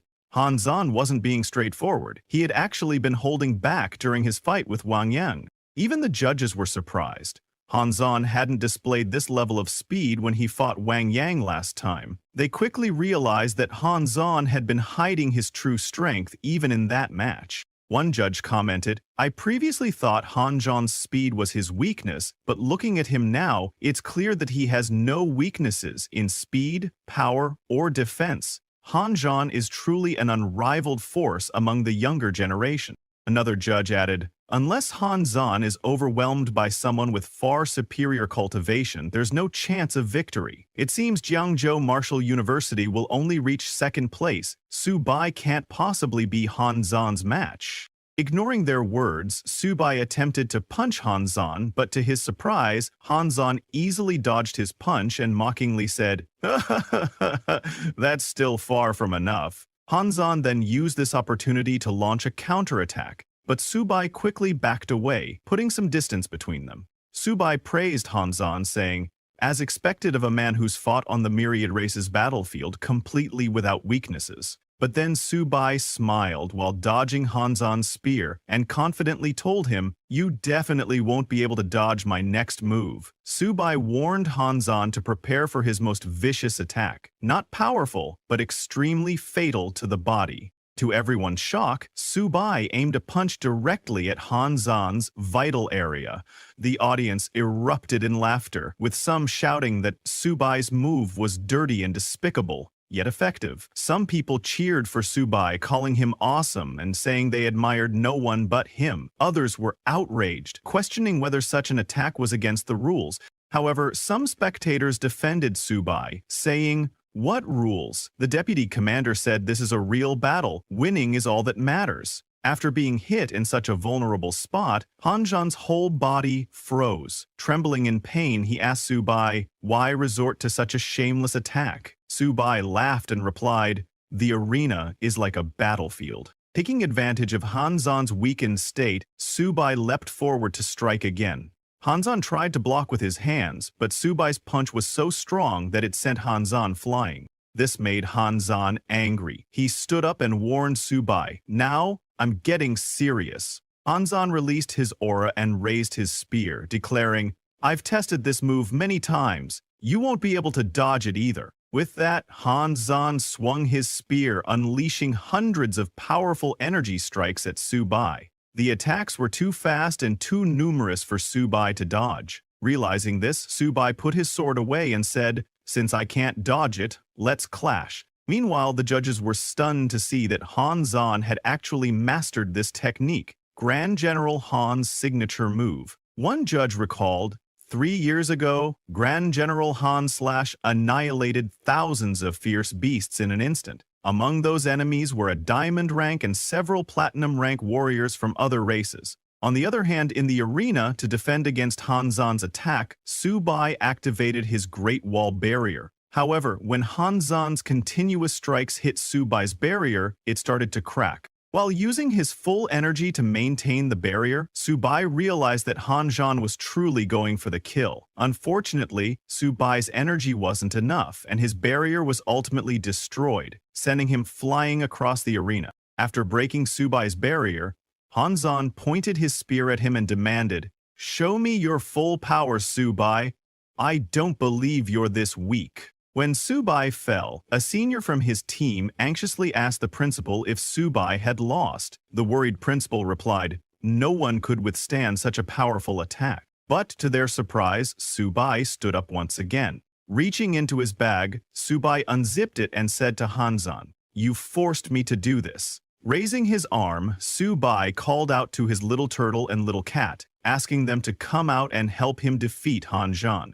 Both Little Turtle and Little Cat emerged from the bag and activated their ancient beast forms. Seeing this, Han Zhan smirked and said, "Very good, Subai, you've finally shown your full power." Subai activated his energy once again, and together with Little Turtle and Little Cat, he charged at Han Zhan, shouting, "Old Han, you're finished." Subai attempted to kick Han Zhan first, but Han Zhan swiftly dodged the attack. Next, Little Cat leaped forward, striking with its claws. Han Zhan blocked the attack with his spear.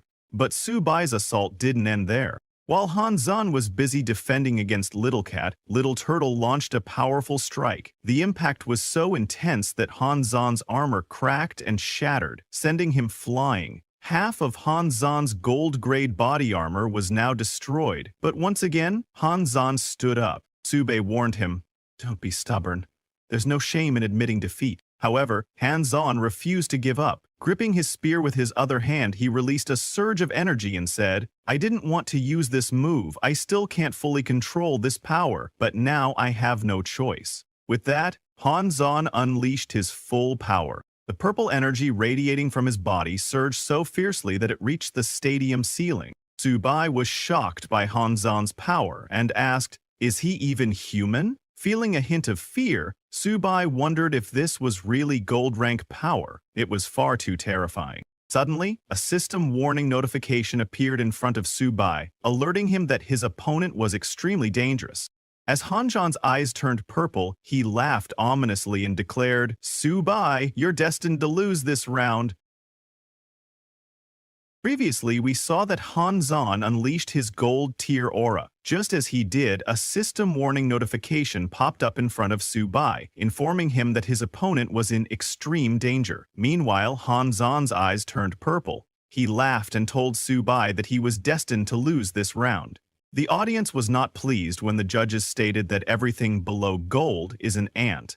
However, a man from the crowd explained to the others that the gold rank is the watershed of true experts, and that Hanzan was likely at the peak of gold rank. In contrast, Subai was only bronze ranked, so no matter how strong he was, he couldn't compete with a gold-ranked opponent. Inside the arena, Hanzan, having fully unleashed his aura, shouted at Subai, declaring that he wouldn't be able to withstand his final blow. With that, Hanzan struck at Subai with full power. His attack was so powerful and immense that it reached the stadium ceiling. Seeing the massive strike, Subai immediately realized that he couldn't withstand the blow that was about to hit him. At that moment, he remembered the new transposition skill he had unlocked just a day before. Without hesitation, he turned to Little Turtle, calling for its help.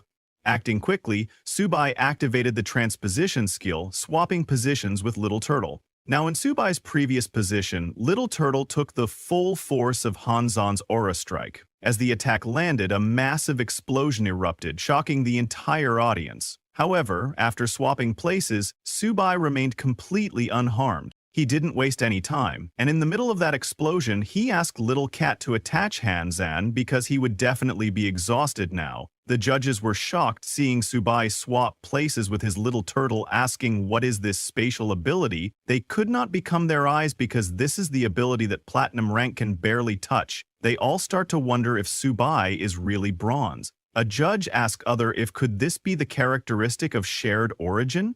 But a senior judge immediately decided there that explaining that shifting position, this is the heaven rank technique and Subai actually modified it, that judge wondered that could Subai's talent be comparable to the great? Luo Fan, the students who participated in this tournament were too shocked. Seeing the power of Hanzan asking, is this really a gold rank league? A worried student of Magic University said that this match is going to tear down their Magic Martial University. Meanwhile, in the arena, as the smoke of the explosion start to clear, the host said that it looks like the winner has been decided. And just as he said, when the smoke cleared, Subai was still standing and Hanzan was under Subai's Little Turtle lying on the ground. Hanzan admitted his defeat, telling Subai that in this match he won. Hearing that Subai loudly saying, "Old Han, you're a pervert," the host was quite shocked, seeing that Subai won because most of the people didn't saw Subai swapping places with his Little Turtle eye at the last second. While collecting his composure, the host announces that the champion of this league is Zhengzhou Martial University's Subai. Hearing that, all Subai seniors jumped in happiness while crying, "Subai's principal, get on his knees," saying, "Great! I didn't misjudge you, Subai." The whole audience start cheer for Subai, saying he is the strongest of the younger generation. He is invincible. People start to call him champion. This match was live telecasted at the Jiangzhou Martial University. Students of the Jiangzhou Martial University get very excited seeing that Subai really won this match. Subai's roommate who were in the audience start shouting that Brother Su is too awesome.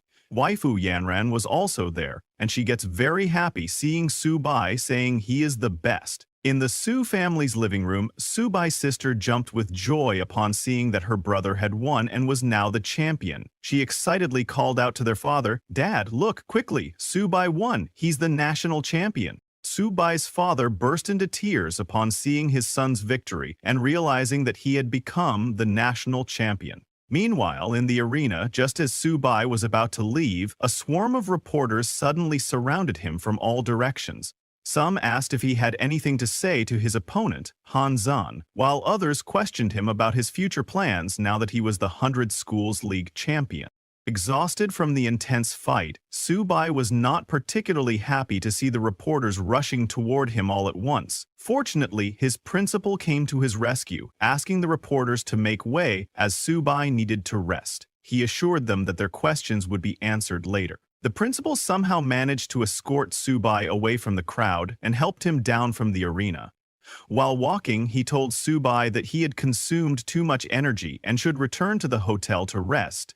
He reassured him, saying, "I'll handle the rest." Filled with excitement, the principal then added with a grin, "Subai, you've made a fortune after this battle. We're rich now." The military's resource rewards now belonged entirely to Subai. Hearing his principal's words, Subai immediately got excited and asked, "Principal, how much is it?" The principal replied, "At least 600 million. Hearing that, Subei's jaw dropped in shock. Overwhelmed with excitement, he asked his principal to let go of him, exclaiming, "The match isn't over yet. I want to fight 10 more Han-Jans." Sometime later, at Magic City Hotel, the Dragon Kingdom military channel reported that the 100 Schools League had recently concluded. The students from various martial universities had showcased their impressive talents to the world through this prestigious competition. Among them, the most remarkable was the overall champion of this year's 100 Schools League, Su Bai, from Jiangzhou Martial University. In recognition of Su Bai's brave and fearless performance on stage, Su Bai was specially awarded a first-class merit, a Great Wall Honor Medal, and 60,000 military merits. The military expressed their hope that other martial university students would learn from Su Bai and that, no matter how strong the enemy was, they must always have the spirit to fight until the end. The new 100 schools ranking list was also announced. First place, Jiangzhou Martial University. The military will invest 50 billion yuan annually. Second place, Great Wall Guards University. The military will invest 50 billion yuan annually. Third place, Imperial Capital Military University. The military will invest 20 billion yuan annually. Fourth place, Madu Military University. The military will invest 10 billion yuan annually. With this, Su Bai, the heaven-sent prodigy, both wise and brave, and the successor of Luo Fan, has attracted worldwide attention. The Dragon Kingdom's official news report stated that all current Beast Tamer and Esper students from martial universities across the nation were submitting transfer applications. It was expected that Jiangzhou Martial University would soon become the national training base for Beast Tamers and Espers. Even among the common people, admiration for Su Bai had reached new heights. A children's rhyme about him had begun spreading across the internet. With the 100 Schools League officially concluded and Su Bai of Jiangzhou Martial University crowned the champion, people everywhere began to sing his praises. Su Bai proudly stated that he was truly amazing for taking on various martial arts schools single-handedly. However, a man in the crowd told others that he had heard Su Bai was seriously injured and had barely made it through the battle. Hearing this, the others became worried and immediately asked the man if he was telling the truth and where Su Bai was now. While everyone was worried about Su Bai, he was actually taking a long nap in his hotel room. Little Turtle and Little Cat were also sleeping beside him. After a long rest, Su Bai finally woke up and asked, "Why have I been sleeping for so long?" Before he could fully grasp the situation, one of his seniors, Manny, entered his room carrying some food. Seeing that Su Bai was awake, she smiled and told him, "The principal didn't let us wake you up." Shocked, Su Bai immediately pulled the blanket over himself and asked Manny, "Why are you here?" Manny replied, "The principal said that once you wake up, we'll all head back to Jiangzhou Martial University together. A special car is already waiting for us downstairs." As Manny placed the food on the table, Su Bai tried to stand up and said, "Okay, I'll get ready so we can go back to school. But before we leave, I want to take Little Turtle and Little Cat to the Magic City Martial University buffet for another feast." Hearing that, Manny laughed and said, "This time Magic City Martial University is really going to suffer." Sometime later, at Jiangzhou Martial University, when the bus carrying Su Bai and the others returned to the school, a huge crowd had already gathered to welcome him. Pointing at the university's main gate, the principal asked Su Bai, "Didn't you say before that you don't like the gate of our Jiangzhou Martial University?" He then continued, "Well, since you requested it, we're going to change it. This year, we haven't just been allocated 1.8 billion, we've been given 50 billion yuan." Su Bai was amazed to hear that their university's new gate would be even more imposing than Magic City Martial University's. While he was still processing this news, Su Bai stepped off the bus. Just as he did, the entire crowd surged forward to welcome their hero's victorious return. Everyone cheered loudly, shouting, "A top university should have the grandeur of a top university." Sometime later, Jiangzhou Martial University hosted an award ceremony. Principal Jin stepped onto the stage and addressed the students. As you've all heard, in this year's 100 Schools League, Jiangzhou Martial University has won the championship. Su Bai thought for a moment before telling the principal, "I think the key difference between us and the top universities is cultivation resources, so I suggest we hire alchemists to refine potions for us. This will help bridge the gap in students' cultivation resources." The entire crowd agreed with him. Subai then handed the mic back to the principal and said, "That's all I wanted to say. I hope that in the future we can all work together to revitalize Jiangzhou Martial University." Hearing this, the crowd praised him, saying, "Student Subai is truly worthy of being the overall champion of the 100 Schools League, a role model for our Jiangzhou Martial University." Sometime later, at the principal's office, the principal handed Subai the medal he had received after winning the tournament. While giving him the medal, the principal said, "Back when you earned your first Great Wall Gold medal, I knew you would accomplish great things in the future." Hearing this, Subai blushed as Zero replied, "This is what I should do." Then he suddenly mentioned the money, saying, "By the way, principal, I haven't forgotten about the 500 million you owe me." Shocked, the principal asked, "Wasn't it 50 million? How did it become 500 million? Subai smirked and said, "I earned 50 billion for the school. Compared to that, is 500 million really a lot?" The principal was completely stunned. Subai really had the nerve to ask for so much? The principal sighed and told him, including what he owed Subai, the principal firmly stated, "I can only give you at most 100 million. He then added, "I will transfer 10,000 military merits to you. The school's logistics officer hasn't left yet, so you can go directly to him to exchange them for resources." Subai was shocked to hear that he was only getting 100 million.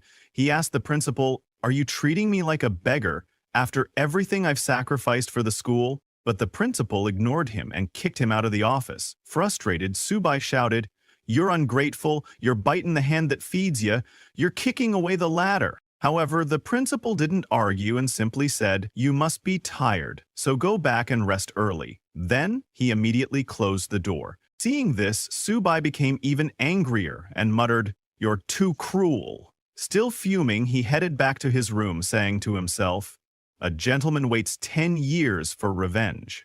Despite his frustration, he decided to take the 100 million, thinking it should be enough for Little Turtle and Cat to level up for now. A few days later, many girls arrived at Subai's dormitory, carrying gifts. They excitedly asked, "Is this student Subai's dorm room? We want to see him." However, the dorm head shook his head and told them, "You've got the wrong place." Subai wasn't in the dorm anymore. Well, in his room, he was lying on his bed, feeding Little Turtle and Little Cat. He told them, "Eat slowly and don't choke. I've bought you a huge amount of high-grade food." He praised them, saying, "Both of you performed well in the league, so keep up the good work." But before he could finish his words, a bright light suddenly appeared beneath his bed. Subai was shocked to see that Little Turtle had leveled up. A system notification popped up, informing Subai that Little Turtle had upgraded to the first level of Silver, evolving into the Earth Spirit Turtle.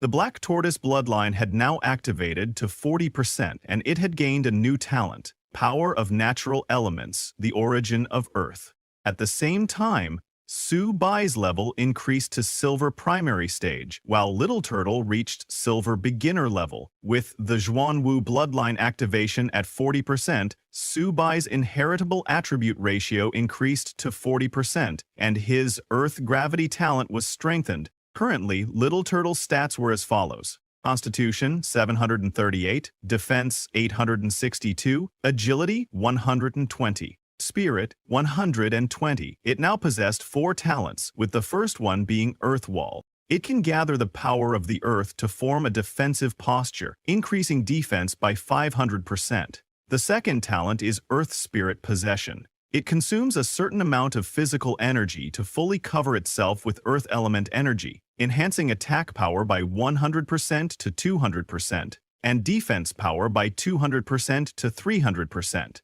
The third talent is Gravity. It consumes a certain amount of physical energy to activate a powerful gravitational field within a 3-kilometer radius. Little Turtle's fourth and newest talent is Origin of Earth. As long as it steps on the ground, it can continuously draw power from the Earth element. Subai was shocked to see that he had been upgraded to the first level of Silver, exclaiming, "It seems that this money was really not wasted." Excited, Subai told Little Turtle to keep eating and level up even more. But suddenly, Little Cat's body also began to shine. A system notification appeared informing Subai that his Sharp White Tiger had upgraded to High Bronze level. Now the White Tiger bloodline was activated at 30%. Currently, Little Cat's stats were Constitution 258, Defense 205, Agility 395, Spirit 80. It had 3 skills, Sharp Gold Claws, Sharp Gold Spirit, and Sharp Full Move, but it did not gain any new talents after upgrading. Subai was surprised to see that Little Cat had also leveled up. Laughing, he petted Little Turtle and Little Cat, saying, "Hanzon has worked hard to cultivate until he's 20 years old, and is only at the beginning of the silver level, but with my 2 little eaters, I leveled up straight to silver." But just as Subai was celebrating, his room door suddenly swung open and Han Jing came running toward him, shouting, "Brother Su, you are my god!" Subai was shocked to see Han Jing behaving like that and asked, "What's wrong with you?" Han Jing, overcome with excitement, immediately grabbed Subai's legs. Subai asked him to calm down and speak slowly, but Han Jing couldn't contain his excitement. He told Subai that he had awakened his Beast Tamer ability and that he was now an honorable and powerful Beast Tamer shifter, just like Subai. Then, Han Jing pulled a normal sea turtle out of his bag and excitedly asked Subai to take a look at it. Surprised, Subai asked Han Jing, "Why did you also get a turtle?" Han Jing then told Subai that when his grandpa found out he had awakened the Beast Tamer ability, he was so excited that he insisted on spending a fortune to hire someone to catch a bronze rank beast for Han Jing. Both Little Turtle and Little Cat were surprised to see the normal turtle, but Han Jing was extremely excited. He asked Subai what kind of prospects a bronze rank beast could have, adding, "If I'm going to raise something, it'll be a turtle. A beast tamer who doesn't raise a turtle isn't a good beast tamer." Subai was at a loss for words after hearing Han Jing's logic. He laughed awkwardly and tried to explain, "Not all turtles are—" But before he could finish his sentence, a system notification suddenly appeared, congratulating Subai for activating a new talent, Domination. Now he could use the Sacred Beast's blood essence to help those who admire him and subconsciously desire to become beast tamers, awaken their abilities. This ability allowed their tamed pets to inherit the bloodline of sacred beasts, making them descendants of sacred beasts. Subai was shocked, wondering, what the heck is this domination ability? Suddenly, another system notification popped up in front of his eyes, informing him that beast tamers awakened through Xuanwu's blood essence could inherit up to 10% of Xuanwu's bloodline. Additionally, the host, Subai, could control their power and even their life or death. Subai was stunned. He could help other beast tamers awaken and turn them into descendants of sacred beasts? He couldn't help but wonder, does this mean Little Turtle and Little Cat are going to have disciples and grandchildren?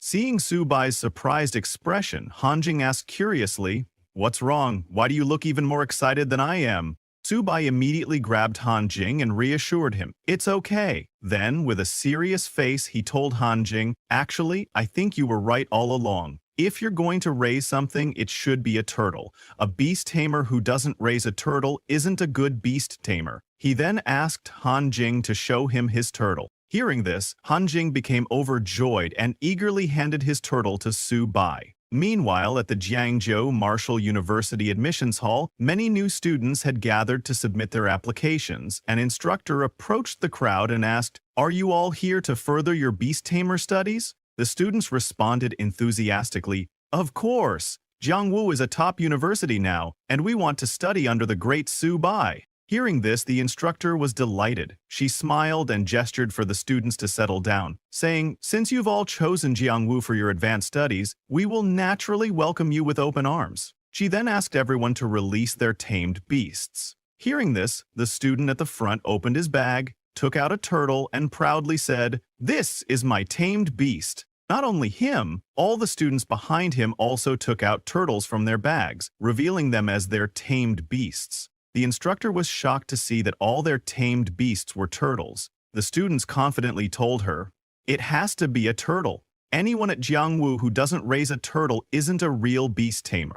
Hearing this, the instructor became frustrated and said, "This isn't an enrollment process, it's a turtle convention." She then strictly questioned a student named Huo Guang, "Are you really a beast tamer?"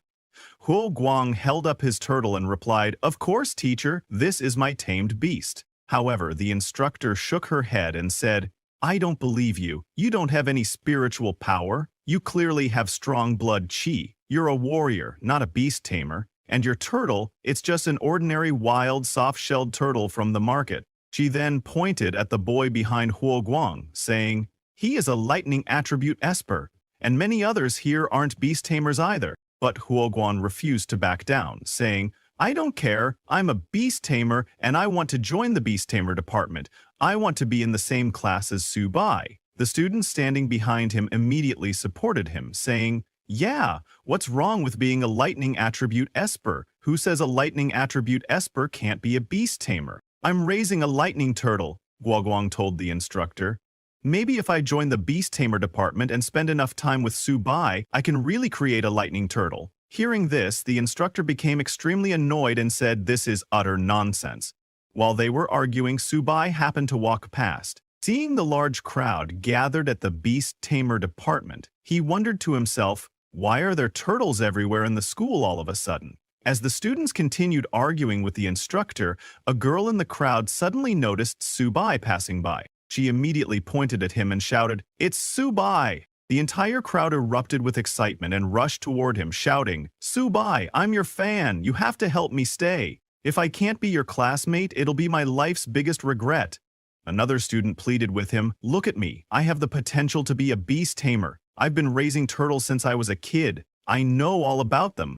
A girl excitedly told Su Bai, while watching your matches, I felt like I had found my life's purpose. Even if I'm not a beast tamer now, I believe I can definitely awaken my ability in the future. Seeing the entire crowd running toward him, Su Bai panicked and ran away, shouting, why did so many people suddenly appear? He bolted toward the principal's office, yelling for help. Meanwhile, at the frontline military conference room, many high-ranking officials were gathered to discuss urgent matters. One official stood up and reported to the commander, according to our scouts, the myriad races have already noticed our movements. They have sent 13 tribes, including the nether cat, the six-eared demon wolf, and the drill bear, to gather at their base. The specific situation remains unclear. Hearing this, the head officer stood up and addressed the room. The myriad races' movements are becoming more aggressive. No matter what happens, humans must take the initiative. He continued, before this meeting, I already gave the order to select 3 warriors from this year's 100 Schools League to go to Bishui Pool and complete a reconnaissance mission.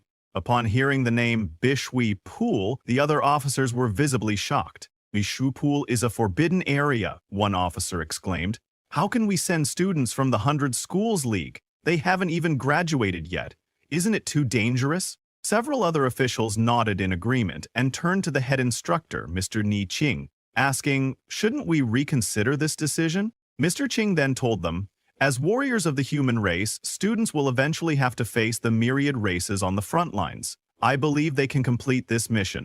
He added, as long as I'm stationed here, the King-Reg experts among the myriad races won't dare to act rashly. This reconnaissance mission is crucial, so they should carefully proceed and execute it. The other officials acknowledged his words, responded with a firm yes, and left. Meanwhile, as Su Bai was running away from the crowd, he barged into his principal's office, exclaiming, something big has happened. Our school is almost turning into a turtle farm. Seeing Su Bai, the principal sighed and said, you came at the right time. He then pointed at a man sitting beside him and introduced him. This is Cao Man, the head of the Cao family. He came specifically to talk to you about recovering the Cao family's divine weapons. Pointing at the others on the sofa, the principal added, these are all guests of the Cao family. Hearing that they wanted to take back Zexuan's dual swords, Su Bai frowned and asked, didn't the Magic City principal say he was giving them to me? The moment he said that, the guests on the sofa slammed the table in anger. This is outrageous, one of them yelled. These 2 divine weapons originally belonged to our Elzhou's sake. Would we even need to waste words with you?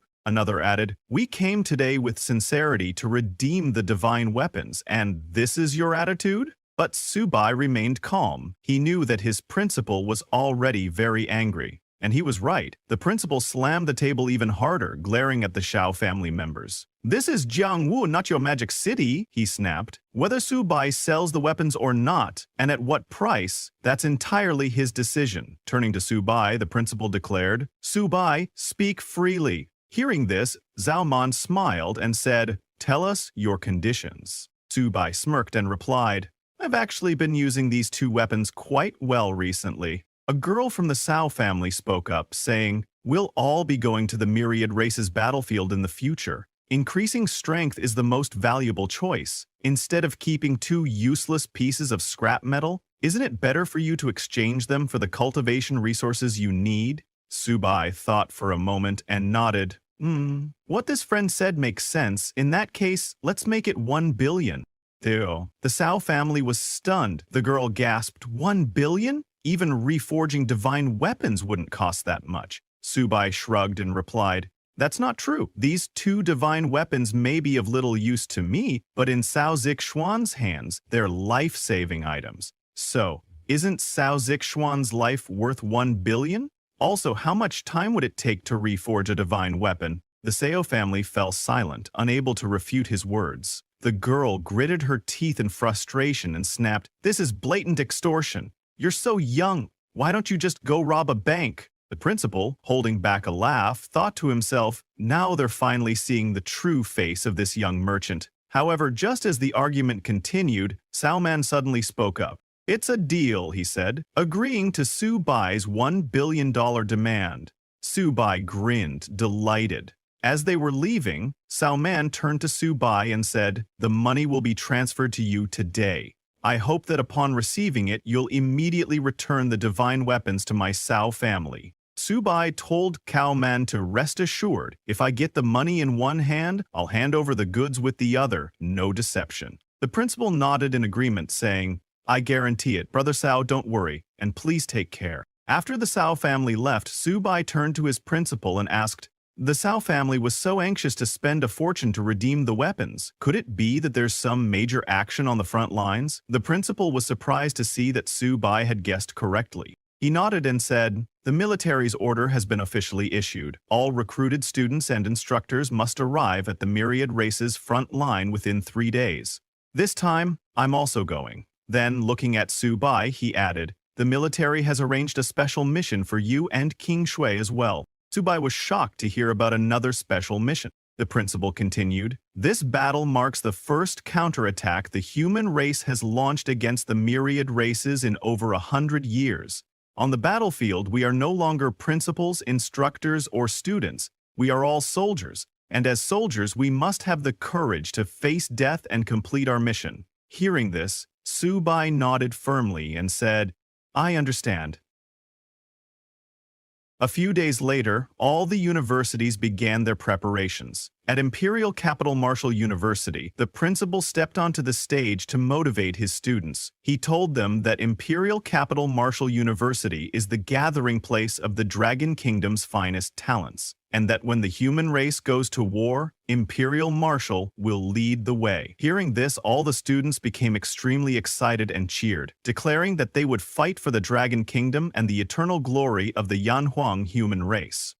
Similarly, at Magic City Martial University, the new principal addressed his students, saying, "In every great battle, Magic Martial will always be at the forefront." He expressed his wish to dedicate his life to the country and told the students, "There's no need to return alive from Human Pass." Moved by his words, the students of Magic Martial began chanting, "May my name be forever etched on the monument, protecting our human race, invincible in battle."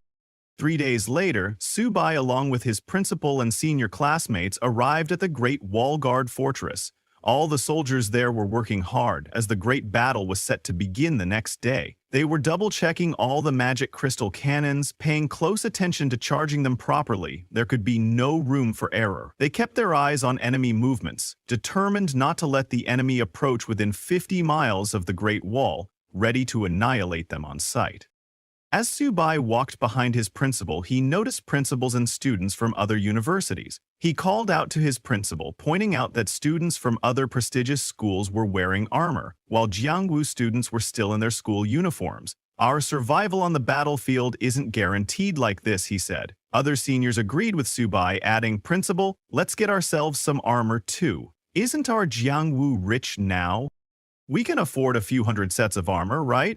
Hearing this, their principal turned around and explained that normally Jiangwu would be qualified to exchange money for military resources, but now, during wartime, they could only obtain resources by exchanging military merits. If they wanted armor, they had to kill enemies and earn merit. Unfortunately, Jiangwu Martial University hadn't accumulated much military merit yet.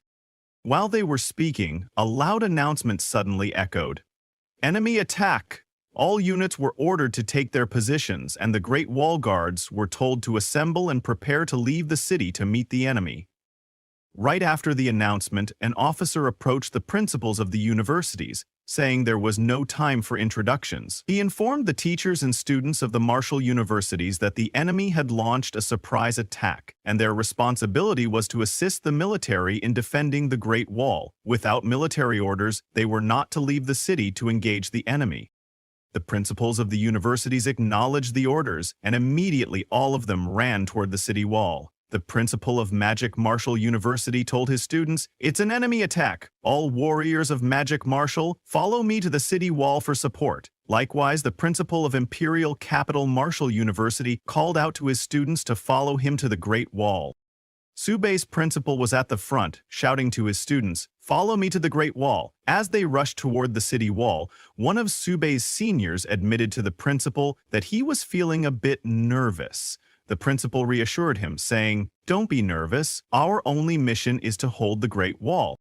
Following their principal up the staircase, Subai and his seniors arrived at a large room with massive windows. From those windows, they saw a huge cloud of dust approaching, but it wasn't a normal dust cloud. It was caused by the beast tide, charging toward the city walls. Subai's seniors were stunned by the sheer number of beasts. "This is freaking terrifying," one of them said. Among the beast tide were many different types of monsters, some of which could even fly. Seeing the approaching beast tide, a senior asked, "Can we really kill so many fierce beasts? There are tens of thousands of them. This is a meat grinder." Subai's principal turned to his students and said, "The main force fighting the myriad races this time is the military. You only need to coordinate in battle and slowly adapt to the battlefield." As the principal was speaking, Subai stepped closer and asked, "Since the order was that no one is to engage on their own initiative, can the tamed beasts attack?" Seeing the overwhelming number of fierce beasts, Subai was extremely excited and didn't want to miss such a great opportunity to level up. His principal saw through his intentions and warned him, "Don't act recklessly. This is a battlefield." While they were talking, the army suddenly began setting up the magic crystal cannons. Seeing this, the students became even more excited. The army charged the magic crystal cannons to full power and fired powerful laser blasts at the approaching beasts. Each time a blast hit its target, it caused a massive explosion, destroying everything in the area. The destructive power of the magic crystal cannons was truly terrifying. After the first round of attacks, the army commander ordered the soldiers to quickly recharge the magic crystal cannons and prepare for the next round of fire. But before they could fire again, Subai suddenly noticed a group of fierce beasts charging in from a corner and alerted his principal. Without hesitation, Subai's principal ordered everyone to prepare for battle. The army commander then ordered the platinum rank experts to get ready to engage the enemy. Immediately, the platinum rank experts flew over the city wall and entered the battlefield. They unleashed their powerful auras and launched energy blasts at the charging beasts. Right after them, the gold rank experts also moved out to join the fight. The army commander instructed everyone to stay alert and defend the city wall at all costs. By now, a large number of fierce beasts had reached the wall, so the magic crystal cannons had to be stopped. The army soldiers and hunters rushed onto the battlefield. With full force and their various abilities, the hunters began attacking the beasts. However, the beasts were just as fierce. They were smart, relentless, and killing as many soldiers and hunters as they were losing.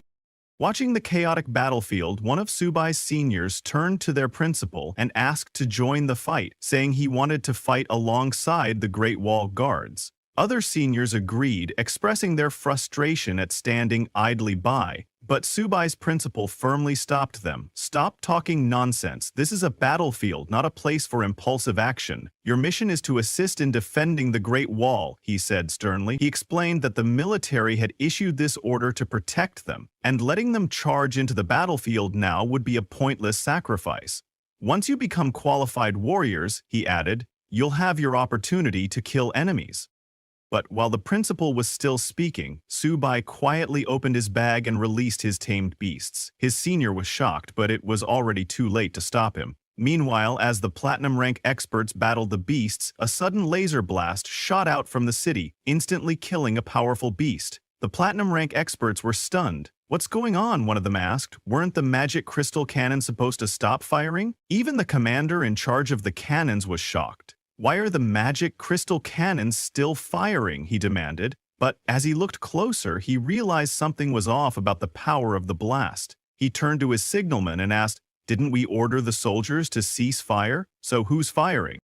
The signalman pointed below the city walls and told the commander, "It's over there, the one who fired that laser blast. It was that little turtle, Subai's tamed beast that he released earlier." Subai laughed and shouted, "Good job, little turtle. Keep blasting." His principal was stunned to see that Subai had actually released his tamed beasts into the battlefield. His seniors were equally shocked. This unorthodox method was actually working. It was the first time they realized that beast tamers could fight like this. But instead of being impressed, Subai's principal grew furious.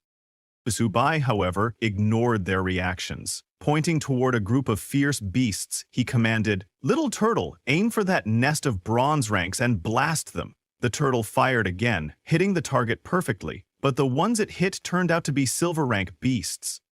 Seeing this, Subai grew annoyed and shouted, "Little turtle, are you stupid? Didn't you see those were silver rank? The cannon can't kill them, and we don't get military merit for that. Just blast the bronze ranks, and be careful not to hit our own people." Just then, Subai's little cat also joined the battle, darting through the battlefield and slashing down fierce beasts with its razor-sharp claws.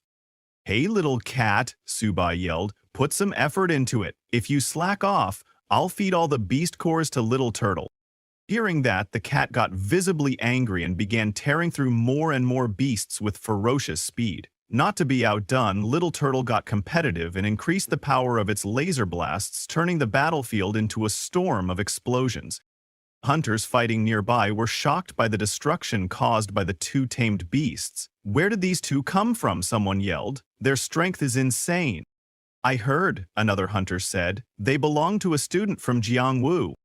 Everyone was shocked when they heard that. "Impossible," they said. "A student who hasn't even graduated can actually raise such terrifying tamed beasts?" With the help of platinum and gold rank hunters, the Great Wall Guards, and Subai's little cat and turtle, all the fierce beasts were eliminated and the battle ended quickly. Seeing the remaining beasts trying to escape, the army commander gave the order. All platinum rank experts were to pursue the fleeing beasts, while gold rank experts were tasked with clearing out the remaining enemies on the battlefield.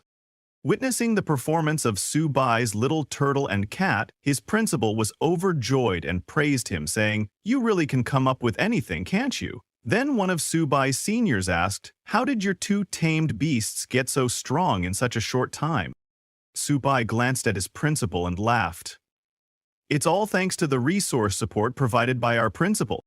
Hearing that, the principal became furious in his mind. "Subai, you little brat, why don't you mention how you extorted several hundred million from me alone?" But Subai wasn't done. He asked with a grin, "Don't you think I've made another big contribution this time? How about giving me some more military merit support?" Hearing that, the principal got nervous and quickly tried to make an excuse. After killing so many beasts in this wave, you should have earned quite a bit of military merit already. As for us, we were all stationed on the city wall. We didn't even participate in the battle." Then, at noon, an officer reported to the general with the battle results. The army had lost a total of 568 warriors. All 200 magic crystal cannons were currently in their cooling and recharging phase and would be ready for use again in 5 hours and 40 minutes. In this battle, the army had eliminated over 125,000 enemy fierce beasts. It had taken exactly half an hour, but it was a great victory. The general of the Great Wall Guards, Huan Shan, was very impressed and told the officer, "Pass down my order. The main force will rest for now. There's still a big battle ahead tomorrow." The officer saluted and replied, "Yes, sir." Then, hesitating slightly, he added, "There's one more thing to report, General." He continued, "The commander of the 35th Division reports that although Jiangwu student Subai didn't leave the city to fight directly, he used his tamed beasts like magic crystal cannons and eliminated many enemies in the battle. The commander is requesting military merit rewards for Subai. The general raised his eyebrows, surprised. Used tamed beasts as magic crystal cannons? That's interesting, he said with a chuckle. Very well. Grant Subai military merit according to the number of enemies he defeated. Later, at the base plaza, a few students were grumbling.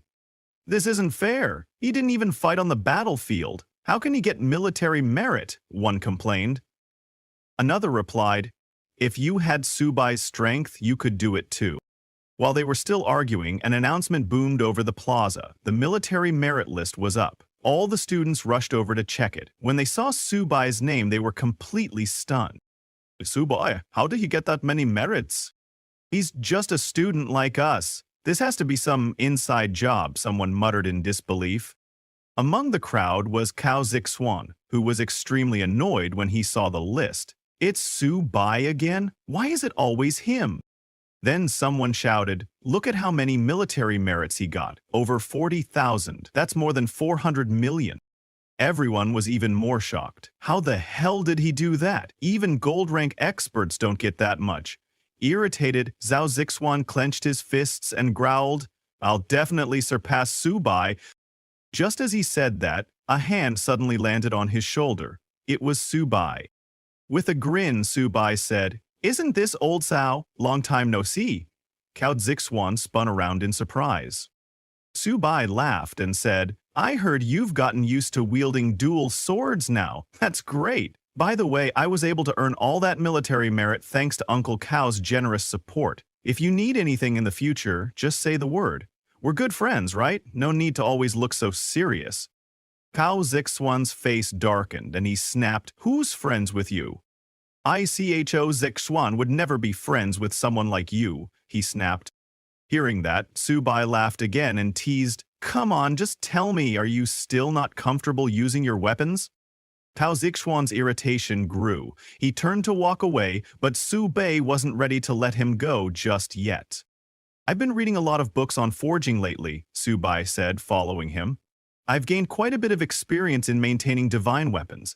How about I help you maintain your swords? I charge very little, you know. Zixuan didn't respond and simply walked away, leaving Subai grinning behind him. The next day, the sky was covered with heavy clouds. It was the day of a great battle. Early in the morning, a man soared into the air as thousands of soldiers stood assembled below. The commander stepped forward and reported, the Great Wall Guard Reserve troops have assembled, sir. The man flying above them was none other than Zhao Yi, the honorary principal of Magic Martial University. To boost morale, Zhao Yi addressed the troops in a powerful voice. Yesterday's attack by 100,000 fierce beasts was just a probing strike. Today we'll face an even greater horde, but the human race never backs down. Today marks our all-out counteroffensive. Today I want you all to raise your swords high and protect our homeland. Hearing his words, the soldiers roared with excitement, shouting in unison, we will counterattack. We will raise our swords and protect our human lands. Zhao Yi immediately ordered his soldiers to charge. Leading the way himself, he flew into the battlefield, and all the soldiers followed at full speed. The city gates opened and thousands of troops surged out, charging directly at the fierce beasts approaching the city.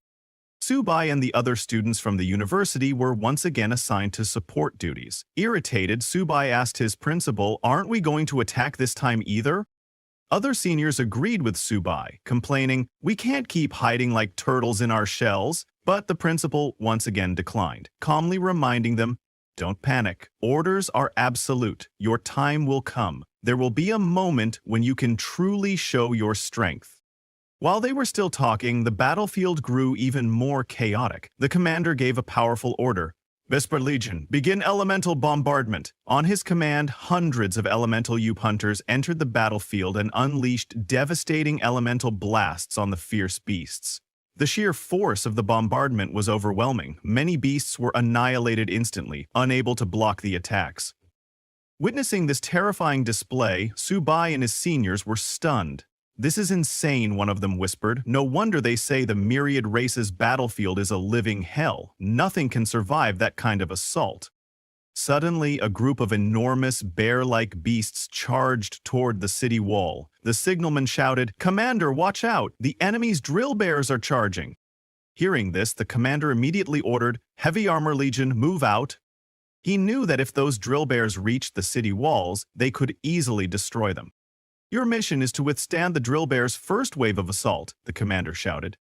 The captain of the Heavy Armor Legion stepped forward, saluted, and said with determination, "I will complete the mission." He raised his heavy armor and ordered his Heavy Armor Legion to charge with him. With spikes on their shields, the Heavy Armor Legion collided with the drill bears' first wave. The captain and his team blocked the drill bears with full force, not letting them get near the city walls. While holding the line, the Heavy Armor Legion captain asked his party to block the beasts for him. On the other side, from the ranks of the fierce beasts, more and more drill bears were being sent toward the human city walls. Seeing that the drill bears could not advance, the leader of the fierce beasts became very angry and shouted, "How can the drill bear tribe be stopped by mere humans?" He then ordered even more drill bears to charge and crush those humans. Seeing the fierce beast speak, Subai was extremely shocked and asked, "Why is the leader of the myriad races humanoid?" Subai's principal replied, "Platinum Rage experts of the myriad races already possess the ability to shapeshift. Once they reach the Diamond Realm, they're no different from humans. Even if you live with them, it's almost impossible to detect anything unusual unless they reveal a flaw." Hearing this, Subai became even more shocked, as he didn't expect the myriad races to have such an ability. Frustrated, one of Subai's seniors asked the principal, "When will the higher-ups give us our mission?"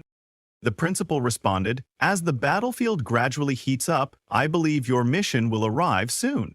Just as he finished speaking, an army officer arrived and informed them, "All reserve team members are to assist the main force in rescuing the wounded and cleaning up the battlefield." All the students became excited upon hearing they finally had a mission. The officer continued, "All Marshall University members divide into squads to carry out the mission." He took out a paper and began announcing the team assignments. In the first team, there will be Subai, Hu Qingshu, and Hanzan. The team captain is Subai. Your team has no mandatory mission. You may assist in cleaning the battlefield or proceed to the Misty Mountains to join the main force. The team captain can make the final decision. In the second team, there will be Wang Yang, Chao Zixuan, Guan Jin, and Zheng Leiqiao. The team captain is Wang Yang. Their mission is to proceed to the Misty Mountains to assist the military in exploring the terrain. Just like that, the officer divided all the students into 52 teams and assigned each of them their missions. He then ordered all teams to assemble immediately and carry out their orders. All the students were shocked to learn that this wasn't a same-school team formation. Almost all the teams were mixed, but the most surprising team among them was Team 1 because it included Subai, Han Zan, and Hu Qingshu. Everyone had the same question. Are the officials really sure this isn't a mistake? While everyone was talking, Han Zhan walked over and said, "Subai, long time no see." He asked Subai, "When are we going to have another great battle?" Subai replied, "We'll talk about fighting later. What's going on with this mission?" Hu Qingshu said, "Putting the three of us in one team and giving us such a vague mission, it's really strange." Han Zhan looked at Subai and said, "Since you're the captain and even you don't know what's going on, how would I?" Subai was speechless and started thinking seriously about their mission. Suddenly, he realized the meaning behind their mission. Turning to his teammates, he said, "As the orders say, the team captain can make their own arrangements. I think I'm starting to get it." Hu Qingshu asked, "Get what?" But Subai didn't answer. Instead, he told both of them to follow him. Before leaving, Subai turned to his principal and said, "We're heading off to carry out the mission." The principal nodded and warned, "Be careful, your lives are important." Without hesitation, Subai leaped out of the window, calling back, "Got it," and urged, "Han Zhan, Hu Qingshu, keep up." Han Zhan and Hu Qingshu exchanged glances, then also jumped out the window, chasing after Subai. As they ran, Hu Qingshu shouted, "What exactly is our mission?" But Han Zhan just laughed. "I think Subai's been cooped up too long. He just wants to let loose."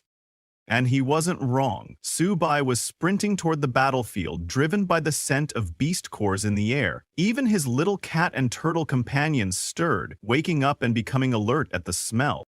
When Subai arrived at the main battlefield, the sight stunned him. Corpses of fierce beasts and fallen human hunters were scattered everywhere. It was truly a grim and tragic scene. The little turtle and cat immediately jumped out from Subai's back and began running around. Among the fallen was the captain of the Heavy Armor Legion, still shielding even in death, his body rigid but unyielding. This scene shook Subai to his core. Hanzan stepped forward and solemnly said, "To die on the battlefield is the highest honor for a warrior."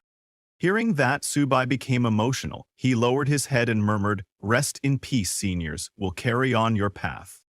Hu Qingshu, seeing Subai emotional for the first time, asked gently, "Are you all right?" "I'm fine," Subai replied quietly. Hanzan, his expression serious, added, "This is our fate as soldiers." Just then, Hanzan noticed the little cat and turtle happily munching on beast cores. He asked, "Hey, is it even allowed for your pets to eat beast cores on the battlefield? Isn't that against military regulations?" Subai smiled. "I don't think so. They're helping lighten the burden of cleaning the battlefield." "That's a contribution too. Cleaning up out here is no small task. Here's your passage with corrected grammar, improved sentence flow, and better structure." A few minutes later, other student teams began arriving at the battlefield. Seeing Subai and his team already there, they seemed a bit surprised. Noticing their arrival, Subai turned to the little cat and turtle and said, "All right, stop eating now. We still have a mission to complete." He opened his bag for them and added, "Work comes first. I'll let you eat to your heart's content later." Turning to Hanzan and Hu Qingshu, Subai said, "Let's go." "Where are we going exactly?" Hu Qingshu asked. Hanzan pointed ahead. "This is the direction of the Misty Mountains." Subai grinned. "See, Hu Qingshu? You're not as sharp as Hanzan. Now hurry up and keep the pace or the main force will catch up."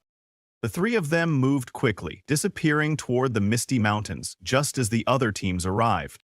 Among those arriving was Zixuan. He was slightly surprised to see that Subai and his team hadn't waited for the other Martial University squads assigned to the same mission. They'd already rushed into the Misty Mountains with just 3 members. Another red-haired student who looked quite similar to Zixuan commented, "Team 1 seems pretty impatient."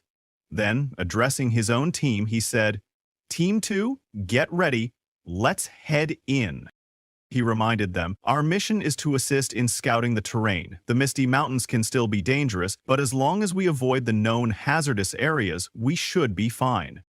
As they ran toward the Misty Mountains, Zixuan urged his teammates, "Pick up the pace. The sooner we get in, the more military merit." Meanwhile, on Subai's side, while running towards the Misty Mountains, Subai noticed that the thick fog wasn't going to lift anytime soon, and visibility was quite limited. Seeing that, Hanzhong suggested that both of them should not stray too far from each other. As they slowed down, worried, Hu Qingshu said that since visibility was too low here and the terrain extremely complicated, if the human army came through, they could easily walk right into an ambush. Subai agreed with Hu Qingshu, saying this kind of environment suits small squads better. While they were talking, Hanzhong found something on the ground and asked both of them to come take a look. Hanzhong took out a red-colored mushroom from the ground and told them that this is called blood-cap mushroom. It's a grade 1 spiritual herb and a key ingredient for blood qi powder. Hu Qingshu, who knew about this mushroom, looked at it and told Subai that, judging by its age, it's over 10 years old, so in a materials shop, it would probably go for over 100,000. Subai was shocked to hear how expensive it was. Excited, he asked both of them what they were waiting for. They'd be fools not to harvest it. Hearing that, Hanzhong grabbed his head in disbelief at how easily Subai abandoned their mission. Subai told Hanzhong that if they were in a hurry, they could go on ahead because he was going to harvest some mushrooms first. He immediately summoned his little turtle and little cat to help him look for more mushrooms. Shocked, Hu Qingshu asked if they didn't still have a mission, but Subai completely ignored him and continued searching. Under a tree trunk, he found many red mushrooms. Subai's eyes lit up and he immediately started collecting them, saying this place is full of natural treasures, so there was no way he was heading back empty-handed. He suddenly noticed the little turtle and cat eating some mushrooms and asked them, "What are you two eating? Aren't you afraid of getting poisoned?" But while Subai was collecting mushrooms, Han Zhang suddenly noticed something approaching and warned both of them to watch out, because there were some energy surges ahead and a few savage beasts headed their way. As some shadows appeared in the fog, Han Zhang sensed that it was a gold-tier twin-headed giant lizard and 3 silver-tier wolf fiends. Hearing that it was a gold-tier beast at the initial stage, Subai smiled and told Han Zhang that he could handle it himself. He told Hu Qingshu and Han Zhang to continue scouting, but to his surprise, both Han Zhang and Hu Qingshu jumped towards the savage beasts. Han Zhang told Subai not to even think about claiming all the credit this time. Hu Qingshu agreed with him, telling Subai that even though he was the captain, he couldn't hog all the rewards. Subai was shocked to see that both of them were actually on the same page and were working together. Han Zhang used his long blade to attack the savage beasts, while Hu Qingshu used his wind blades, but the beast Han Zhang was fighting had 2 heads, and it grabbed Han Zhang's blade with one head and tried to attack with the other. In the blink of an eye, Subai came and, using his internal energy, kicked the savage beast on the head, telling Han Zhang to take a break for now and give him 5 minutes, saying he would handle this one. Seeing Subai's energy, Han Zhang was shocked because it had only been a few days and he was already about to break through to mid-silver tier. On the other hand, Hu Qingshu, who was fighting 2 wolf-tailed savage beasts, told Subai to stop talking and said, "Let's see who's really got the skills to take down these fierce beasts." Hearing that, Subai got angry and shouted at both of them, telling them not to kill all the beasts and to leave some for him. But Hu Qingshu laughed, telling Subai that his speed was just a bit too slow. Meanwhile, Zixuan's team also caught up to them in the fog. Noticing the energy presence, Zixuan told his team, "There's a battle up ahead. These energy surges, warriors and ability users, plus a gold-tier savage beast." Thinking someone might be in trouble, Wang Yang asked Zixuan if they should go provide support. But as they got closer, they found the dead bodies of savage beasts all around. Seeing that, a guy from Zixuan's team commented, "This is too brutal." On the other hand, Subai and his team had already killed all the savage beasts that attacked them. Hu Qingshu told Subai, who was sitting on the corpse of one of the beasts, that he was too sly, always targeting the beast's weak spots. Han Zhang agreed with Hu Qingshu and told Subai he was ruthless. Hearing them, Subai laughed and told them they were too kind. Subai then took out the energy crystals from the savage beasts and fed them to his little turtle and cat, saying, "You two are in luck again. Eat up. Once you're full, get ready to work." While he was doing that, Zixuan's team arrived. They were shocked and couldn't understand how, just 5 minutes ago, they could feel the powerful energy fluctuations from a large group of fierce beasts, yet now they had all been wiped out so quickly. Zixuan was speechless. Wang Yang told his team that it completely made sense because these 3 were just on another level. Wang Yang approached Han Zhang, saying, "As expected of the strongest prodigy of the Great Wall Guard army, your strength is indeed extraordinary." Hearing that, Han Zhang got annoyed and asked Wang Yang if he was mocking him. Pointing at Subai, Han Zhang told Wang Yang that most of those fierce beasts were killed by Subai and his tamed beasts, and that Hu Qingshu and he didn't even get a chance to drink any soup. Zixuan was shocked, hearing that all of them had been killed by Subai in just 5 minutes. When Subai saw Zixuan, he again started acting like a scammer and with a smile asked Zixuan if he had come to get Subai to maintain his divine weapons. Subai told Zixuan that he kinda missed those 2 divine weapons after not seeing them for a while. Hearing that, Zixuan got even angrier and told Subai to shut up. Then Wang Yang intervened, telling them to stop arguing because the mission comes first. He asked Subai, since he was the captain of the first squad, what his plan was next. Subai told Wang Yang that this was a great place, so he was thinking of heading deeper into the misty mountain range to exterminate more fierce beasts and secure a stable rear for their human army. Hearing that, both Han Zhang and Hu Qingshu understood that Su Bai just wanted to collect more natural treasures, and as for why he wanted to kill more fierce beasts, it was just for military merits. Wang Yang suggested to Su Bai that they move out together next. Su Bai said he was fine with that, but reminded Wang Yang that if they found any resources, it was whoever grabbed them first. They didn't do fair distribution here. Wang Yang agreed, saying that was fine with them. Hearing that, Su Bai immediately turned around and started heading deeper into the fog, saying he would take the lead and that they better catch up. Hu Qingshu followed after, asking Su Bai to slow down. Han Zhang also followed, telling Su Bai not to even think about hogging everything. Hearing their conversation, Zixuan's team was confused, asking what they were talking about. Wang Yang told them they'd understand eventually, so to stop dawdling and catch up.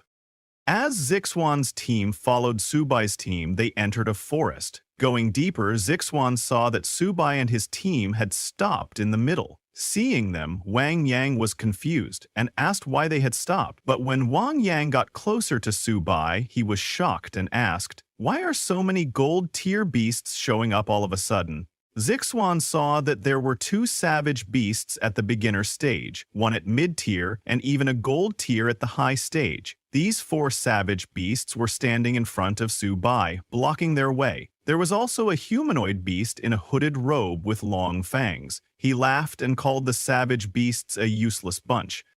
That humanoid beast was mid-gold tier, and all the other savage beasts were kneeling before him. The humanoid beast scolded the others, asking how they dared let these silver-tier humans get this far. Su Bai was shocked seeing the humanoid fierce beast, thinking it was a platinum-tier expert. Hu Qingshu was also shocked, asking if it was really platinum tier, but Han Zhang corrected them. He told them that it wasn't a platinum tier expert, but a member of the Dezang Mystic Snake Clan, one of the 3 royal clans and the strongest subordinate species under the 9 hells, devouring Heaven Boa. It's a noble bloodline among the 10,000 races, capable of transforming into a human at a lower tier. Their combat power far exceeds others of the same tier. This is the hardest one to deal with here, Han Zhang warned. While he was explaining, suddenly the humanoid beast ordered the savage beasts to kill all the humans and not let a single one escape. Just as he said that, hundreds of savage beasts of different races and stages suddenly appeared and surrounded Su Bai and Zixuan's team. They were all shocked, wondering why there were so many fierce beasts. Han Zhang quietly turned to Wang Yang, telling him that since he was the fastest, he should go get reinforcements. Wang Yang agreed, activated his Earth-tier battle skill and Wind Spirit possession to strengthen his body, and before leaving, told Su Bai, Han Zhang, and Zixuan to hang in there. Wang Yang then, with lightning speed, ran toward their military base to get reinforcements. But just as he left, silver-tier gold speeds chased after him at full speed to stop him. Before Wang Yang could even escape the forest, those savage beasts caught up and appeared ahead of him. Wang Yang was shocked, wondering how they could reach here before him. He couldn't believe they were actually faster than him. Now he had no choice but to try his best. On the other hand, Zixuan jumped at the monsters, shouting that he would slaughter every last one of them. Zixuan's team, along with Hu Qingshu and Han Zhang, also charged at the savage beasts with full power. While running towards the beasts, Han Zhang asked Su Bai if he could really handle the black serpent alone. Seeing Su Bai not attacking, the humanoid beast tried to provoke him, asking why he wasn't making a move. Was he scared? But Su Bai didn't fall for his provocation. Remembering what Han Zhang had said about this humanoid beast, Su Bai realized this one was not easy to deal with. He immediately summoned his little turtle and little cat, telling them it was time to get to work. Immediately, the little turtle unleashed his earth barrier and earth gravity pull skills. The little cat activated his sharp claw fury and unyielding metal spirit skills. Seeing Su Bai and his tamed beasts getting ready to attack, the humanoid beast also summoned his pet snakes, saying, "Human, you want to fight me? Fine, time to stretch my muscles." Beasts from both sides charged at each other at full speed. Su Bai's little cat jumped high and used its sharp claws to strike down the snakes, while his little turtle gathered its energy and fired an energy beam at them. The humanoid monster jumped into the air, dodged the turtle's energy beam, and drew its sword to fight. Meanwhile, Hu Qingshu and Han Zhang were fighting the gold-tier savage beast together, but the beast was easily blocking their attacks. Seeing that, Hu Qingshu said, "This high-tier gold power is truly extraordinary."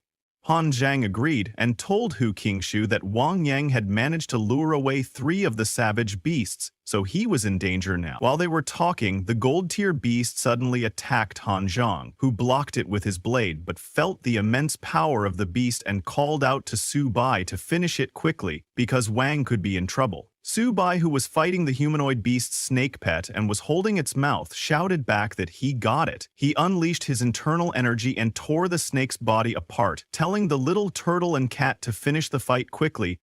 On Su Bai's command, the little cat immediately charged at the humanoid beast and struck with its sharp claws, while the little turtle stayed behind and prepared to unleash another energy blast. Hearing Su Bai's words, the humanoid beast grew very angry, shouting, "You lowly humans dare to speak such arrogant words!" But when the humanoid beast looked at the little turtle, he sensed the energy was too strong. But the turtle didn't give him any chance to dodge and fired its energy beam at full power, directly hitting the humanoid beast and causing a massive explosion. As the smoke started to clear, Su Bai thought that a normal gold-tier beast would be dead after taking that hit. But for this humanoid beast, it wasn't enough. He was right. As the smoke cleared, the humanoid beast transformed back into its savage beast form, turning into a giant snake. The giant snake roared, telling Su Bai that he was strong because he had actually forced him to reveal his true form. Seeing the giant snake, Su Bai was shocked and said, "That's a pretty big head, even bigger than little cats." After transforming into the giant snake, the beast lunged at Su Bai to bite him. Seeing that the beast was targeting him instead of his tamed beasts, Su Bai said, "Seems like you've got some brains. You know to attack me." But before the beast could bite Su Bai, he activated his internal energy and dodged with lightning speed. Su Bai stood on the back of the little turtle and mocked the beast, telling it that its speed couldn't catch up to him.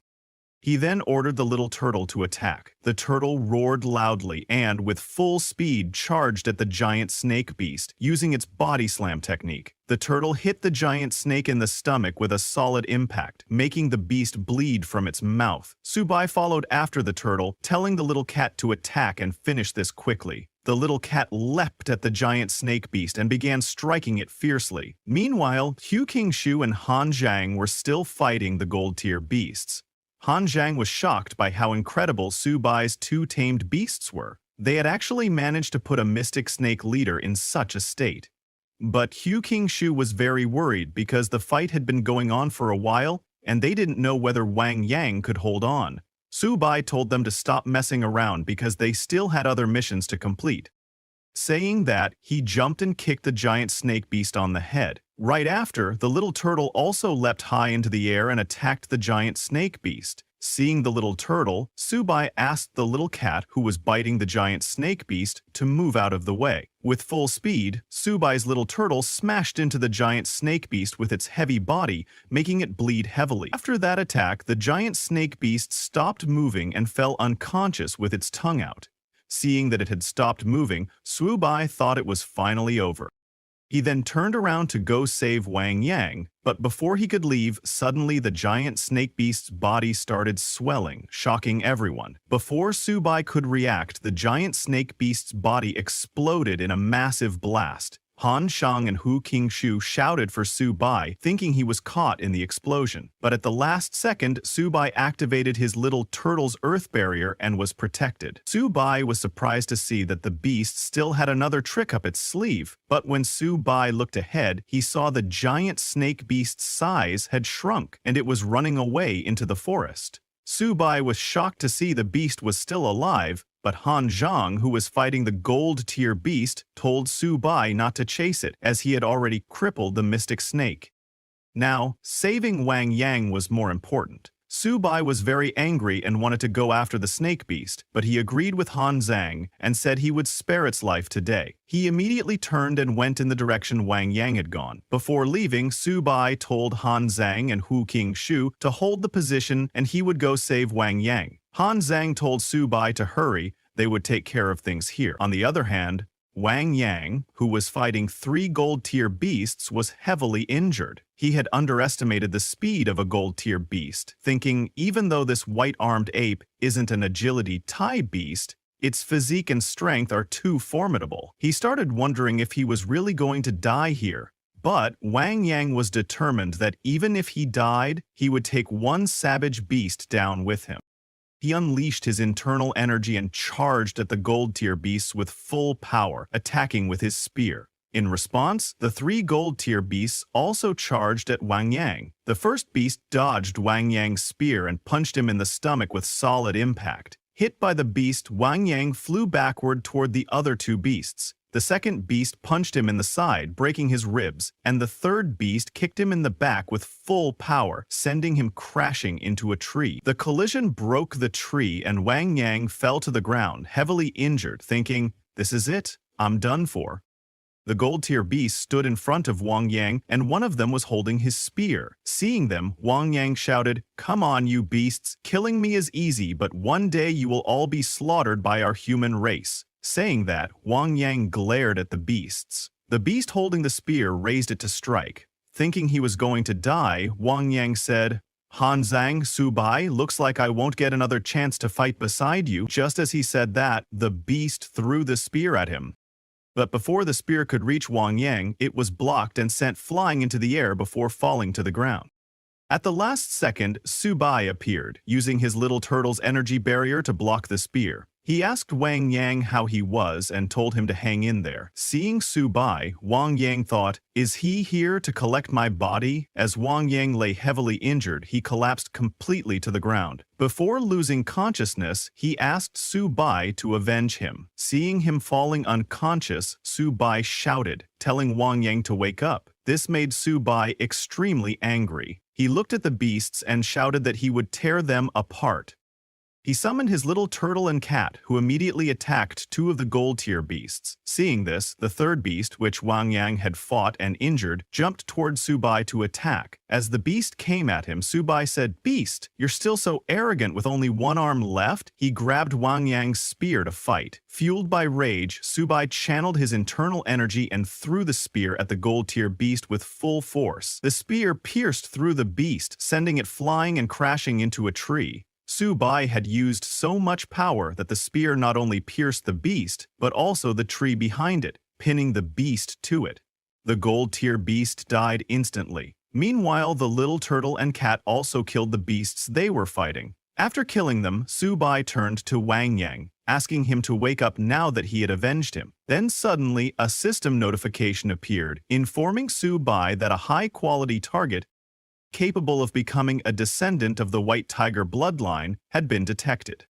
But they were currently in critical condition. The system offered Su Bai the option to use White Tiger essence blood to save their life, and asked if he wanted to convert them into a bloodline descendant. Su Bai was surprised by the notification, but there was no time to waste. He rushed to Wang Yang, trying to wake him up, telling him that he had a way to save him. But Wang Yang was not responding, and began to lose consciousness. Seeing that, Su Bai shook him and told him again that he had a way to save him. But the price was that from now on, Wang Yang would lose his freedom and be forever under Su Bai's control. Su Bai asked Wang Yang if he was willing. Before completely losing consciousness, Wang Yang confirmed, saying he was willing.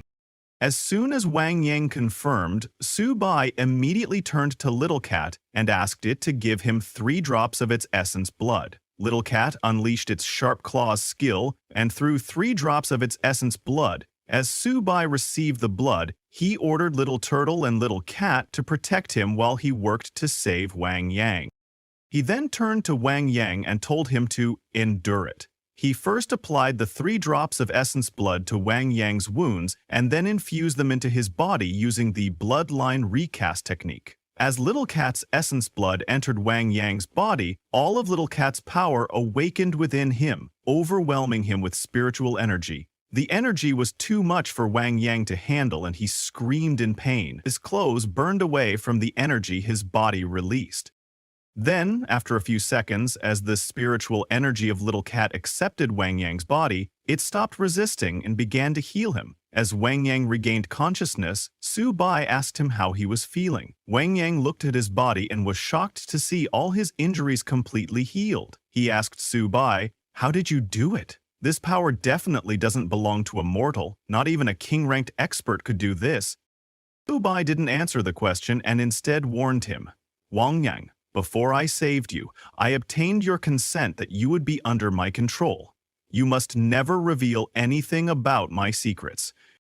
Just as Su Bai told him that, Wang Yang suddenly had a vision. A large and powerful unknown entity stood in front of him. The entity warned Wang Yang, saying it was forbidden to reveal any secrets about Su Bai, and that violators would be punished by heaven and earth, their souls annihilated. Hearing the entity's voice, Wang Yang became terrified and replied that he understood.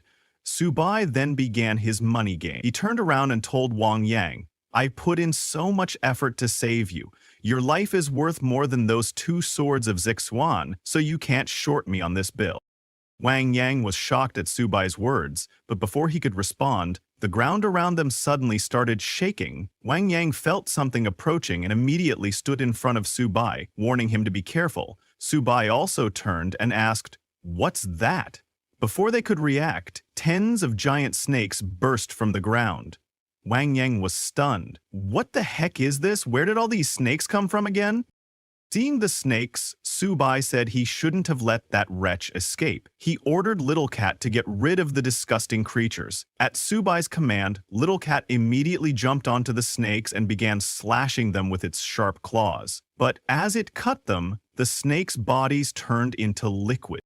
Su Bai was shocked and asked, "What's going on?" As the snakes died, more emerged from the ground. Their numbers kept increasing. As the snakes began surrounding Su Bai and Wang Yang, Han Zhang, Xiang, and others arrived. When Han Zhang came, he told Su Bai he had cleared his side. As Hu Qingshu arrived, he asked Wang Yang if he was all right.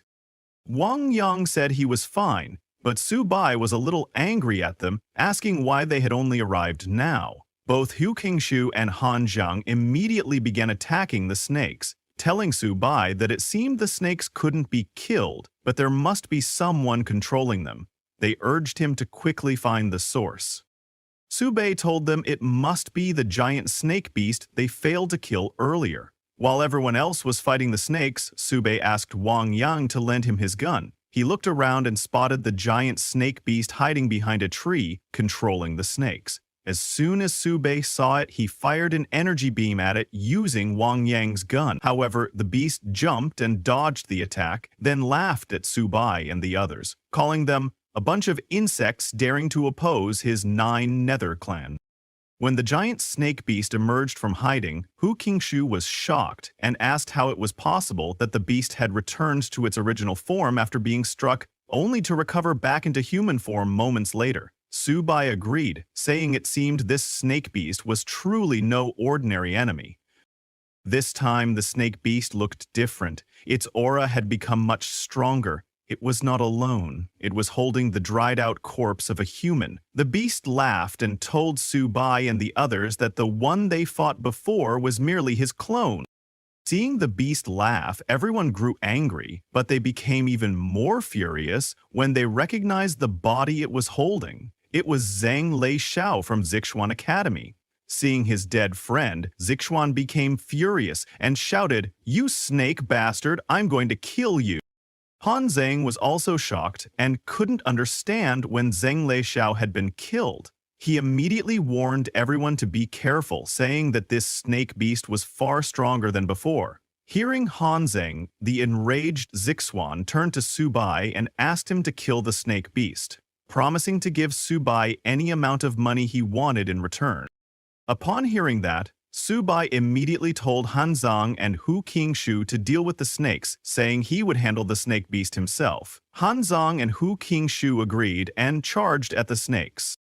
Hearing that Su Bai wanted to fight him alone, the snake beast laughed and said, "You lowly insect, how dare you speak so arrogantly?" It raised its hand and unleashed its aura into the sky. But Su Bai didn't stop. He also released his energy and leapt to attack the snake beast, shouting that he would slaughter it and turn it into snake soup. Subai then buffed himself using Little Turtle's Earth Spirit Possession and Earth Barrier, as well as Little Cat's Sharp Golden Spirit and the Fierce Golden Ghost Shadow effect. As Subai approached, the snake beast swung its arm and struck with an energy blade. Their attacks collided, exploding in a massive blast that filled the area with dark smoke. The snake beast stood in the smoke, laughing. As expected of a human, "You've got a few tricks up your sleeve," it said confidently. It called Subai an insect again and demanded he come out. Little did it know, Subai had used the smoke to sneak behind it undetected. Suddenly, Subai appeared behind the snake beast, shouting, "Grandpa is here!" He covered his fist with earth energy and swung it hard at the beast. Subai landed a solid punch, sending the snake beast flying toward the forest. But even after taking a direct hit, the snake beast didn't fall. It turned around and smiled.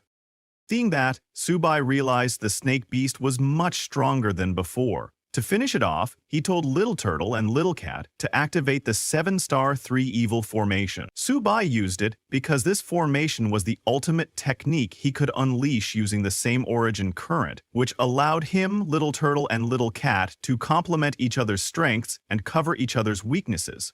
In this formation, Subai, Little Turtle, and Little Cat would surround the snake beast from 3 directions to attack simultaneously. As they got into position, Little Turtle and Little Cat fired energy beasts from their mouths. Subai gathered energy into his hands and launched it toward the snake beast, shouting, "Prepare to die, beast!" But right before their attacks could land, the snake beast began to transform. It taunted Subai, saying, "That move was creative too bad, it's too weak." With that, the snake beast transformed into its giant snake form and generated a powerful barrier around itself, blocking the energy beams from Subai, Little Turtle, and Little Cat. As the snake beast transformed, all the smaller snakes that Hanjiang and the others were fighting began slithering toward Subai. Seeing this, Hanjiang shouted a warning, "Subai, watch out! More snakes are coming your way!" Subai was shocked and turned around, seeing the swarm of small snakes rushing toward him. At that moment, the giant snake's eyes lit up. It had activated its Earth rank battle technique, Green Snake's Demise. This was a control skill. As the small snakes surrounded Subai, their bodies suddenly began to glow, then exploded in a massive blast that destroyed everything in the area. The entire forest was engulfed in smoke. Everyone was stunned by the terrifying explosion. Seeing its destructive power, Wang Yang exclaimed, "Impossible! Someone like Subai can't be defeated." Zixuan, shocked, shouted toward the smoke, "Subai! Whether you're alive or not, at least say something!" On the other hand, Subai, who had activated Little Turtle's shield skill at the last moment, was equally shocked at how powerful the explosion had been. Even Little Turtle's shield had cracked under the force. Suddenly, Subai, Little Turtle, and Little Cat felt immense pressure weighing down on their bodies and began coughing blood. But as Subai felt that pressure, he smiled, because he knew what it was.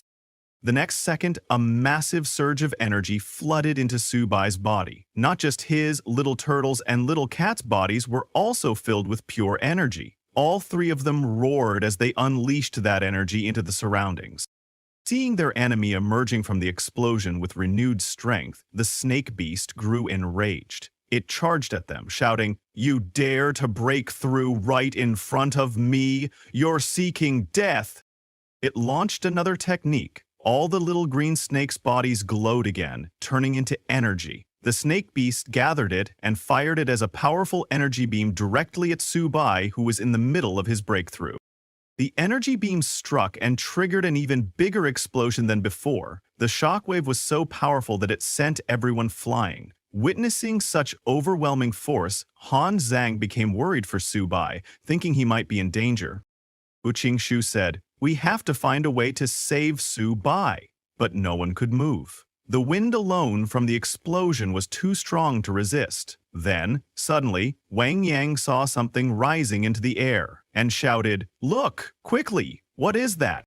Wu Qingshu was shocked by what he saw and asked, "Could it be what I think it is?" Even the snake beast sensed the fluctuation in the energy. Before it could react, 3 beams of light shot into the sky, and a voice rang out, "Want my life? You're not worthy." The snake beast recognized the voice and was stunned. Those three lights were Subai, Little Turtle, and Little Cat. As all three soared into the sky, Little Turtle and Little Cat transformed into energy and were absorbed into Subai's body. Subai's expression changed completely. He became deadly serious. The light in his eyes grew colder, more determined, filled with merciless intent. His appearance transformed as a glowing battle armor materialized on his body and a long sword appeared in his hand. This was Subai's sacred beast armament, a legendary power returning to the world once again. Everyone was stunned by Subai's new form.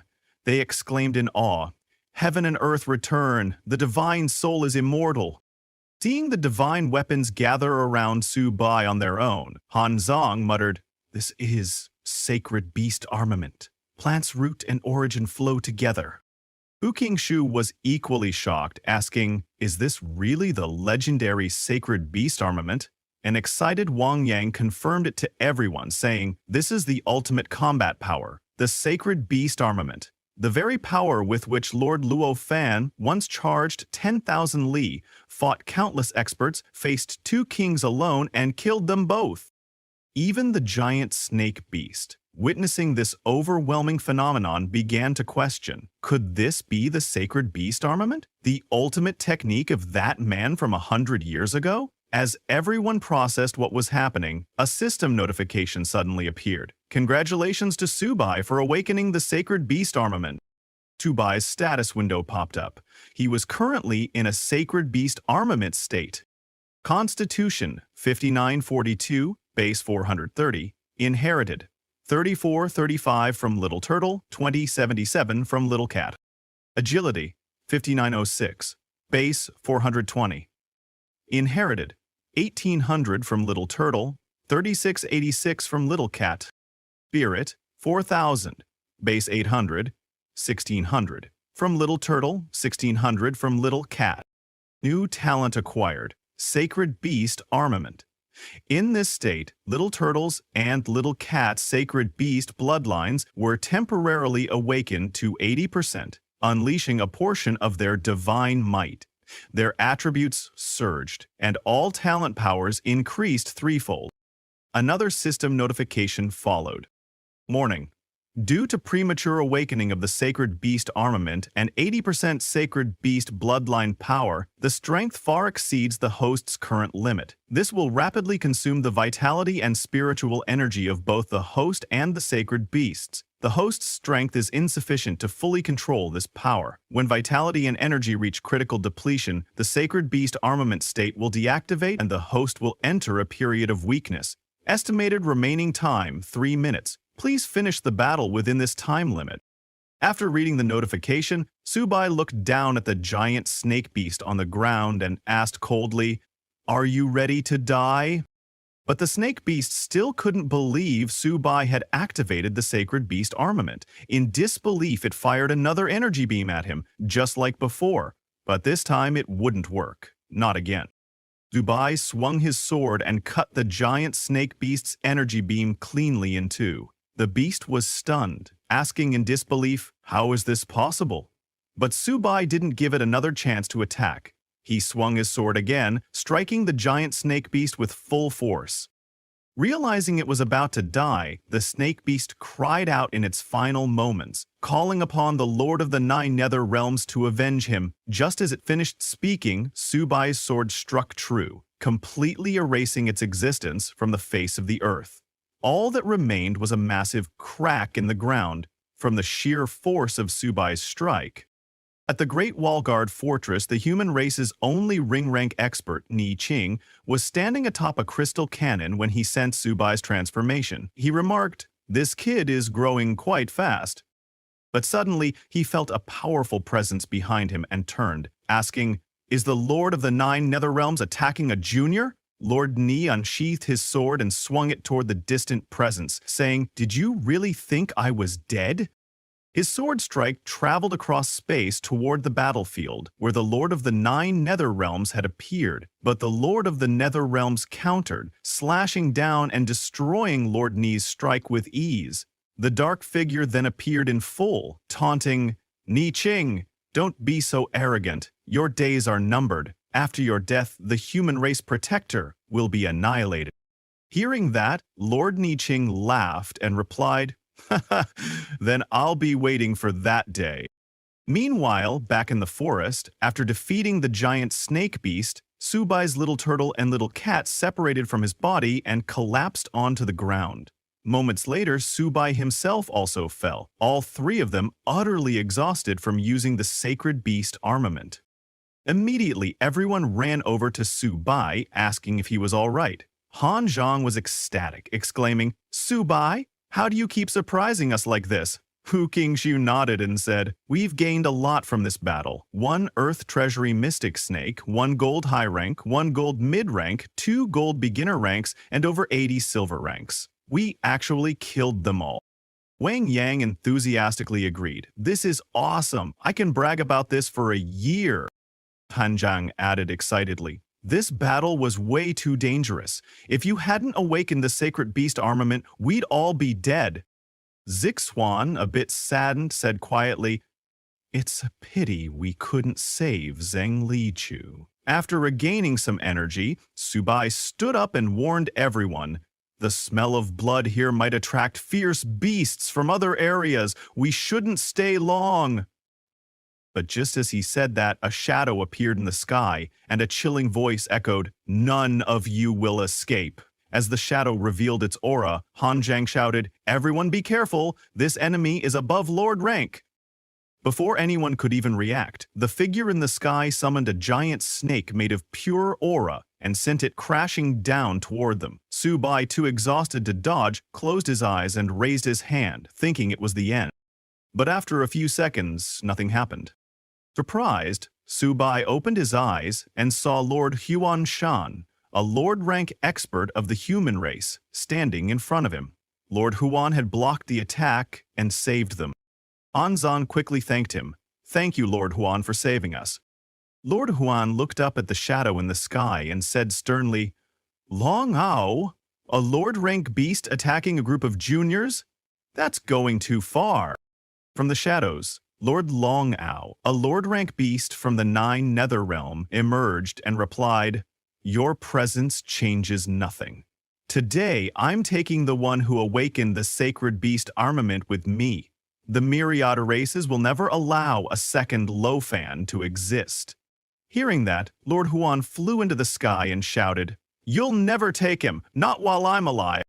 In response, Lord Longao raised his hand and fired energy into the sky, saying, "Then let's see if you can protect him." The energy shot into the sky, then split into multiple beams, crashing down to the ground and transforming into a horde of giant snakes that surrounded Subai and the others. Everyone was stunned by the overwhelming number of enemies. An Zheng quickly assessed the situation and warned, "These snakes are at least gold beginner rank, and I can see platinum ranks too." As the Beast Lord released the snake beasts on Subai and the others, Lord Huan looked back to check on them. Seeing him turn around, the Beast Lord became angry and shouted, demanding to know where Lord Huan was looking. He then unleashed a powerful energy beam into the sky and directed it toward Lord Huan, shouting for him to take it. A very powerful energy strike came toward Lord Huan, and at the same time the snake beasts charged at Subai and the others. Seeing the beasts charging, Subai told everyone to prepare for battle. Watching all this, Lord Huan smiled and said, "It's time to stretch my muscles a bit." Saying that, he unleashed his power. Immediately, the entire sky turned yellow and formed a massive tree. This was Lord Huan's parasol tree under the moon skill. Subai was amazed by Lord Huan's power. Han Zhang explained that it was Mr. Huan's parasol tree technique. As Lord Huan unleashed his energy, it completely covered the Beast Lord's aura, erasing it entirely. The Beast Lord was shocked to see that Lord Huan had actually comprehended the power of a law. He realized that the faint trace of law power currently eroding his vitality was impossible to defend against. Panicking, the Beast Lord tore open the space itself and created a portal to escape. "Lord Huan, I'm no match for you today," he said. You may protect the boy who awakened the sacred beast armament for now, but you can't protect him forever. The myriad clans will surely kill him. As soon as he appears outside the Great Wall, they will send powerful experts to eliminate him. With that, the Beast Lord entered the spatial portal and escaped. After his escape, Lord Huan swung his hand and cleared away the Beast Lord's lingering aura. With just a single motion, the powerful presence vanished, along with all the snake beasts attacking Subai and the others also disappeared. Han Zhang was amazed by Lord Huan's power and asked, "Is this what a battle between powerful opponents is supposed to be like?" He added, "With each move, it feels as though the power of heaven and earth itself is at work. Its might is vast and boundless." This was Subai's first time witnessing Lord-rank professionals in action, and he wondered when he would be able to possess such strength himself. Seeing them all motivated, Lord Huan descended and said, "Remember, no matter how strong one's power is, there will always be opponents that cannot be overcome. The only person you need to surpass is yourself." Hearing Lord Huan's words, everyone greeted him with respect and said they would keep his teaching in mind. Then Lord Huan landed on the ground and created a teleportation formation, saying, "All right, little ones, we should head back." Just as he said that, he activated the formation, and in the blink of an eye, everyone was teleported into the human defense fortress. Subai was amazed, exclaiming that they had returned in an instant. "That was way too fast," he said. Han Zhang was equally astonished, impressed that one person could activate the teleportation array using only their own strength. "Truly a master," he said. Zhuxuan also wished he had such power. But before they could return to their rooms, Lord Ni suddenly appeared and praised Subai for his efforts, congratulating him on mastering the sacred beast armament. Subai, however, didn't recognize Lord Ni and asked who he was. Lord Ni didn't answer. Instead, he vanished after instructing Lord Huan to take Subai to the meeting room. Lord Huan greeted Lord Ni with respect and replied, "Understood." Subai was shocked to see him vanish so suddenly. Turning to Lord Huan, he asked, "Who was that person just now?" Lord Huan was surprised to hear that Subai didn't recognize the man. He told him, "That person is a hero of our human race, a king-level expert, Lord Ni Qing." Subai's jaw dropped upon hearing the name. "He's Ni Qing?" he exclaimed. Lord Huan nodded and said, "Come, let's go. We can talk on the way." The two of them began walking toward the meeting room. As they walked, Lord Huan explained, "Lord Ni is from the same era as Lord Lo Fan. During that time, spiritual energy had just begun to recover, and martial arts were awakening. At only 20 years old, Lord Ni Qing witnessed humanity being crushed on the battlefield of the myriad races. It was then that he boldly proposed the idea of using martial arts to protect the nation." Subai grew curious and asked, why would people ridicule him for that? At that time, Lord Huan replied, people believed only technology could save the human race. Relying on martial arts to fight against the myriad races was seen as a fantasy. Only Lord Luofan believed in him. Upon hearing Lord Nia's words, they became close friends and made a solemn vow to dedicate their lives to the rise of martial arts and the prosperity of humanity. Hearing this, Subai was amazed. "They're truly admirable," he said with admiration. As they talked, the two entered the main building of the war fortress. Everyone working inside looked up at them. One girl pointed and said, "Look, that's Luofan's disciple, Subai, the one who awakened the sacred beast armament." Hearing this, everyone in the building was astonished. A man remarked, "If it weren't for Lord Luofan's fallback then, we wouldn't have had to endure such a long struggle against the myriad races. But now, with Subai here, humanity has finally seen a glimmer of hope."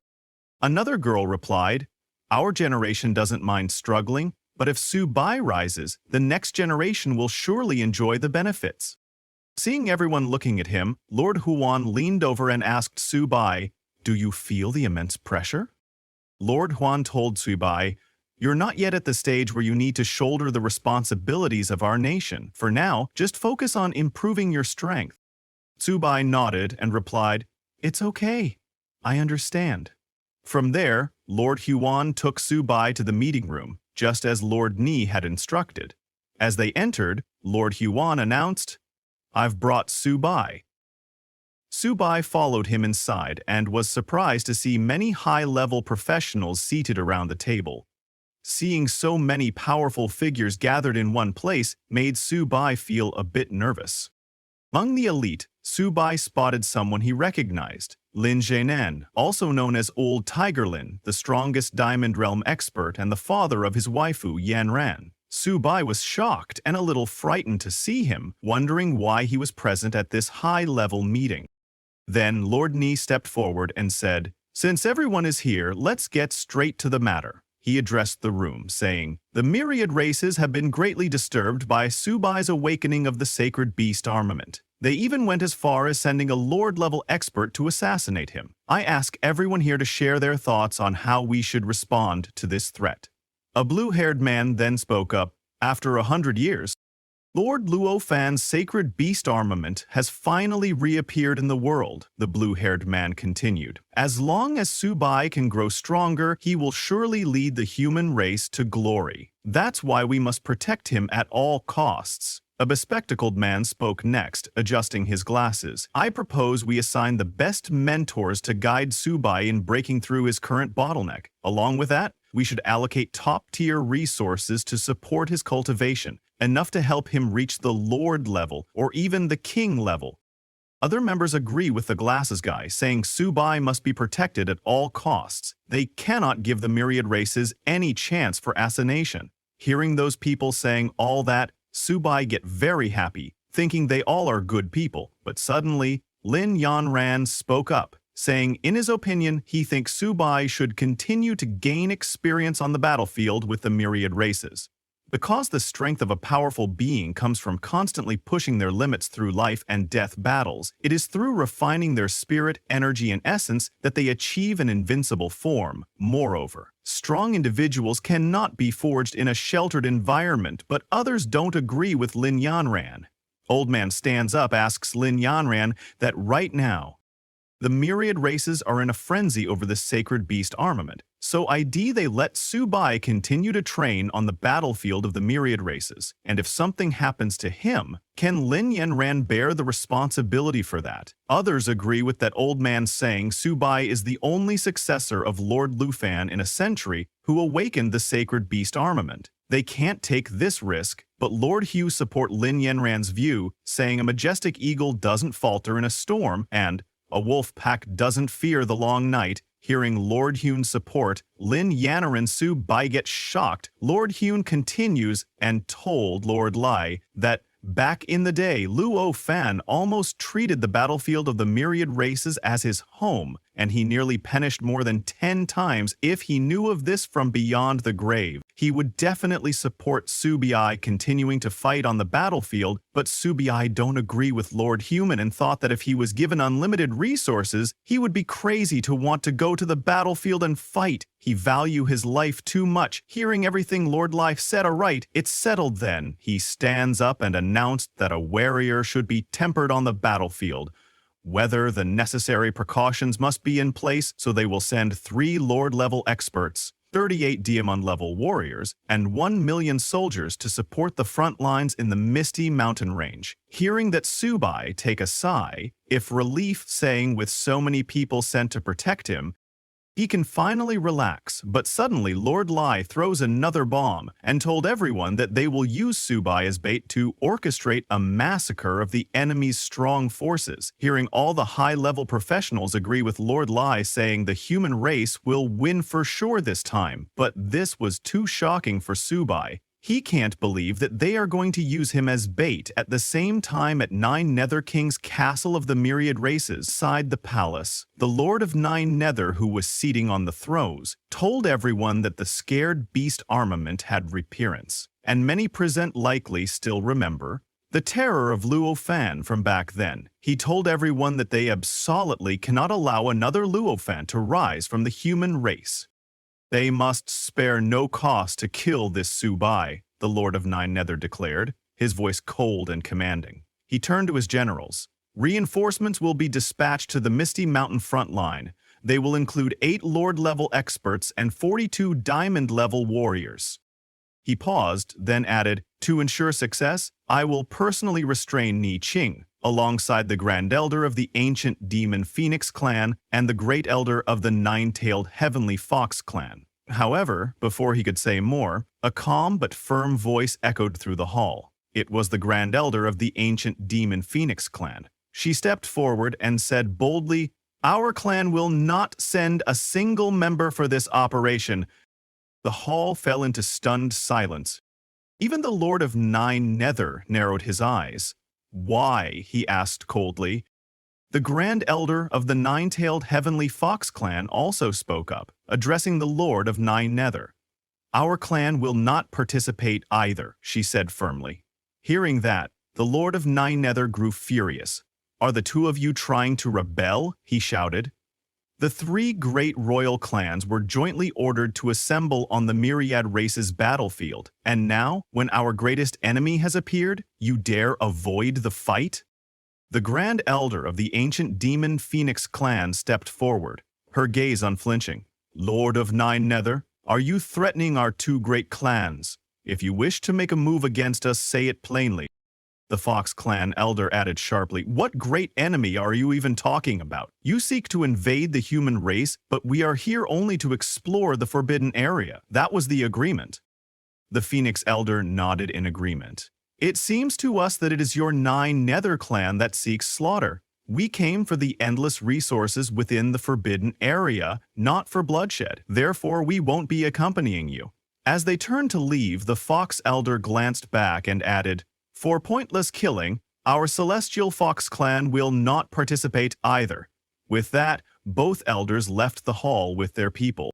The Lord of Nine Nether trembled with anger. "Very well," he roared. "Even without your aid, my Nine Nether clan will complete this operation independently. Just don't regret it later." But neither elder responded. They simply departed in silence. As they traveled, the Phoenix elder turned to her subordinates. "The Great War is imminent. Human and Myriad race experts are already moving in secret. Have we still not found Her Highness, the Holy Maiden?"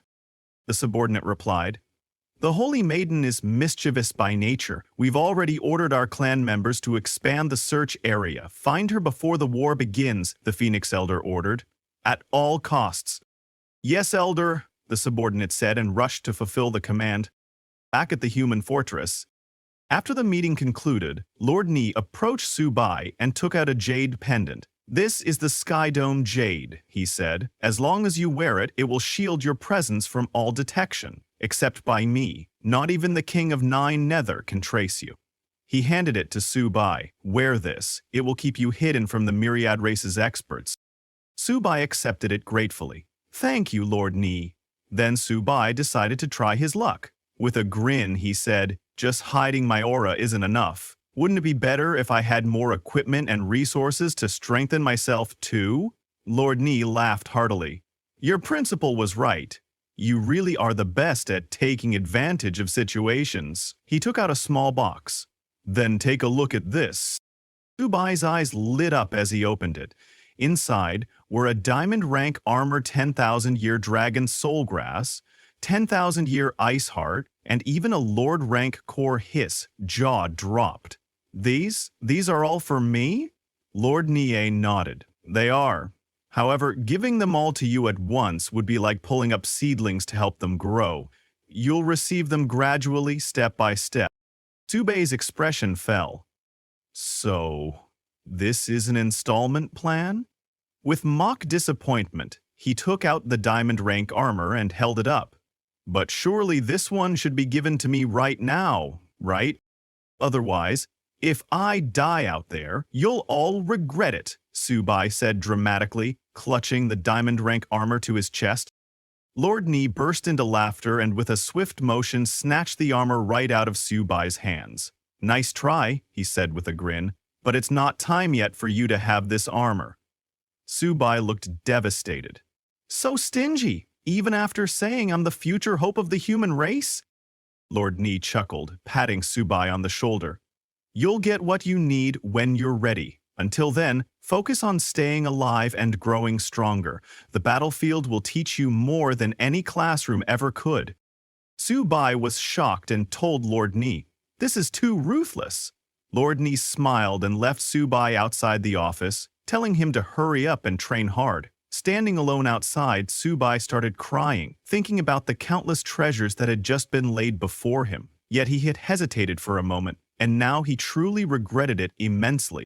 While he was crying, he noticed someone waiting nearby. Shocked, he saw it was none other than Yanran's father, Lord Lin. Seeing that Subai had noticed him, Lord Lin turned and said, "Come with me for a moment. I have something to tell you." Hearing that, Subai thought it must be about Yanran. He wanted to tell Lord Lin that neither he nor Yanran had done anything wrong. They were both innocent. But he held back and simply said, "All right, Uncle Lin," before following him.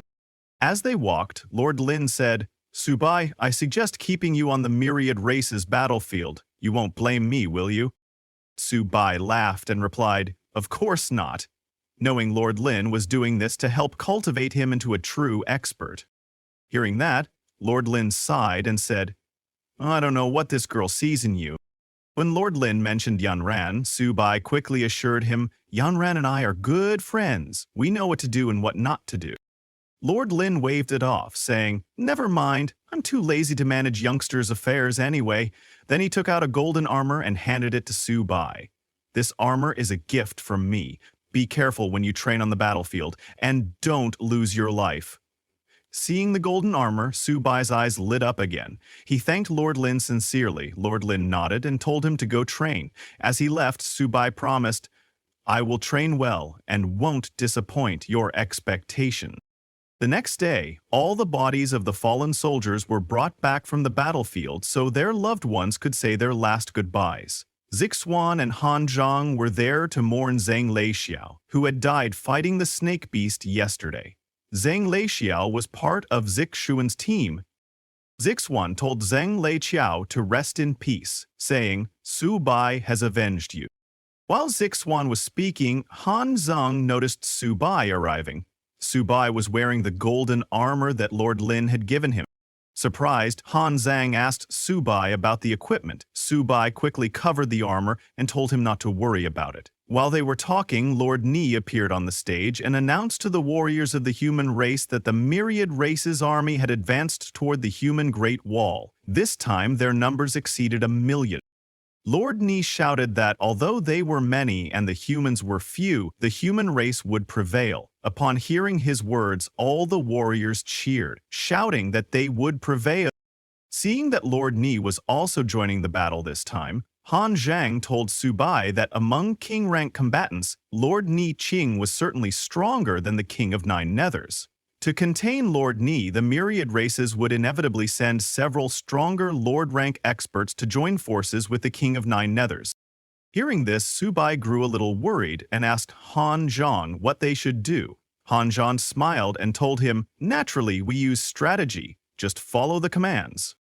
Subai was confused and didn't understand what Han Zhang meant. While they were still talking, the army general began assigning tasks. He ordered all military academy scouting units to follow the combat units and head to the Misty Mountains to carry out reconnaissance missions. This was the task given to Subai and all the academy students. A few hours later, the army of the myriad races arrived at the battlefield, and the war began. The human race's gold and diamond rank experts charged at the myriad race army with full power, blasting them with their elemental attacks. Subai and the others were positioned a little farther from the main battlefield. Seeing the explosions in the distance, Han Zhang said, "It looks like the diamond rank experts from both sides have engaged." Looking around cautiously, Hu Qingshu warned, "Be careful. The surrounding aura is chaotic, and the enemy's numbers are not small." Just as he said that, Subai noticed a large wave of beasts heading their way. He immediately told everyone to get ready. The enemy had revealed themselves. Among the incoming beasts, there were thousands. Han Zhang recognized them and informed the group, "It's tortoiseback wolves and giant horned demon deer." Seeing them, Wang Yang got excited. "They're just minions," he said confidently. The beasts quickly surrounded them and charged from all directions. Wang Yang drew his spear and charged at the beasts from behind, shouting to Subai, "Leave these few tortoiseback wolves to me." As the beasts closed in, Han Zhang laughed and said, "It seems they're afraid we'll run." Zixuan unsheathed his sword, grinning. My hands are already itching. Han Zheng also charged forward, telling Su Bai, they're all just minions, you can take it easy. But there was no way Su Bai would let go of a free opportunity for military merit. Even if they're minions, I can't let you guys take all the credit, he replied. He opened his bag and ordered Little Turtle and Little Cat to come out. Immediately, Little Cat leapt into action, slashing the beasts with its sharp claws and killing them instantly. Little Turtle wasn't far behind, using its massive body to crush the beasts without giving them a chance to react. Seeing them fight, Han Zheng turned to Su Bai and said, Su Bai, you're too ruthless. You're not even leaving us these few military merits. Zixuan agreed. You always hog everything. Meanwhile, as soon as Little Turtle and Little Cat joined the battle, their terrifying aura scared the tortoiseback wolves and giant horned demon deer. The beasts began to tremble in fear. They felt an overwhelming pressure deep within their bloodlines and couldn't muster any resistance. Little Turtle and Little Cat roared, unleashing their aura across the battlefield. In front of them, all the tortoiseback wolves and giant horned demon deer dropped to their knees. Su Bai was confused, wondering why the beasts had suddenly stopped and what Little Turtle and Little Cat were roaring about. Before he could make sense of it, a system notification popped up before his eyes.